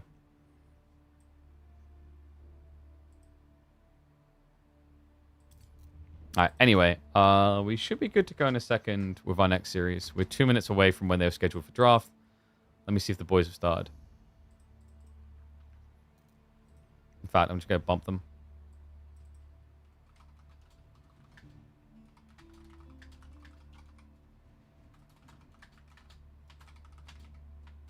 Just going to mesh them. You guys on time? Eyeballs. says 2K on BC channel. Does it say 2K on my channel as well? On my videos in general? I'm curious. I think it does, right?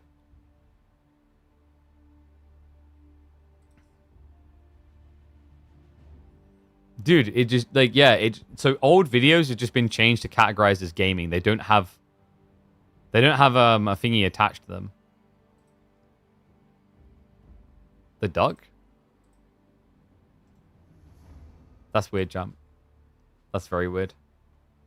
Alright, anyway, where are my boys? In fact, let me wipe the UI clean and get ready for Numudan versus Voldemar. Numudan versus Voldemar? There was a directory before, but it's just been purged for some reason.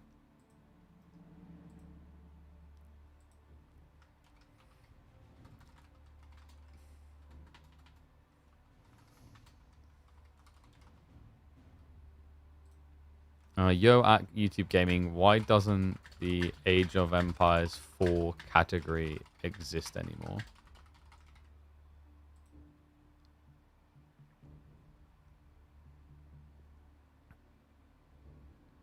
Oh, damn. Yeah, that's like a really rough look. Did you guys hear about the 100 Thieves stuff at the moment? So, basically, Nadeshot has been doing some gambling streams. But, like, he just admitted, he's like, it was actually admittedly bad timing because they just laid off a bunch of people at 100 Thieves. So he's like, this was poorly thought at times. Like, yeah, Jesus. And what is up, Blue Sky? No gambling required there. That's just pure value. Thank you for the Prime sub, mate. Welcome to Swarm. Yeah, that's crazy, though. God damn.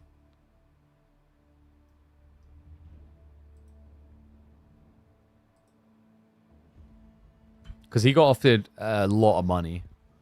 Because, like, he basically, his justification is, like, he done a gambling stream.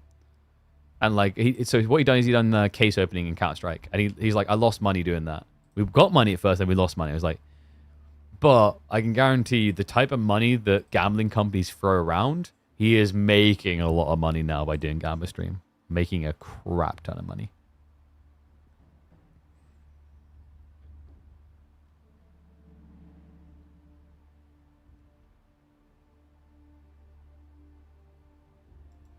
Okay. Yeah, so, like, I just got confirmation, like, Caillou's showing examples of, like, what can happen with sheep spawns in EGC Dry Arabia versus the new one. And it's, like, day and night difference of what can happen, apparently. So, hold on a sec. Alright, so this is example 1. So this is what can happen on, like, standard Dry Arabia.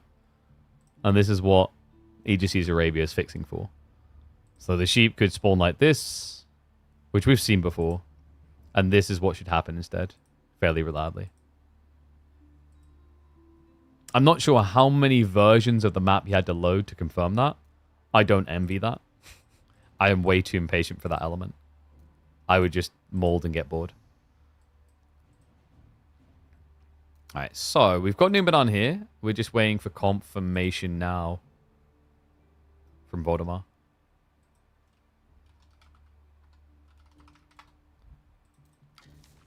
He better be here. You have to beat him with a stick otherwise.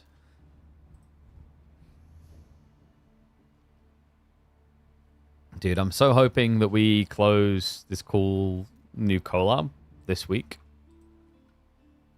I need to chase up with them, actually. I haven't had a response yet. There's something cool that we should be getting our hands on this month that I'm excited for. I'd also like it if Google would fix my goddamn account.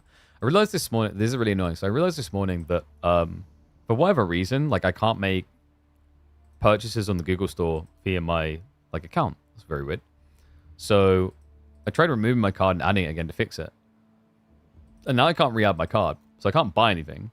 But to make matters worse, now because I've like pulled that off, now because I've pulled the card off, I have no card registered to there, which is a problem because that's the same account that pays out via my YouTube. So now YouTube, like Google's just going to be sitting on my YouTube money. They better respond quickly, goddammit. And no, I have not picked up the package, Emma. So you might want to have a look around and see where it is. We have a package. That is for a different cool collab that I will talk about in October. Yeah, we got something really cool. I'm excited to show you what we got for October. It's a IP near, dear, and close to my heart. So I'm really looking forward to that. Was it delivered? Let's have a look.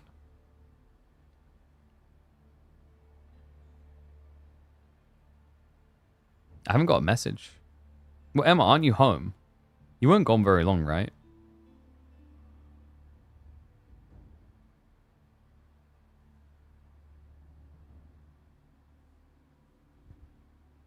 I don't have confirmation. Yeah, so like Emma had to go pick up Freya, and the delivery could have arrived at like 12:30, like 12 up to 12:40, and she left at like 12:30.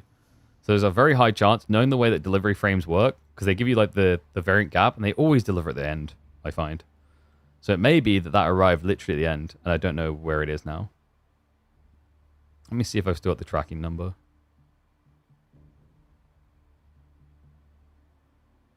Because I don't think contractually I can show you guys what I got delivered yet.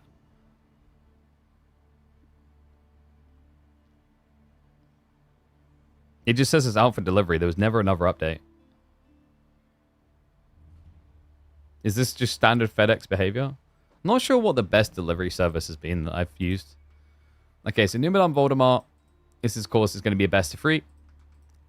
We've got map draft set up. We've got Civ draft set up. So we should be getting underway in a second.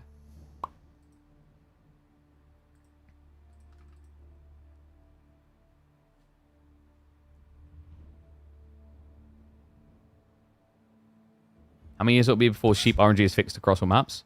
I think Kavayu has the correct idea. If you look at Kayu's map designs, a lot of them just don't have sheep all the way around the map. The sheep just spawn around your TC. And that's it. And I think that's correct.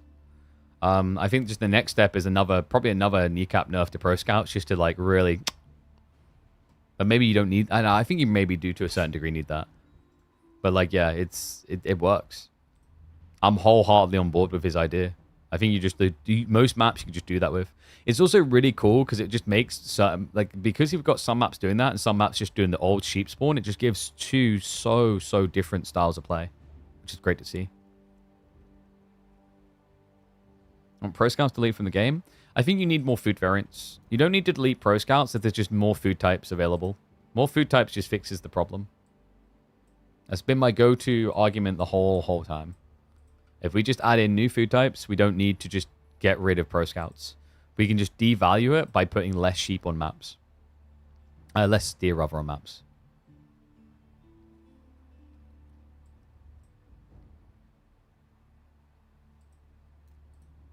I need to nudge my guy about that peripheral brand. One sec. Where is he? I have so many Discord channels.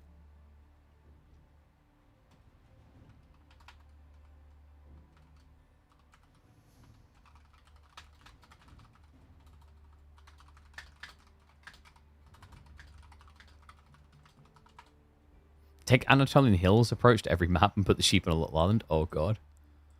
Dude, don't. The amount of mold in that. I think my favorite part of that, actually, was the time when we released it. I think that was when Beast was playing KPMM, and he predicted, like, he was like, oh, the map will just play like this every time. And it didn't play like how he predicted every time. It played very different, actually. There was some different strats. The problem with Anatolian Hills in the end, though, that made it pretty sucky, is, like, what would happen on that map. If you guys remember, that was the one that had a river through it, and you had to transport ship across, and all the sheep on the other side. The problem with that map is Malians and English, picks like that are way too good. Malians in particular were way too good. Some players like Core, I think, caught them really quickly. Like Malians is ridiculous. And English as well, with like a White Tower Rush.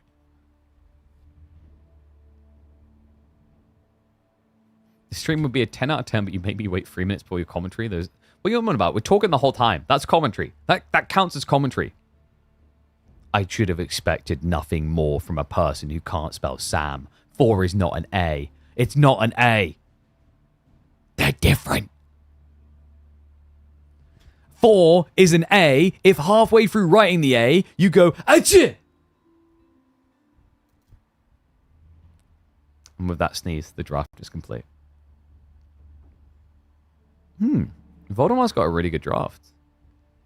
Japan, Lancaster, HRE. I mean, we won't talk about the Rus. That's trash. But we got, like, what? Altai beginning? What's Numudan up to here? Byzantine pick, maybe? Probably Byzantine game 1. Voldemar knowing that can go Japan. Japan's pretty nice there. Or you could go Rus all in. We just saw that earlier between Sorov and Lucifer. Rus isn't too bad. Yeah, overall, this is like a decent draft from Voldemar. I think Numudan, like, Boldland, Dry Arabia. So you got Delhi for Dry Arabia, and then Boldland Malians. So Voldemar, what, picks HRE into Mali there? And then that leaves Dry Arabia for Lancaster? Could you Lancaster Boldland instead? Oh, Lancaster versus Mali isn't too bad, right?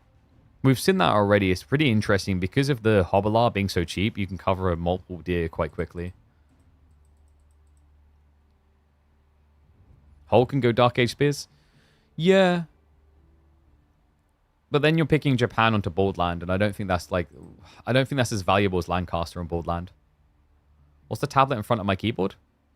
Oh, that? This is my Stream Deck, mate. Elgato Stream Decks. If you go across their website and use my code KP, you can actually get a discount on these. These are great, though. If you're a streamer, if you're a content creator, Stream Decks are like an absolute given, absolute value.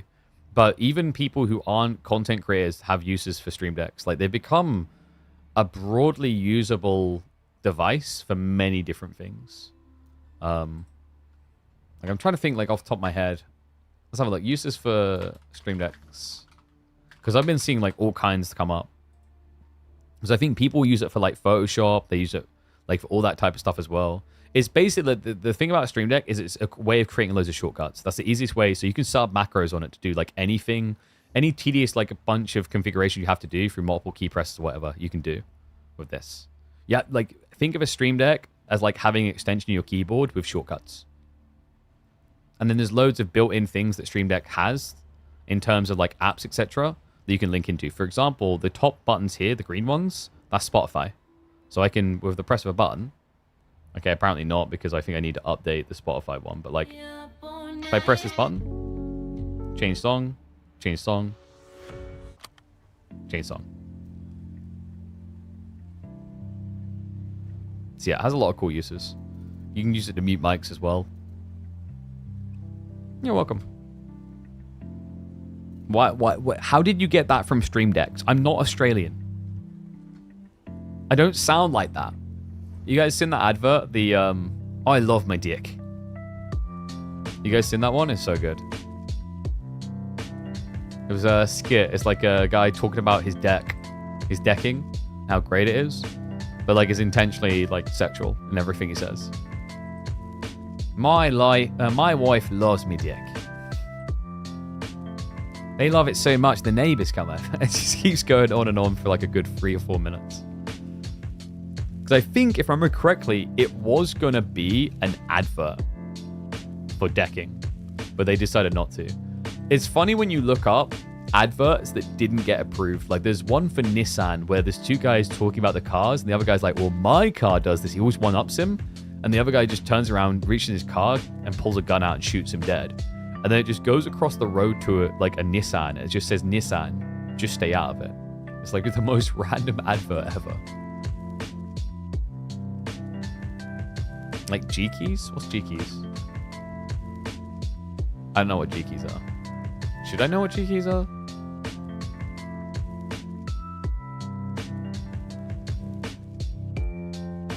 Oh, macro keys got you good. Oh, yeah.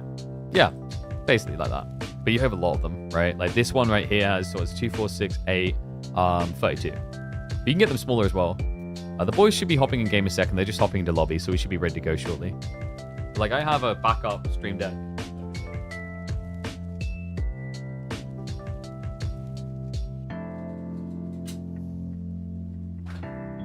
You can get this size as well. So that's a 15 button one. There's also like a 6 button one.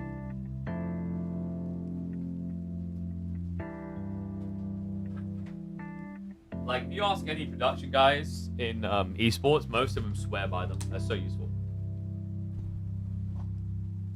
It's basically like the Stream Deck is pretty much the Elgato product that catapulted everything else to be successful, really. Because they have so many things now. We've got green screens. We don't use them that much these days because we've got the PC on the side. We're more cluttered in the background. Maybe I should go back to green screen. I don't know. But we've got like the XLR. We've got the capture card. Like these two devices, these were really the heart of Elgato. The Stream Deck and then the capture cards. And then it's expanded into so much more. We've got boom arms. We've got the lighting. This goes on. They also have loads of things now, like they have a pedal that you can just use to put, you can put macros on a pedal, right? So it's just a foot pedal and you just press it to do an action. And they also recently, one of the big, really liked ones is they added in, I forgot the name of it. It's one of the, you know, the ad read things, the like a little screens that goes over the camera sort of thing. So you can put it next to the camera and it can like have ad reads and stuff on it. I don't need that though. I just do random stuff. What's with the music? Because we put the music on with the Stream Deck. Who cares? Why not music? It beats the background music of AOE4. I'm sorry, but you're telling me you don't like a nice re-rip of the main theme of Smash Bros. Ultimate? What kind of savage would say they don't like that?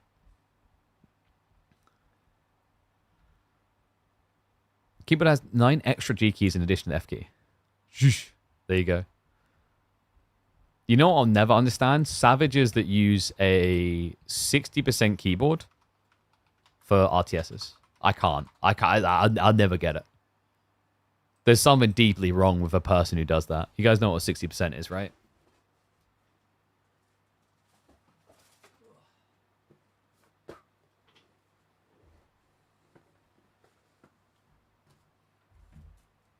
So 75% is fine. I use a 75. But this, so this is 75. You still have the arrow keys, the insert, the Fs. But this is a 60. Why? Like, don't get me wrong. If you play like Fortnite, crap like that, Apex, yeah, this is great, right? Like, it matters because you're taking up less desk space, so you have more room for your mouse movement. But if you're an RTS gamer and you use one of these, you're dead to me. I'm sorry. You're doing yourself like no favor. Because like you have no F keys. Or rather you do, but you always have to shortcut to F key. Shmooly, you're dead to me now. Like you are making your life harder though. TKL is the perfect size for RTS. TKL is 10 key less, so you lose the numpad. Or 75% as it's also known. I will always swear by TKLs. I love TKLs.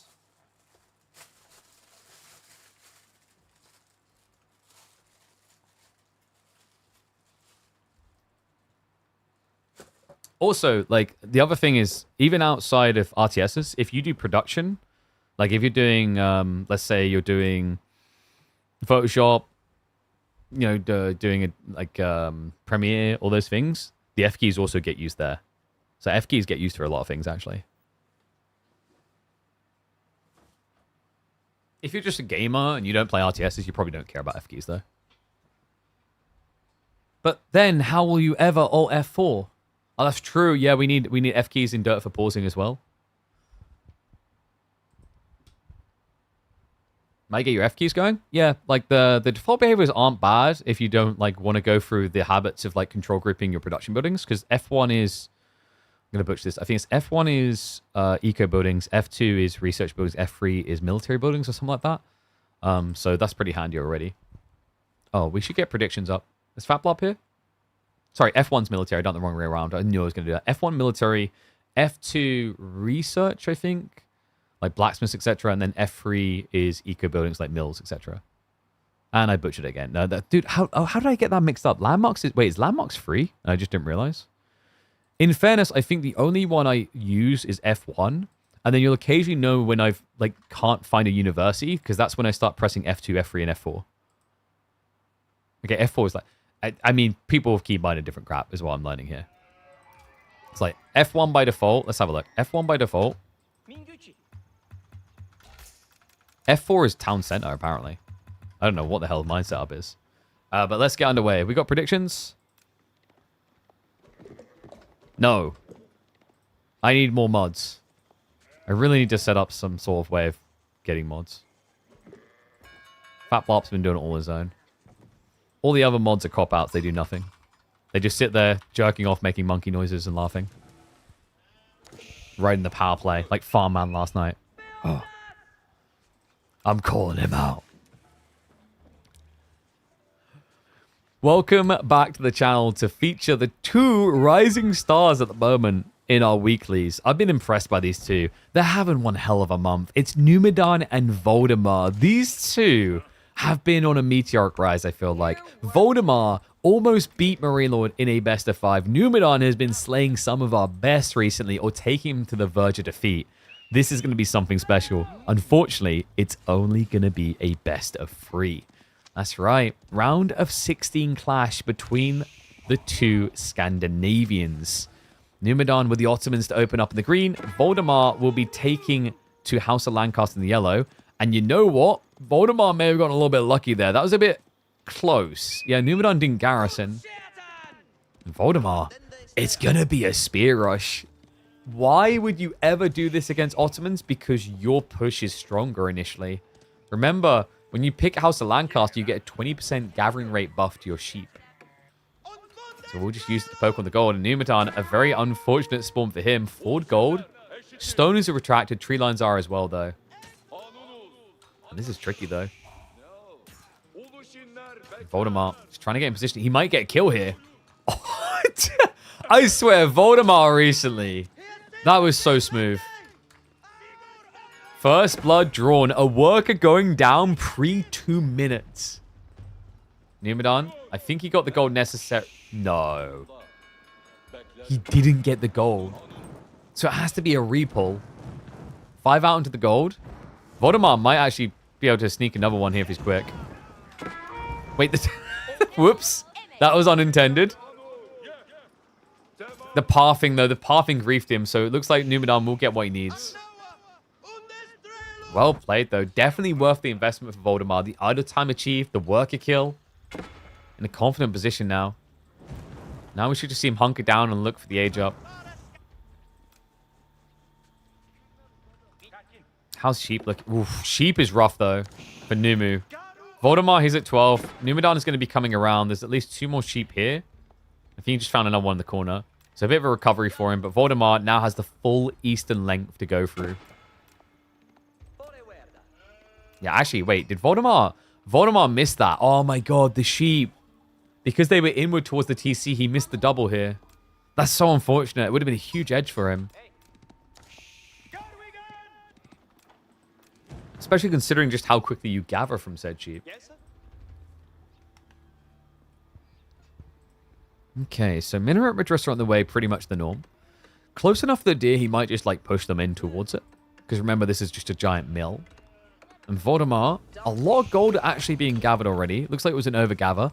And he is shifting out towards deer now. So that explains the slowdown. But it's also a bit weird that Voldemar would do this. I think he's out of sheep though, right? Yeah, 2 left. Maybe he thinks he can't get back quick enough. The reason this is weird, guys, is this gathering rate by default is actually worse than sheep. So, like, if you can be on sheep, it's much better. You could argue this is a dangerous resource, whereas sheep is safe. Granted. But I still don't think it merits the slower timing. Because remember, he walked out all this way to do this. If this was different in that he, like, started this deer and then survival techniques down the line, it's a bit cleaner, right? With wheelbarrow as well. It looks like... Wait, Voldemar. Oh, this is sick! We just had someone saying in chat last time on Altai, no one uses the Forgotten Runes. But Voldemar almost forgot about it, right? But we've had so many maps where Lancaster's been good for this.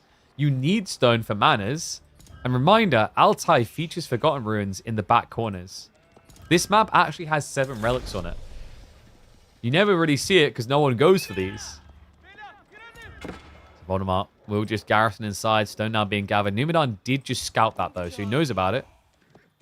What can he do about it? I mean, not much, I don't think. He's going to try Sipahi Military School. But Voldemar already has access to spears. I don't know, this is looking pretty bork right now. Abbey of Kings also coming through. Second mill to be set up. Sheep drop-off is about to come home. That's huge for Voldemar. He's got 15 sheep compared to just 9 for Numu. Numu can go for the Anatolian Hills, but if you go Anatolian Hills, you can't really fight. Because now your opponent will have healing and you'll not. Right? Like, usually you want to try and find a way into imams. Man, this is already a pretty impressive game 1. Considering Ottomans have been on the rise, it's not like you can say Numudan is throwing the Civ away. Ottos have been looking pretty solid recently.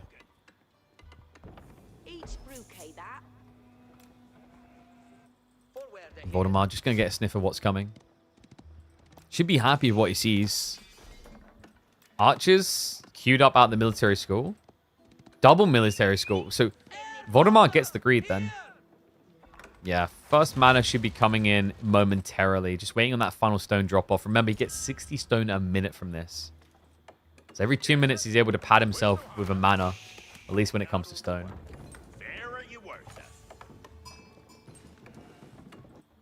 Unbelievable. Now that I look at it, actually. Is it the same distance? It is. Yeah. So it's not like his gold was further away from the TC. It's just obviously location-wise, it's pretty brutal. First Lord now on the way. And a Yeoman strat. So Spear Yeoman. Voldemar just playing this like a classic English. Yeah, minus Council. Just replace it with Lords. Pretty ballsy to see him doing this into Sipahi, though.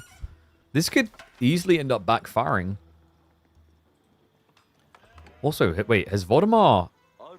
Huh? Voldemar skipped worker production. Quite a lot, actually. Whole 1 worker worth, so that 1 worker kill is redundant.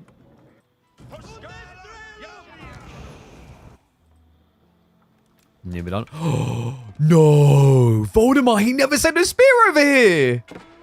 He didn't think Numu would scout it. But Numudan, he saw it straight away. He waited here this whole time. He'll deny the stone. So Voldemar now down by 2 almost. And only has a single mana to show for it. And guys, he just invested in Yeoman.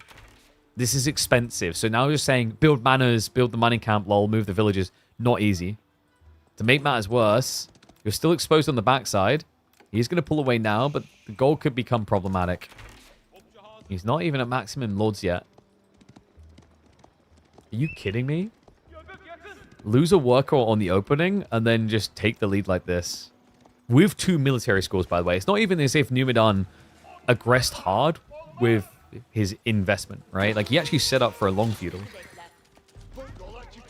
Reminder, guys, Sipahi do fairly well against Lancaster as a whole because the workers can't defend themselves. They're all short bows. Short bows suck against light cav.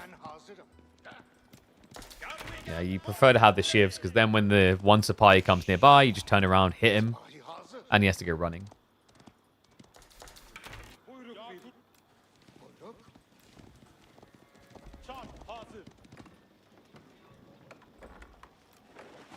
Numudan, how are we looking?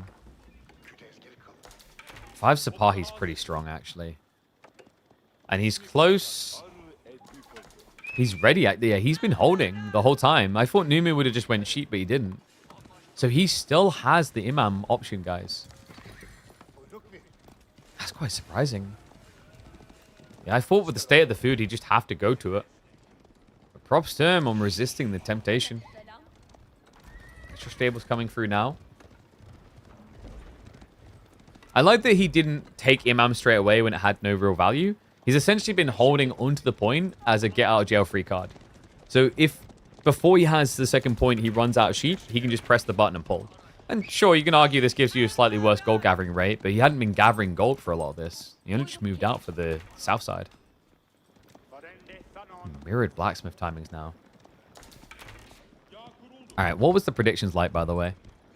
90% for Voldemar?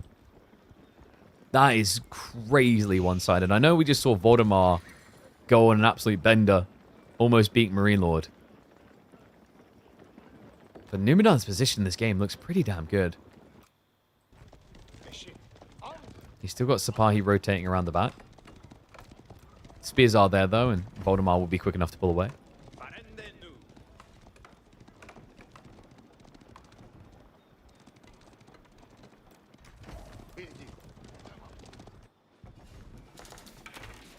This has been a very slow early mid-game transition, hasn't it? And no, Marino didn't lose. He almost lost. Voldemar took him all the way to a game 5. So Voldemar was able to get 2 games against the #1 ranked player in Age of Empires 4. That's pretty impressive. Numudan's had some good feats himself. We saw him just a few weeks back, which he was able to beat B 3-1 in the 3rd place matchup. And also a reminder that Numudan, at the end of Season 1 of KPMM, he was in the Grand Finals against Wham. Both of these lads have had an incredible year already. May not have been thrusted a trophy. It's not the Louis MT levels of incredible, but the improvement has been noted and marked. Voldemar. Ford Outpost doesn't really have the same effect as if you're English here, though. I mean, this is weird. He is genuinely playing this like you're playing English, just without all the advantages. Different advantages, sure. The ones that aren't being fully claimed. He's only on 1 mana here. And you want to talk about attack speed auras, your opponent is the one with it. Instead, it's going to be ranged armor for the engagement. Sipahi. Start to dive in. Archer's picking apart. Numu, great pushback. Looks like Voldemar was one hand in the cookie jar on economy. So contemplating the next stage. Numudan just got a buff gathering rate. And folks, he did go Antonian Hills, so a lot more food to work with. Numu's still holding out on that point, though. Can't decide if he's committing to an all-in or if he's going for maybe, what, military campus here? Just get extra military schools and prep for castle. He could still actually justify the Imam point going for castle just because of the relic timing.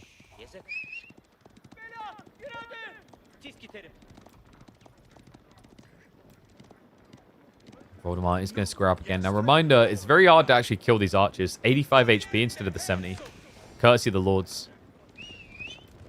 Maybe not that hard when it's Sipahi, at least. If it's just the Sipahi striking, they do 24 damage per strike anyway. So it's always going to be 4 hits. Actually, does that make a difference? 24... Be 72. Actually, it does make a difference, doesn't it? Yeah, so extra strike required.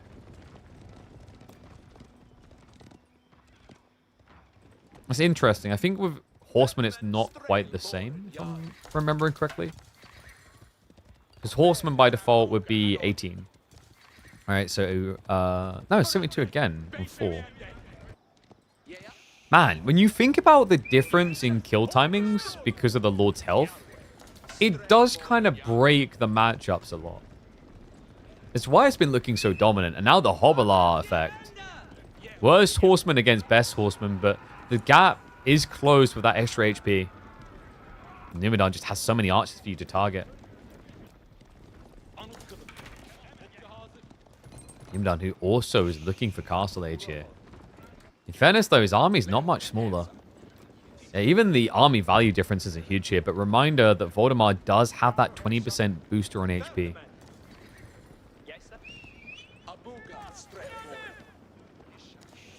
Voldemar, Bill hooks. Really? If he does this, he's going to miss the timing. I mean, Billman comes in quick, but my concern is you're not going to be up in his face. Mehmed Imperial Armory now on the way. It was the extra military campus. So no imams. Just continuous blow. Reminder that the archers of the Ottomans are actually better here. You've got better range as the yeoman, but damage-wise, you're losing there because of the extra armor from the meta. It's like when you think about the armor difference and then think about the health, this does at least balance you out up against the Ottomans' power in Feudal. But it means you're not necessarily miles ahead with the extra health like you normally would be. Attack up complete. Voldemar changes tune. Needs a dive. He is committed here. 21 Yeoman Spear and 15 hobbies. His #1 hobby is killing. Numu waiting in the tree line. 40 seconds out from veterancy. Voldemar, he sees him. He looks for the dive, but he's now diving TC. Military schools to be targeted here. Not a bad choice. Time is of the essence. Sipahi, start to poke at it. Just not getting the connector yet. Maybe 1 or 2 worker kills to be found here. A scramble to the east side of the base as Hobbler start to leak in. The village is now idle. Voldemar, with the timing, they have to stand and fight. The villagers dictate that.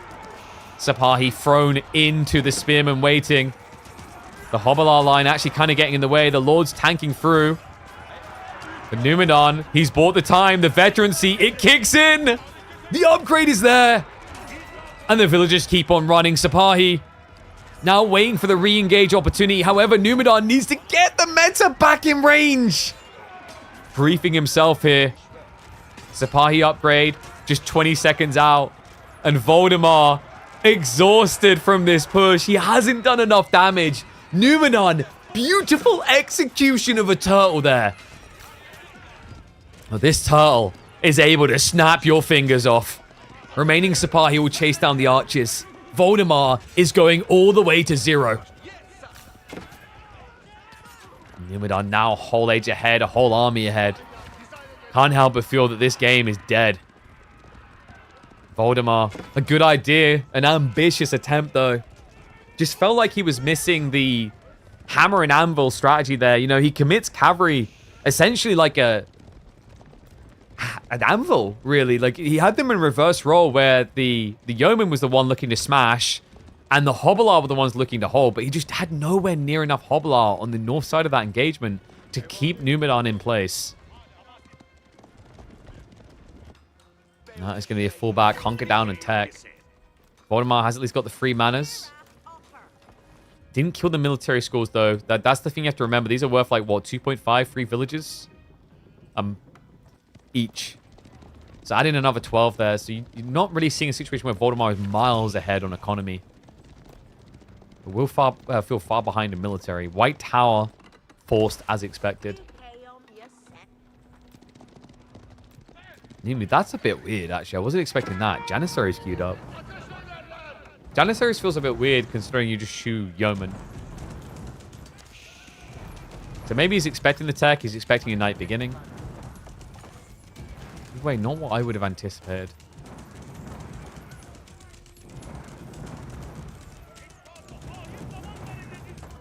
Down for on the wall here.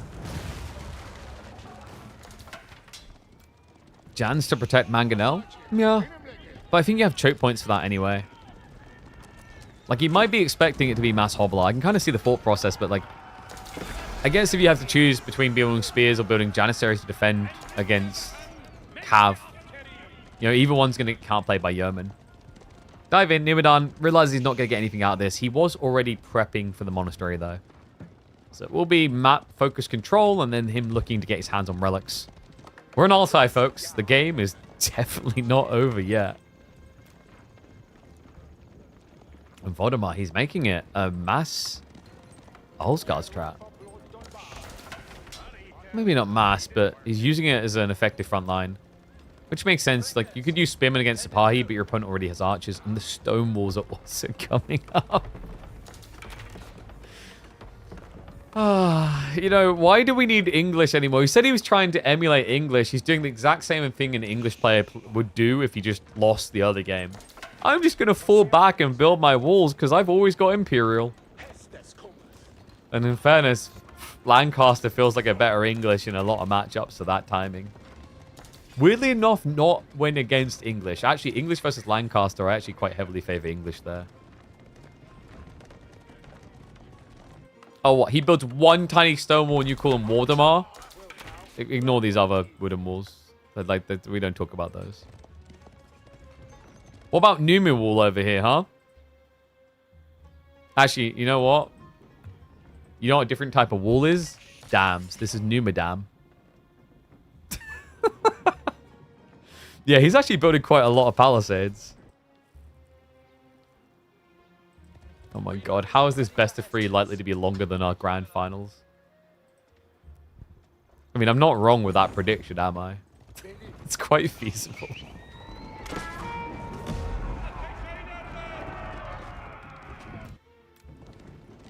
I would like to see them go for points of interest. At least Numudan has map control for it. The problem is he has less use for stone. I mean, you could keep drop the center, stone walls as well. But like, if it's a relic race, get access to the additional relics. Voldemar, caught trying to build more walls. You, sir, cannot win this race. Who do you think has more wall tiles, guys? Voldemar, like, ones if you think Voldemar has more wall tiles. Twos if you think Ottomans have more wall tiles. What's up, Days? Thank you for the raid, mate. Hope you had a good stream.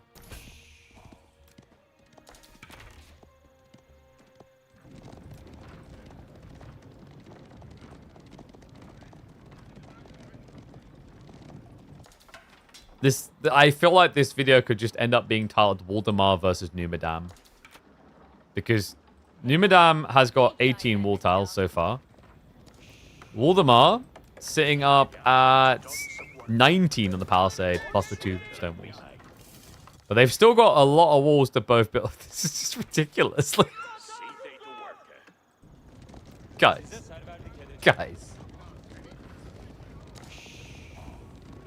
Numudan's going Imperial. He's actually beating Voldemar to the punchline.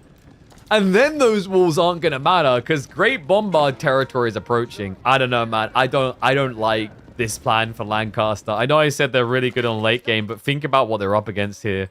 We're on a very linear map and an Ottoman got picked. Right? You got a dam, I've got a cannonball to knock it down. 2 TC as well. Are we maybe seeing Pax Ottomana? I feel like you go Great Bombard, no?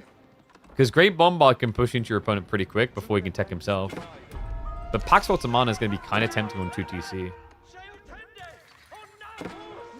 I don't think you need it, though. I think inflating your villager production rates doesn't help you here.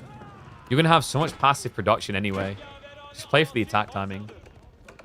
You go trade here? I don't think you think about trade. I mean, he probably is thinking about it, but like, the siege timing on such a linear map, how does Voldemar kill a Great Bombard? Just think about that. Because the answer is hard. And it is 4 Relic Gaming. Numudan bringing back the 4th Relic now. Voldemar. Already on his last gold, actually. Yeah, whereas the way that these walls are happening, Numudan still has a lot of gold access available. Did just tap the back one.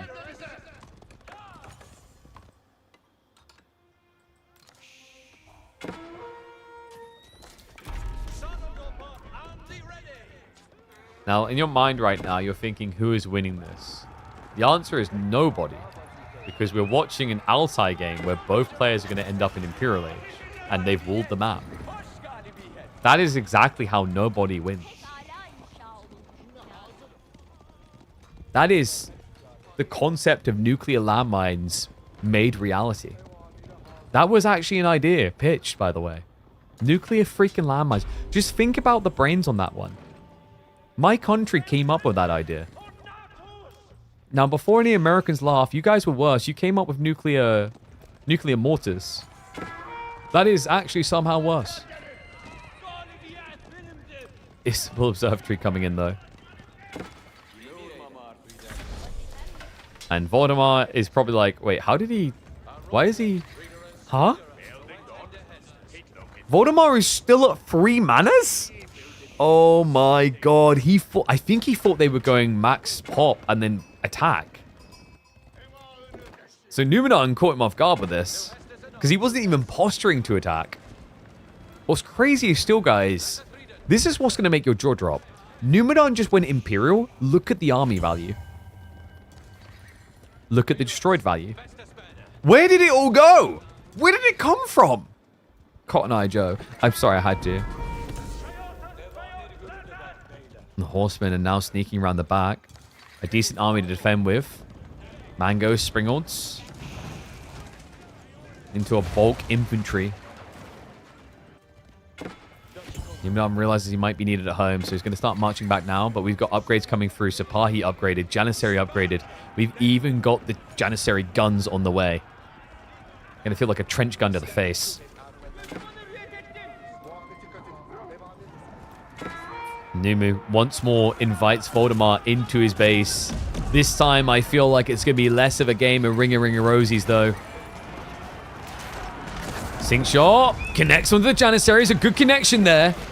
Voldemar's going to need a lot more, though. Villagers on the front line is problematic for the Sipahi. They dive on in. They are so bulky. 220 HP. The spill shots are penetrating. And the yeoman, they're not getting the snipes in on the springholds. And the Sipahi come round the back. GG called. In the race to Imperial, there is one true Sultan amongst all. And its name is the Ottomans. Yeesh. That was...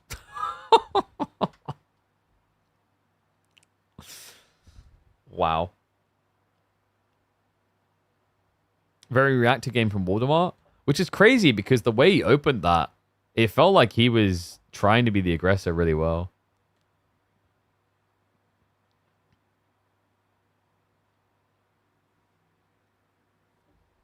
What do we call that one? I don't think it's about the walls, really. It's earlier than that, right?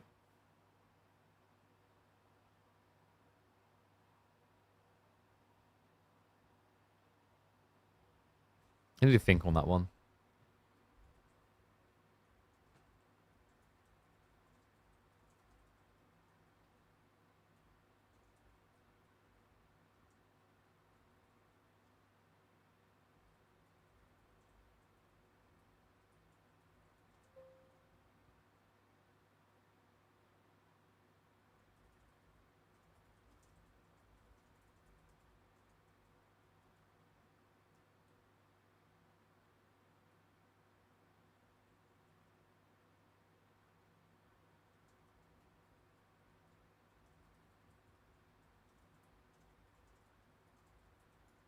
Yeah, I'm just going to mark that one lazily for my editor to figure out later. You can watch the 24-minute game and figure it out.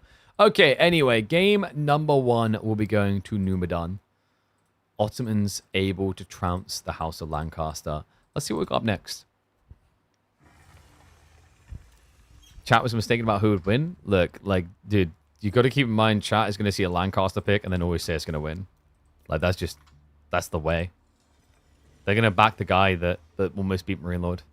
But whoever profited on Numudan profited big. Good lord. Game number 2, it's going to be HRE versus Byzantines. This is something of a speciality for Numudan, by the way. I think his Byzantines is one of his best civs. I think his 2 best civs are probably Byzantines and French. Guy's a beast on them. All right, we got what? 3 minutes? I'll put 5-minute prediction up now.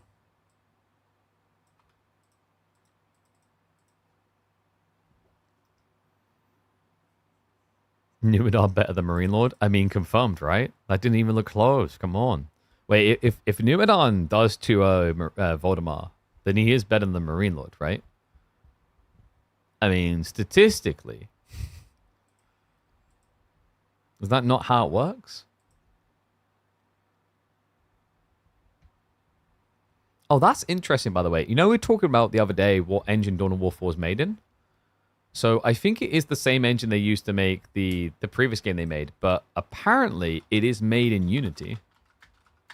Yeah, I felt like most devs moved away from Unity in recent years because so Epic won very big with their change to the licensing fees. A lot of people just moved Unreal. But it's actually a good thing that they're building in Unity because I think there's too many developers using the Unreal Engine and it's led to kind of lazy graphical design. Have you guys noticed how a lot of games these days look same-o, same-o? The reason they look same-o, same-o is because all of them being made in Unreal with like the same lighting and usually in some cases same default asset usages. But yeah, those that don't know what I'm talking about, it was Iron Harvest was the name of the game before. Which I think they made in Unity as well.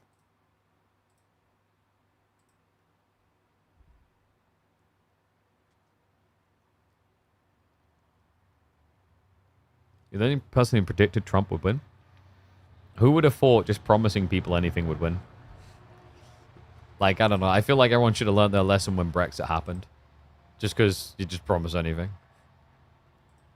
What was the big meme one on the side of the buses? It was something like 40 million extra to the NHS each year or some crap. I was like, oh, I don't know what you're talking about. We didn't say that. Like, you literally had it on the side of a bus. I still find it disgusting. Like in politics, you can just pretty much lie about what you're gonna do, and it's fine. 300 mil a week, yeah, dude, that's just crazy. Like, you can pretty much lie, though, right? You can basically just say you're going to do something, and then, like, when you get in office, you're like, oh, it's complicated. Like, what? And then if people really push you, you just go, national security issue. I can't say more.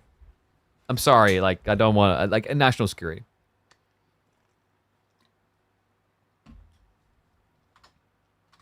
Literally the no comment of being a politician.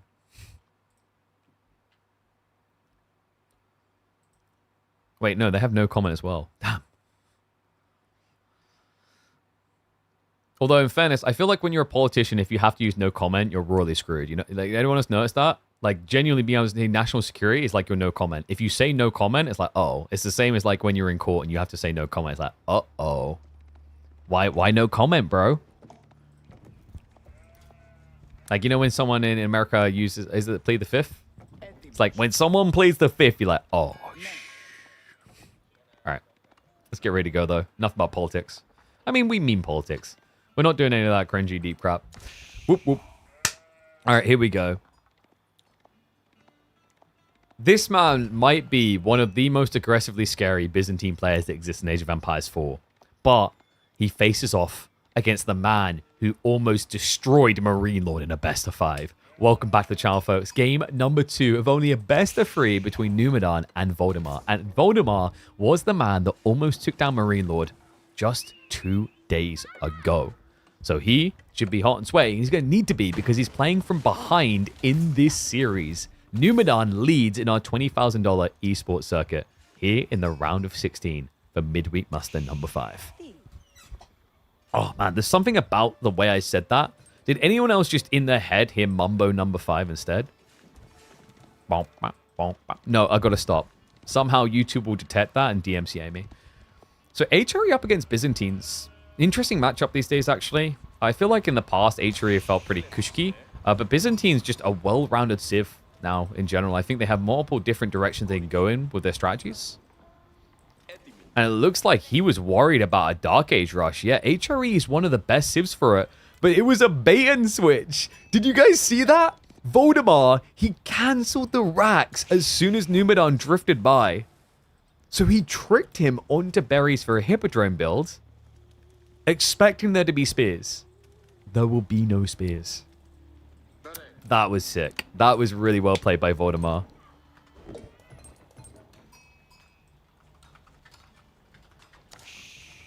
So what do you do now? I wonder, is there a world in which you just play, like, mine work to fully aggro? I haven't seen Voldemar doing much mine work. And Archon might be tempting, having, like, this type of spawn with the tree line plus the berries. But, like, Archon in general feels pretty devalued on this map unless you want to do Pro Scouts. And I'm not convinced you want to do Pro Scouts if you're forcing Hippodrome. Right? Because it means that your opponent's going to have presence on the map. I mean, he has to, otherwise the landmark is just pointless. Alright, Giga Brain advantage from Voldemar. And it is going to be Archon. So this could very easily be Pro Scouts. Depends on how many people are on gold. He's left 4 on gold. I think we've got Pro Scouts. So presumably Voldemar will be looking for racks plus stables opening. Because you are going to end up needing Spearmen to defend your Pro Scout play eventually. Otherwise the Horsemen just get kills. I will say that this is a really good map for Hippodrome. Because A, your opponent's going to be playing wide with his Pro Scouts you intercept, but then it's about economy. There's not much safe wood on this map, so you have to play forward and a bit exposed.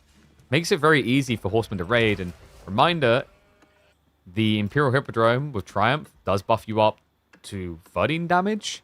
Then if you get Expilatores, you're hitting for 15. That's enough to 4-hit kill villagers. And get paid to do so. Trade post marks. Chuk new War Elephants. Musafadi Camel. Yeah, nothing that crazy here. I know what Faye was looking for. She's like, Magadai time, maybe? In fairness, Magadai is probably the single most busted thing to get your hands on in Feudal Age with Hippodrome. Because Magadai have very low damage. I think it's 5 base or 6. 5, I believe. But you get +4. This is the thing that makes Horseman Hippodrome feel so damn strong, is because your base damage is low at 9, but it just turns you into a walloper. If you get your Hippodrome activated with Triumph, you're almost hitting as hard with Horseman as Keshik's hit.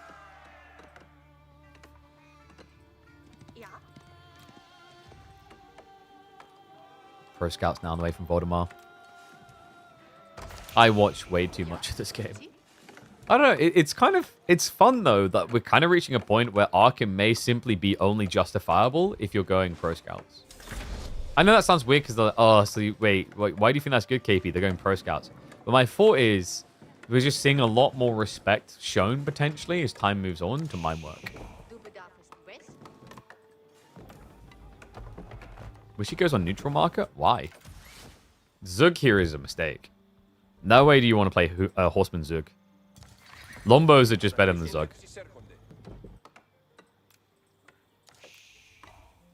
At least in this matchup. I'm trying to think of like a matchup where you would want the Zugs. I don't think there is one, because I think the Zugs suck. The problem with Chikanu are threatening because of the way they scale as the game goes on, right? But Chikanu can't scale in the early mid game with limited berries. Like, you just don't reach critical mass. Whereas Lombos are really good. They reach a decent bulk with their threatening. And the other thing is that Lombos scale better into Castle Age when you get access to the cisterns into the tower. So then you're scaling more of a better unit. Whereas Chug fall off pretty hard when you reach Castle. The Elephant is good, but guys, like, the Elephant doesn't matter until Castle. Like, dude, you're getting ahead of yourself. Don't be that guy's like, oh my god, I've got like the best place for a wonder in the entire... Guys, I'm going to build a wonder here. It's going to be the best thing. Look, it's a corner. I've got a cliff. I can wall it. Guys, chill. We have to get to that stage. The game could easily be over before Castle. Nimu, first longbow skewed up. He's baited the reaction. It's going to be spear archers. Now, HRE archers can actually beat longbow mass, even English longbow mass, because they're better gathering and also the movement speed. But this is going to be Hippodrome Triumph Horseman. That muddies the waters quite a bit. And also on top of that, Byzantines actually start to get better than HRE the longer the game goes on economy. The reason is, 35% buff on Arkan sounds really good until you remember 20 minutes in the game, a lot of your economy is not going to be here. But 20 minutes in the game, Byzantines can easily have all their economy buffed by 26%. That's a win. It looks like it's already setting up for the corner. So look at that fluid timing. It's the 1-2 step of Lombos.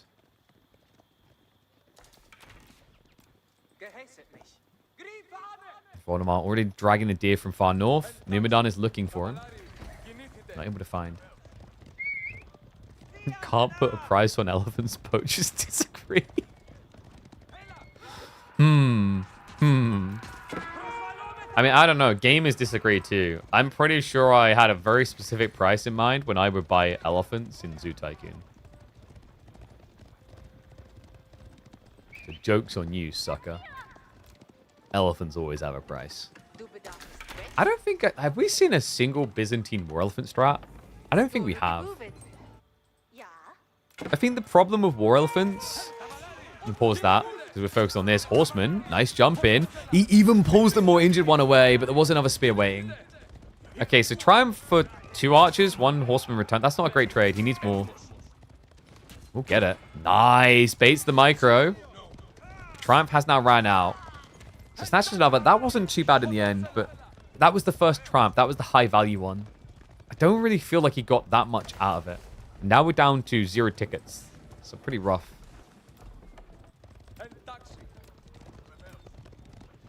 Can you deny the aqueduct things? Yeah, you can burn them down, but they're pretty tanky. But yeah, so back to the war elephant issue. The problem with war elephants here and why most Byzantine players will never entertain the idea. You can only access them once you're Castle Age. Why do you think war elephants would be bad to start Castle Age? There's multiple reasons, actually. So one is war elephants are really slow.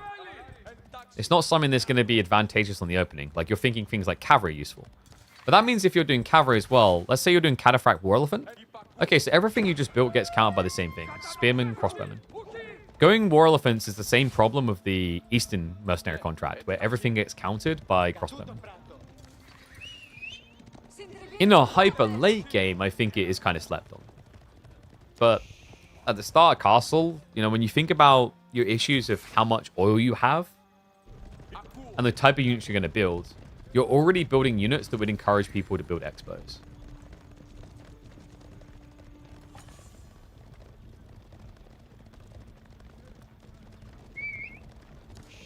Who's winning this game? Numudan has so many horsemen. I am a little bit worried for Voldemar because if enough time passes, we get like 20 seconds of triumph. It's huge. And that's a big play. I love to see it. We talked about the exposed nature of this map.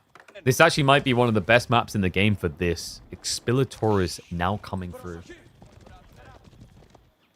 Longbow elephant's a good comp. You can't get longbow elephants though. Like, dude, if you've got that much oil, you must be a Saudi prince.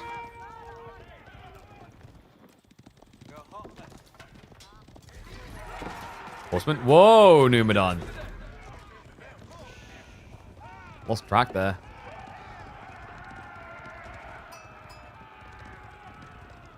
I would love to see Numu just split off into 2 groups at this stage. But maybe he's hoping he can bait for the primary engagement. Yeah, I mean, he's got 10 longbows. And Voldemar so far is taking the bait. A little bit of hesitance sets in. Smart lad. He knows something's not right. You know, horsemen, why would they pull all the way back? I mean, it could be a tech up, but he can see on the backside, the gold only now starting to be moved across to. Acrotoid defense required, and now the engagement, the Hippodrome Triumph activates! Spearman! Gonna be swarmed! And the Lombo's able to just counterplay this. The A-clicks, costing Voldemar dearly. The jump is gonna work out. A handful of horsemen go down, but worth it for the wipe. Voldemar on the back end, his horsemen not able to do much.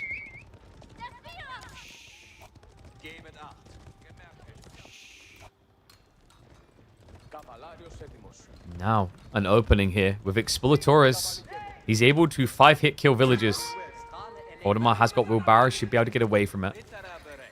More spinmen need to be produced, and looks like it's going to be a dive attempt, but that's ambitious. The E-repairs would make it impossible. So stops the burn. Numudan edging towards castle now. Mirrored by Voldemar.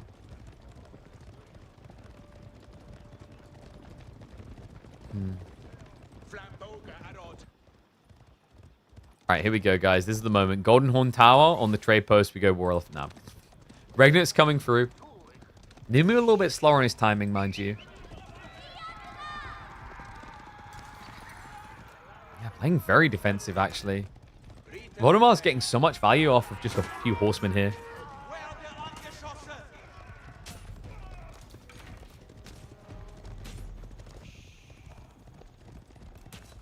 And wait, he actually triumphed? That's the weirdest triumph so far this game.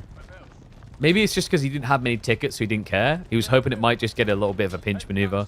Because he was mirrored on count, actually. So, like, it kind of makes sense. You need to just show force there to force Voldemar away. So, breathing room acquired. Both players aging up now. Golden Horn Tower.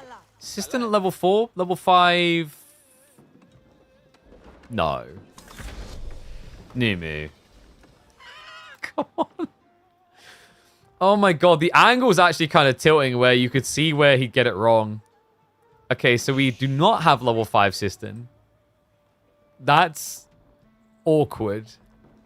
Yeah, missing out on a 6% buff at this point. I'm sorry, 4% extra buff, right?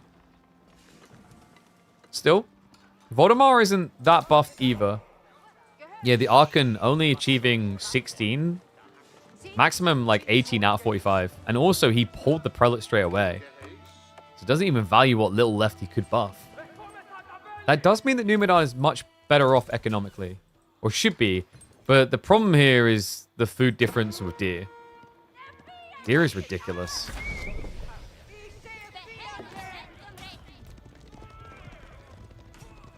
This is a bug? This isn't a bug. It's just not in range. Look, he didn't connect it. You can see the gap. It's just the angle. It's perspective, right?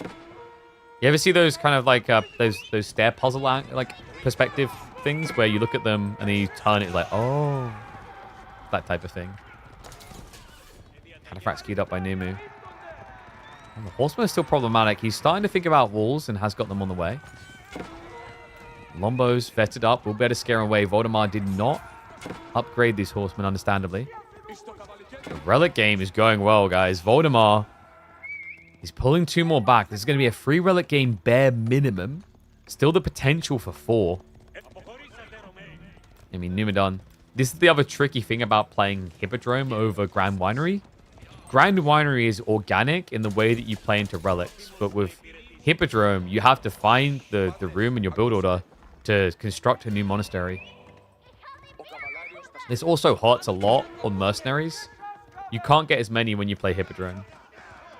Because remember, if you get Grand Winery, you bank 3 relics. In the Grand Winery, that generates a lot of olive oil. Enough for you to build mercenaries every 2 minutes.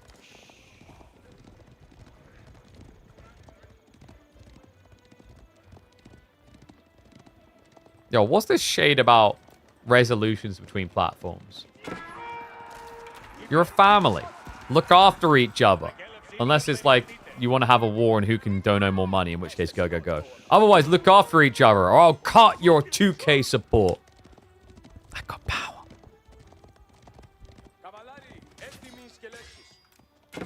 Seriously though, please do have a money war. I work long hours. I don't make enough to order Domino's pizza 3 times a week. I don't know if that's quite the brag. Domino's is pretty expensive. Actually, it's kind of weird. By takeaway standards, things like pizza is actually not that expensive comparatively anymore. You guys remember when Mackie D's used to be cheap? Well, low. Gonna be a whiff. So Cataphracts will get the intercept. But still, I mean, it's already 3 relics. Voldemar has to be happy with that outcome. Knights now diving in are going to find the wall worker. Great block there. This relic also getting intercepted. Voldemar denying the return. Numudan is scaling into mass knights. However, Voldemar is switching men-at-arms knights. Yeah, I mean, he has to. He can't go spears. It's 29 longbows now for Numu.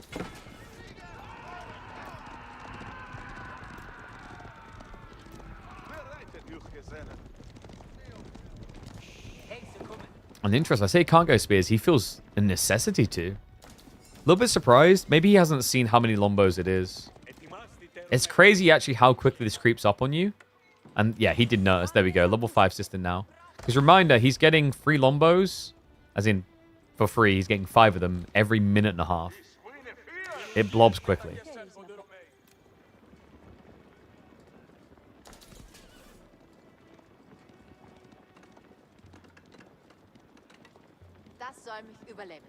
Man, I wish I could get free burgers for $6. Oh.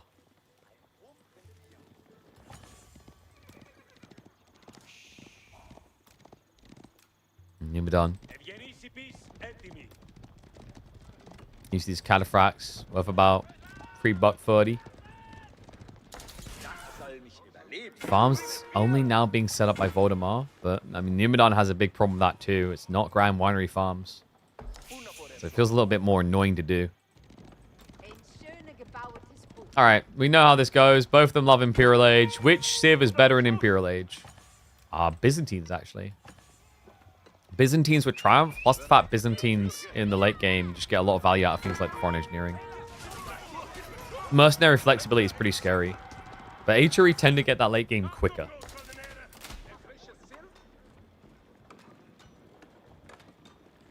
Mass Catas counters out his build. It's not the Cataphracts that's the problem, actually, for Voldemar. It's the Lombos. He needs a Lombo solution. Otherwise, his counters to Cataphracts don't work, and that's why Catas look like they win the fight. Like, unraveling Numudan's comp requires you to address Lombo first. And the challenge is you can't just say, oh yeah, mangoes. Because even though Voldemar's got a decent-sized army, because he has no spears, Cataphracts can just trample onto the siege and kill it.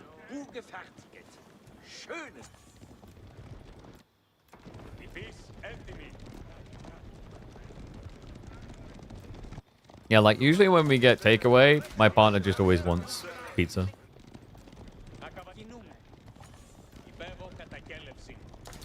What upsets me is how expensive doner kebabs have gotten, actually. I feel like doner kebabs, I don't know, meaning like 10 plus quid is a bit crazy at this point, in my opinion. What happened to the days where it was like £6, you know?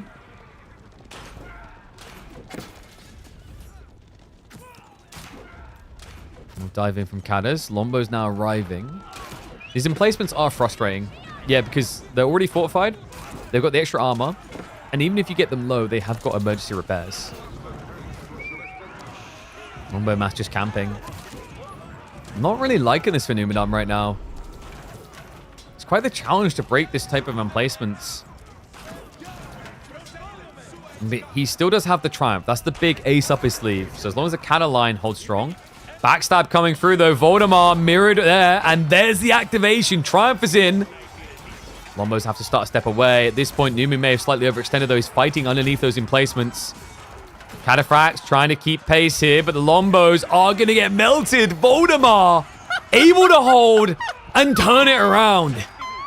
And this is the frustration. Numu felt an urgency to go. Maybe he was suspicious Voldemar was aging, but either way, trying to dive these emplacements is so gluttonous. So dangerous. It's now so expensive. I thought my doner kebabs were expensive. Look at the loss of Lombo life here. Whew. And thank you, Pacquiao, for trying to make those doners a bit more affordable. Appreciate the sub. And welcome back to the Swarm. The Swarm of Voldemar now looking pretty good. Numu bulked up on a lot of gold. Food income is pretty abysmal, though. Yeah, I mean, he's got 15 farms. Voldemar is what? Mirrored that? Yeah, 15 exactly. Plus, he's got the berries on the north. Still some deer in the center.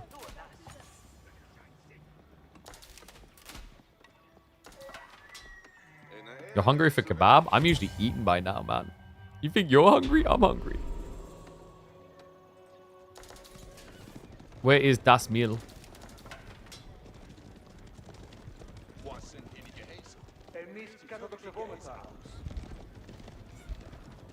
Where is das Mistake?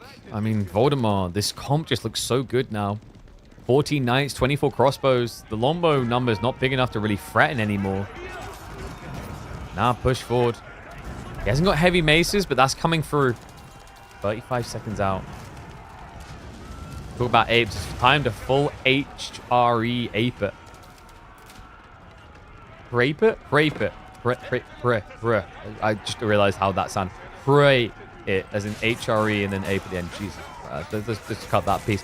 Dive in! Mangonellum placement on the way. By the time it arrives, this army will disappear.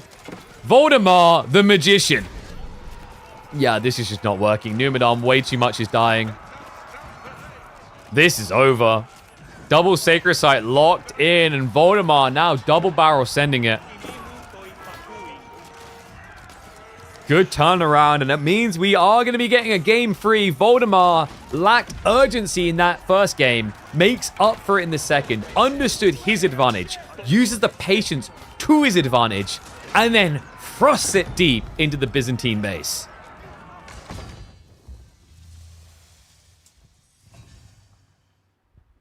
Whew. G to the G. Lesson learned, don't make cataphracts. This is the second time the Voldemar has taken a dump on Hippodrome Mass Cataphract, actually. He done it against Marine Lord as well. This man is uncatterable. Catterable? Yeah, uncatterable. Isn't like Cats the musical? I don't know. He's uncatterable. You trying to say counterable? Uncatterable! Alright, anyway. Next game. We are going to Dry Arabia. Rus versus Delhi to decide this. We did talk about the draft feeling a bit funky in some ways, but like I guess getting the Delhi-Rus matchup, I think you're pretty cozy with that. So let me mark in Dry Arabia. And thank you, Fablop. Alright. I don't even know what we've got for food. Is Emma here? What have we got for food today? Am I going to have time to eat? Because we've got Core versus B at 6. I might not have time for food.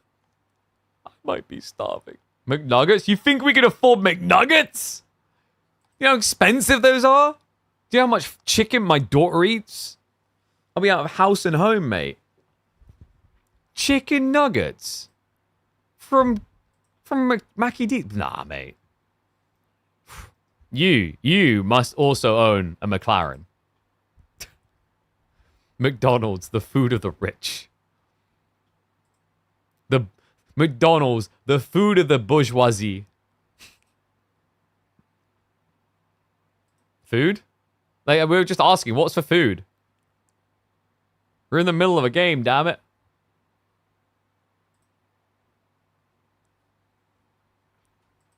Curry.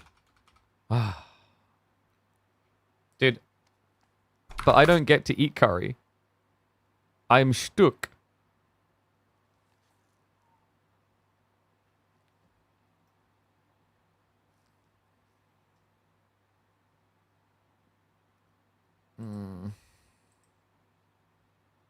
I really should eat.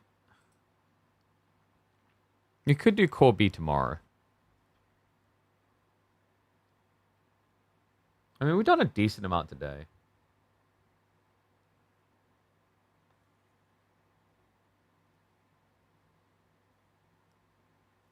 The thing is, like, it's just such a stacked week. I don't know if we're going to be able to cover every single series this week.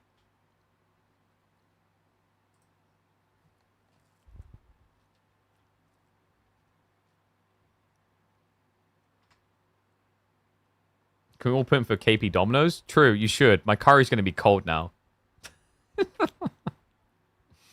Remember we had someone do that, like, hey, this is for takeaway, and then they watched me order the takeaway. They're like, you could have just pocketed the money, and I respect you for not. I was like, dude, you gave it to me for the takeaway, of course.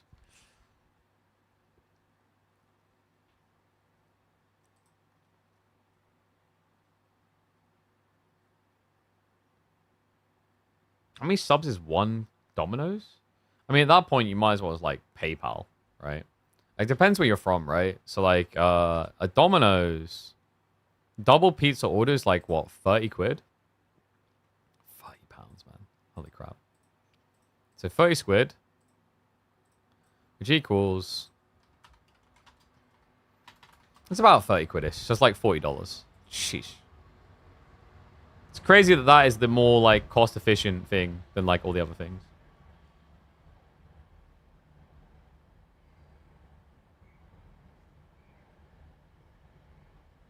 No, it's for 2 pizzas at that point, right?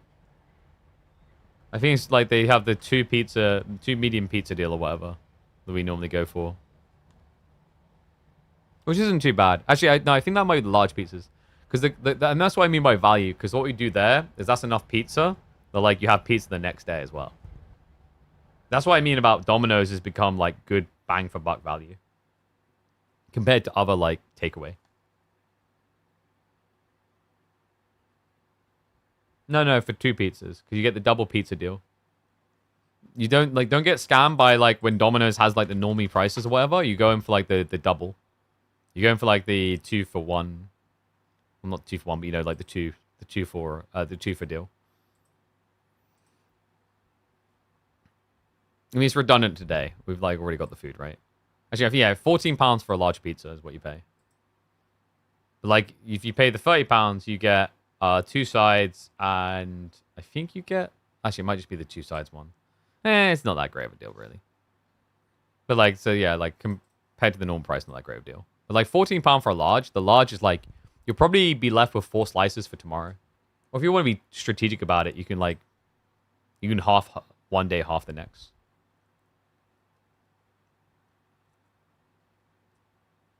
And you get, like, a meat feast, so you know you're, like, dead. So you only eat half, you know what I mean? Strategies, baby. All right, Predicky's up. Here we go.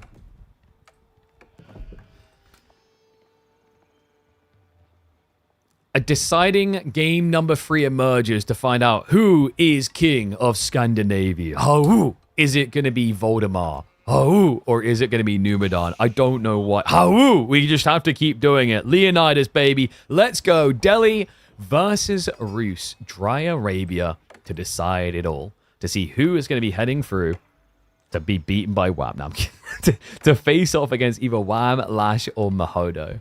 Yeah, definitely, like, not an easy bracket. But then again, can we just appreciate how incredible Midweek Muster is? Like, this should be the way you spend Mondays, Tuesdays, Thursdays, and Fridays.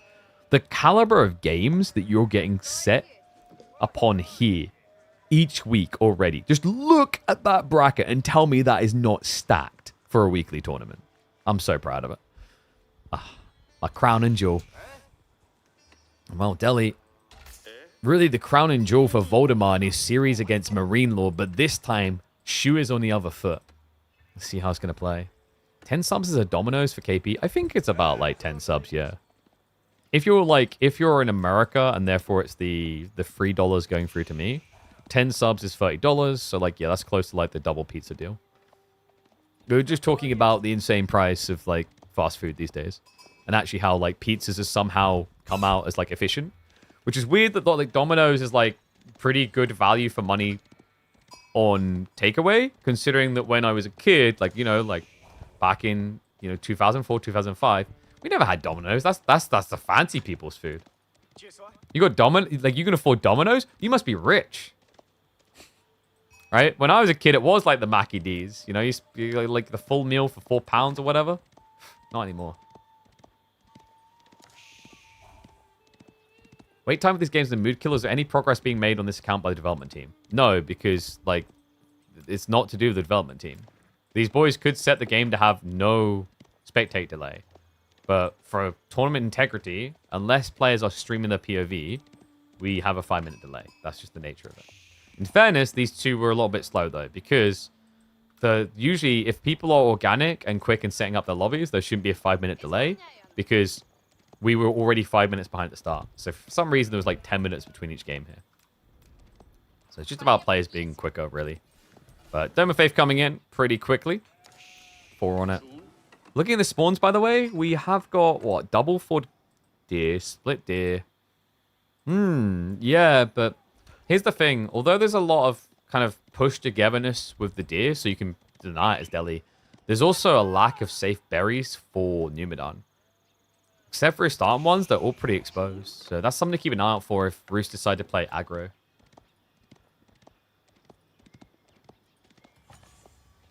And yes, both sides should be going pro scouts. It's just a different time, right? A difference in times here. Like Voldemar will be able to rush into it with Roos, whereas Numudan will gradually get into it. But the difference is he won't spend 450 resources doing it. It's a pretty good deal. Like, yeah, it's actually ridiculous how in some ways Deli just got more enabled by the nature of pro scouts in the current meta. It's not as valuable as it was. It's decreased in value, but in some ways upticked in value for Deli because they get it for free.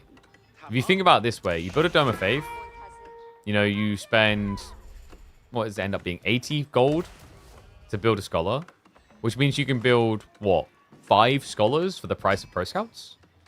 That's a pretty good deal. Almost 6 scholars for the price of Pro Scouts. And you'll get Pro Scouts for free. Sure, it's going to be delayed, but like we're just talking Pro Scouts alone. Let's not forget all the other techs in the game that you're going to research faster because of that. And you're also going to get a healing unit. It's a damn good deal when you play Deli.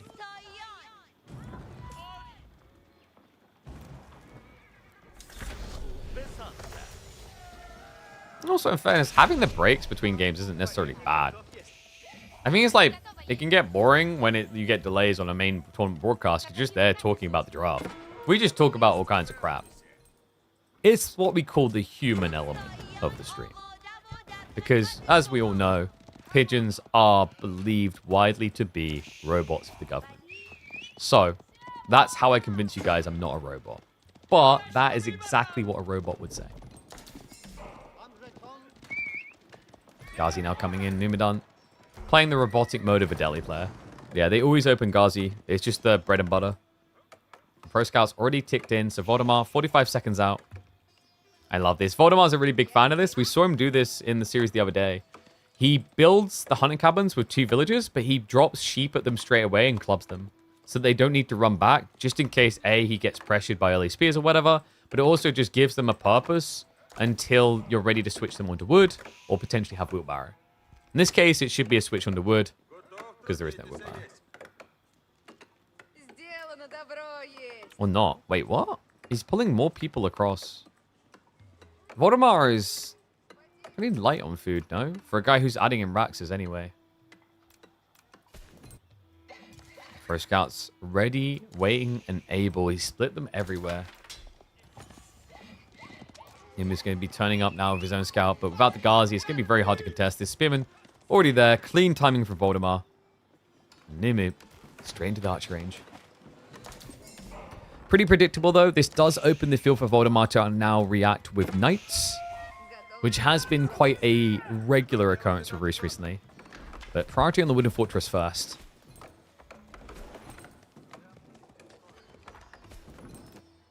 And core versus B will either do today or will do tomorrow.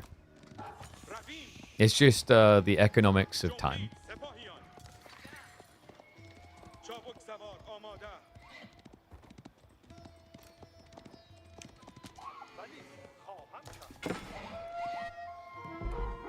Sanctity almost complete for Numu. What do you do here? There's Voldemar. He is going to go Knights. Okay, I like this now. I think Knights is really strong. Especially if you don't think Deli got a lot of sheep. He's got 15, which is decent. But we talked about the berries as a problem here. Like catching your opponent out. Numu is going to want to prioritize getting the Pro Scouts out swiftly to guarantee he doesn't get exposed to Knights. You can outpost up the berries for sure, don't get me wrong, but it feels like it's a little bit of a stretch, especially these eastern ones. Especially when you consider if you want to secure sacred sites, you have a lot of things to guard. This is the value in the Knights on opening, by the way. You're just mirroring the role that makes Delhi so good with the Ghazi. The ability to be everywhere and anywhere.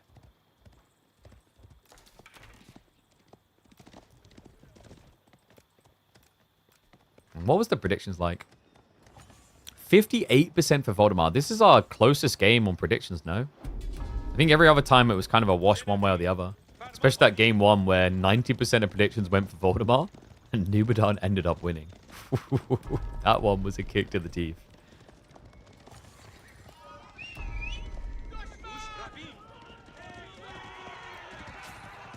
God, see, just slowing things down. This is good as well because it's keeping Voldemar away from sacred sites, which is your real win condition. Great block there, though. Voldemar brings one scout up. It's a stare down. Whose hat is better? You decide. Summon Sacred Site. Oh, it was so close. He will not lock it in for any gold gen. Instead, it's going to be -1 Scholar. Great timing there by Voldemar to reveal the Knight. Other Scholar won't be able to save the day. His brother dies. Archer's running headfirst into Mass Spears. But I thought it was a counter unit. Not that much. Right, now sneaking around. Numudan, I don't think he saw that, though. Yeah, he was just pulling the Ghazi back to heal. Voldemar just camping here now.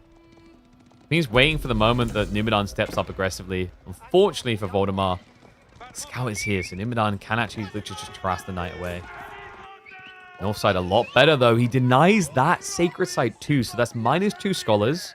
Only 1 Sacred Site so far. This is a great beginning for Voldemar. Numudan already now moving out to those forward berries. Could become a liability quickly.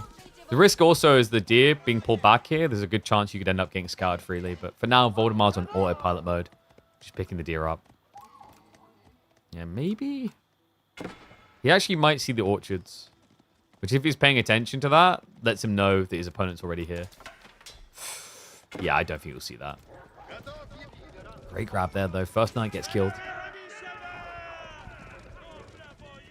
Yeah, so far, the main focus, obviously been other trades, but the big focal point will be 1 Knight goes down, 2 Scholars die.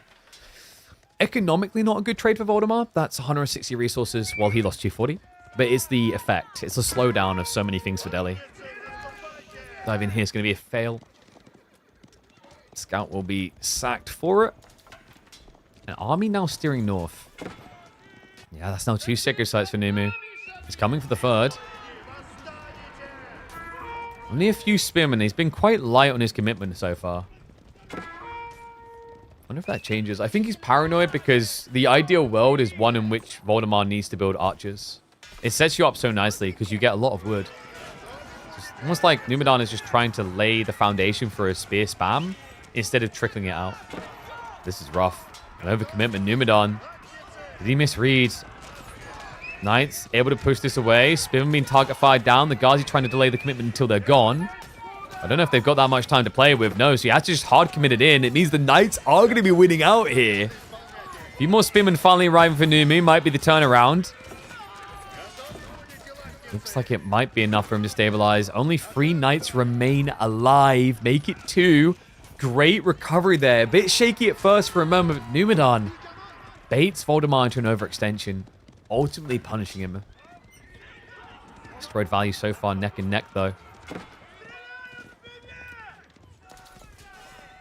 Voldemar. Let's just recommit. Ghazi were held back, though. Yeah, I like the idea by Voldemar. He's just trying to exploit the fact that Numudan's not hard committing everything. Numbers are getting a bit rough, though. And remember, this army is pure strength, right? Like, it's not many scholars, only 4 in total. A battle of quality versus quantity. But the cool thing about these Ghazi, they can always kind of contest and trap you in certain locations. Voldemar. Please tell me he's got... Yeah, he's got some other techniques. I think he's just out of food. The number feels like it should be a little bit higher at 12 minutes, maybe. Oh my god, what? Yeah, he's been kind of struggling here. Because these deer got taken back by Numi, if I'm not mistaken. He's even snatching from north side. And his own deer's getting taken away. Are you kidding me?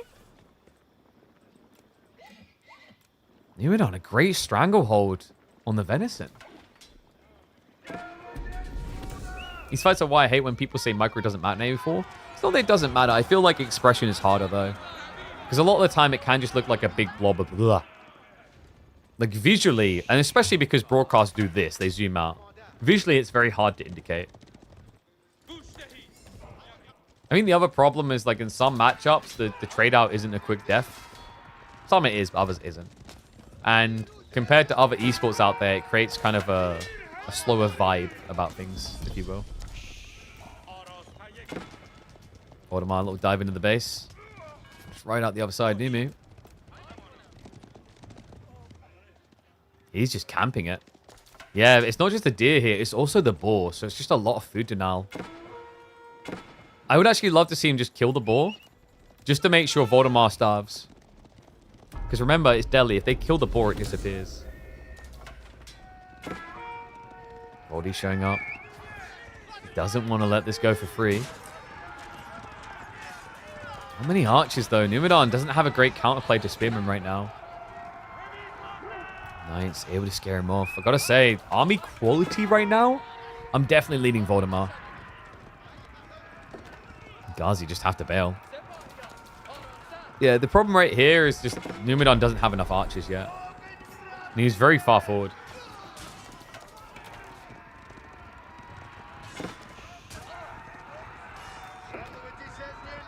A bit of tickling damage on the retreat, but Numu, he's starting to cut the castle. So turn around from the spears. Ghazi now with the counter attack. Voldemar turns around with his own spear spam. Tiger Fire's coming in on them though.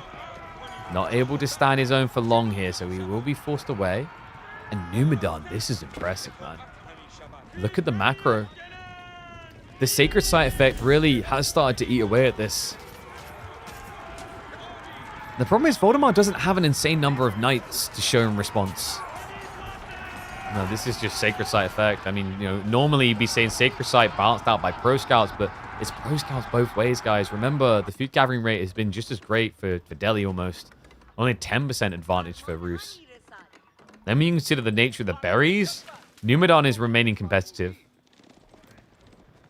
Voldemar just didn't get enough out of his PS play, and in fact, I think now he's moving out for berries at 15 minutes. Ball's going to be a good sign, at least. Yeah, I think Numu maybe kind of skipped a beat here, not taking this down while he had a chance. So it will be a 2,000 food lifeline, but for now, Numudan looking ahead here. Tech out complete. Scholars are not out in position just yet. He's only got one being set up on, but he is creeping towards those other relics.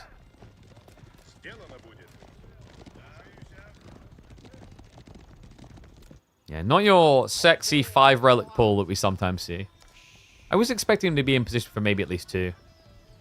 In fairness, Voldemar was aggressing towards him. Voldemar. Yeah, he does realize.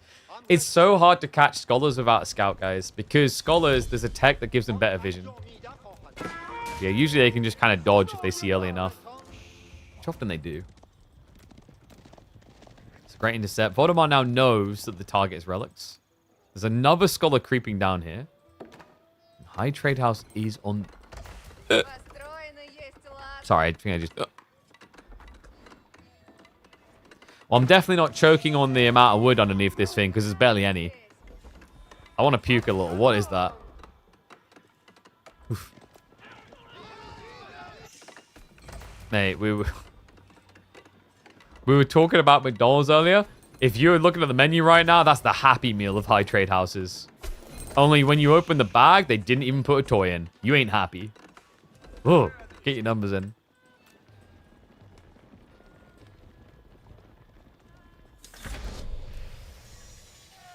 That right there is a refund meal. Checkout complete. War elephants are now on the way from Numu, which is interesting because there's actually not that many knights. 57 gold. Actually better than I expected. All right, golf clappers. Golf clappers. Guys, my mistake. I looked under the fries. It turns out the toy was in there. We're good. We're good. We're safe. I'm not suing. Yeah, 29 trees, 57 gold. So 104, 105 gold. I think it's all the chopped trees. There's a lot of trees here that have been felled but not finished. That makes it look worse than it is. That's respectable. Yeah, 1.5 relics worth. Pretty good. No, 57 isn't bad on the first tick. Remember, it always calculates in 30 seconds. It's 114 gold. Pretty cushy one. Numudan. Shows the war elephants early. Voldemar now has the foresight to try and address that. It's going to be downloaded morespears.com. Not just that. Relic game is still looking decent for him. Despite the delayed tech up, he can grab 2 of the 5 relics. Which with the high trade house puts him in a cushy position compared to Numu. But only for a moment. Look at what Numudan is doing. Guys, this is fast imp Delhi. Yeah, but hold on a second. Fast imp and what's your defense strat? I actually like it's kind of impressive here that he's fast imping and he still has more military than Voldemar. Numudan's macro throughout this game has been impressive. At least his economy advantage. Looks like he's going to be recommitting now though. I wonder what convinced him. What did he see that was like, oh crap, I can't just do this. Knights. How did a... Hold on. How did a war elephant ever end up in a position where he was backstabbing you?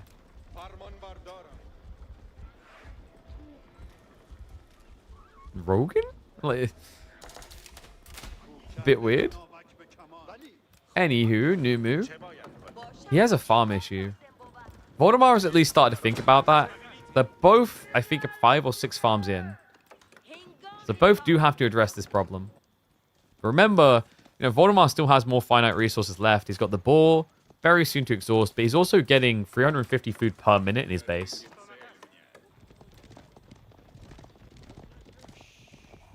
Is there a base amount of gold that High Trade House generates? No. We actually, if you ever want to have a laugh, have a low ELO Legends game where someone managed to get 0 gold per minute from a High Trade House. It is possible to get no gold from this landmark. You really have to be trying to get no gold, but it is possible. Seriously, go look for it. I'm not making it up. That game does exist. It actually happened.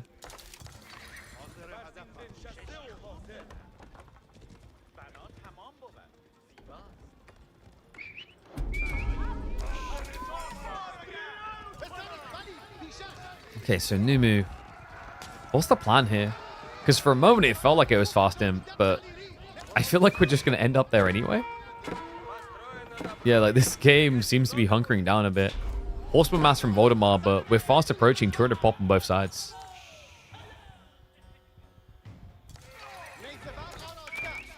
Sacred sites now looking to be targeted again, maybe? Numu, no keep drop plans. Voldemar, no 2 TC plans. It is just raw pump.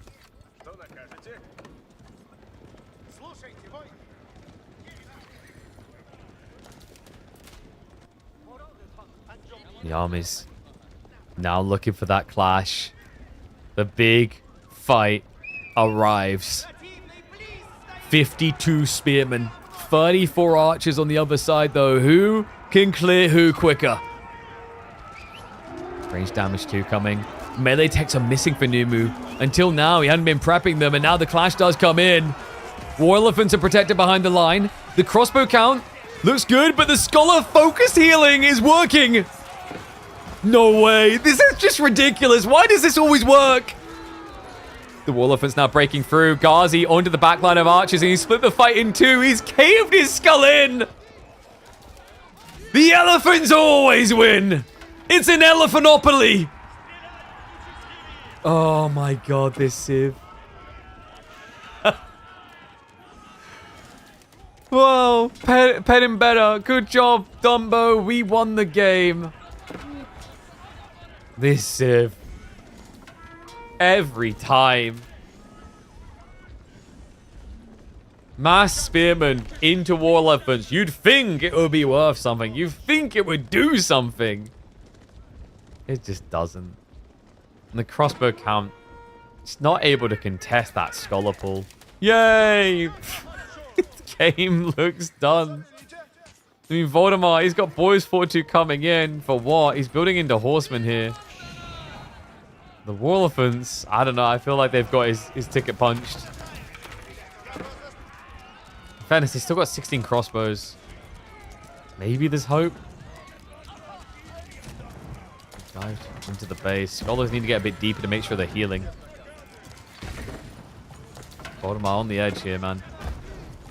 Numudan, just so many more. He's queued up 15 scholars. Why are we making scholars? Because the pen is stronger than the sword or whatever crap. At the end, the tusk is more powerful than all. Guys, if you look really closely, you can see that elephant does not want to do this. It's against his own will. There's a look in his eyes. He doesn't want to have to kill people. But he can't help it. There's just something about their blood that's so tasty. Double war elephant into the base. Voldemar makes the desperate jump with the horseman, but it's just not going to work. No, army to now be wiped. Numudan is going to be heading through, no doubt about it. He just has no way of getting rid of these. He's trying to get rid of the scholars to maybe save himself, but now Ghazi have access on the ranged. The chase away is going to be real. And Freya is outraged that elephants are winning so easily. It's for elephant. Yeah, go eat your bread, darling.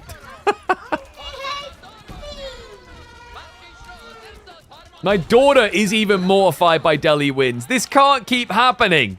Someone needs to stop this, Civ. Do you want to eat elephant? No. No, you're not going to eat elephant. It's an elephant. Yeah, out. All right, Freya will be the new unit introduced in the upcoming DLC to beat elephants. Because something has to at this stage. Yeah. Yeah. God, you stink. Have naan bread. Go eat your naan bread. Love you.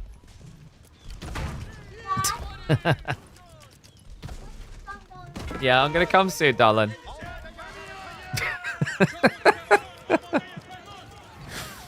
Alright, at this point, Voldemar is probably just all chat ranting about elephants. Everyone should.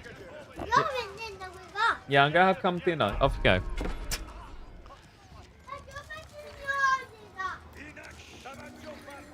Alright. So, that does mean that Voldemar will meet up against either Wham, Lash, or Mahodo. GG gets called. A 2-1 score for Numu. What are you saying, Frey? That you're making your dinner be on your own. Yeah, my dinner's cold. I'm aware of that. Thanks for reminding me that my dinner's cold. When we come back to Oh. Do I come back for the other series? It's a Monday. We've been live for almost 6 hours. I think... Do we maybe save B versus Core for tomorrow? So tomorrow, guys, what that means is we could do... Tomorrow we could do B versus Core. We could do Wham series, because they would have played by then. Dimu, Louis.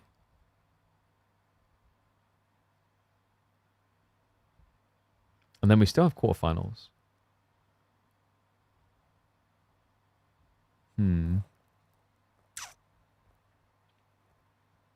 mean, I definitely need to go eat.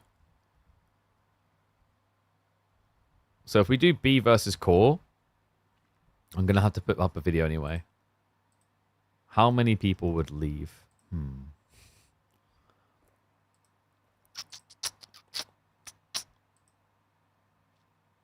thinking about it.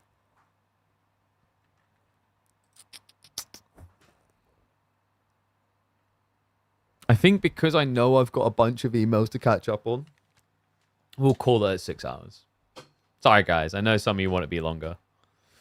But tomorrow will probably be like a 7 or 8 hour stream. So we should be able to cover... I reckon tomorrow we'll probably be able to do... maybe like 2, possibly 3 of the round 16 games don't get cast. But then all quarterfinals should hopefully as well. So there's still going to be plenty of games. Don't worry, guys. So update on the scores. Because we won't be able to do Scarlet Devil, it'll be like Gully managed to make it through there, I believe it was. Oh, sorry, no, Scarlet Devil did. So it's Vortex versus Scarlet Devil we'll do tomorrow. We'll also look to do B-Core. Spoiler alert, that's Wham versus Mahodo, because like we just won't have time for all of them. Louis MT, I can't remember who he's up against there. And then we've got Doomy Myriad. We have so many sets tomorrow. So guys, we'll be live around the same time we went live today. So probably around between 12 and 1, I think would be the aim. We'll go live. And goal is probably going to be 7 to 8 series cast tomorrow. So you do not want to miss it. Make sure you are here. So, YouTube, Kick, I'm going to end now. Twitch, we're going to find someone to raid. Tomorrow we return for more of the epic midweek muster. The best place to get your week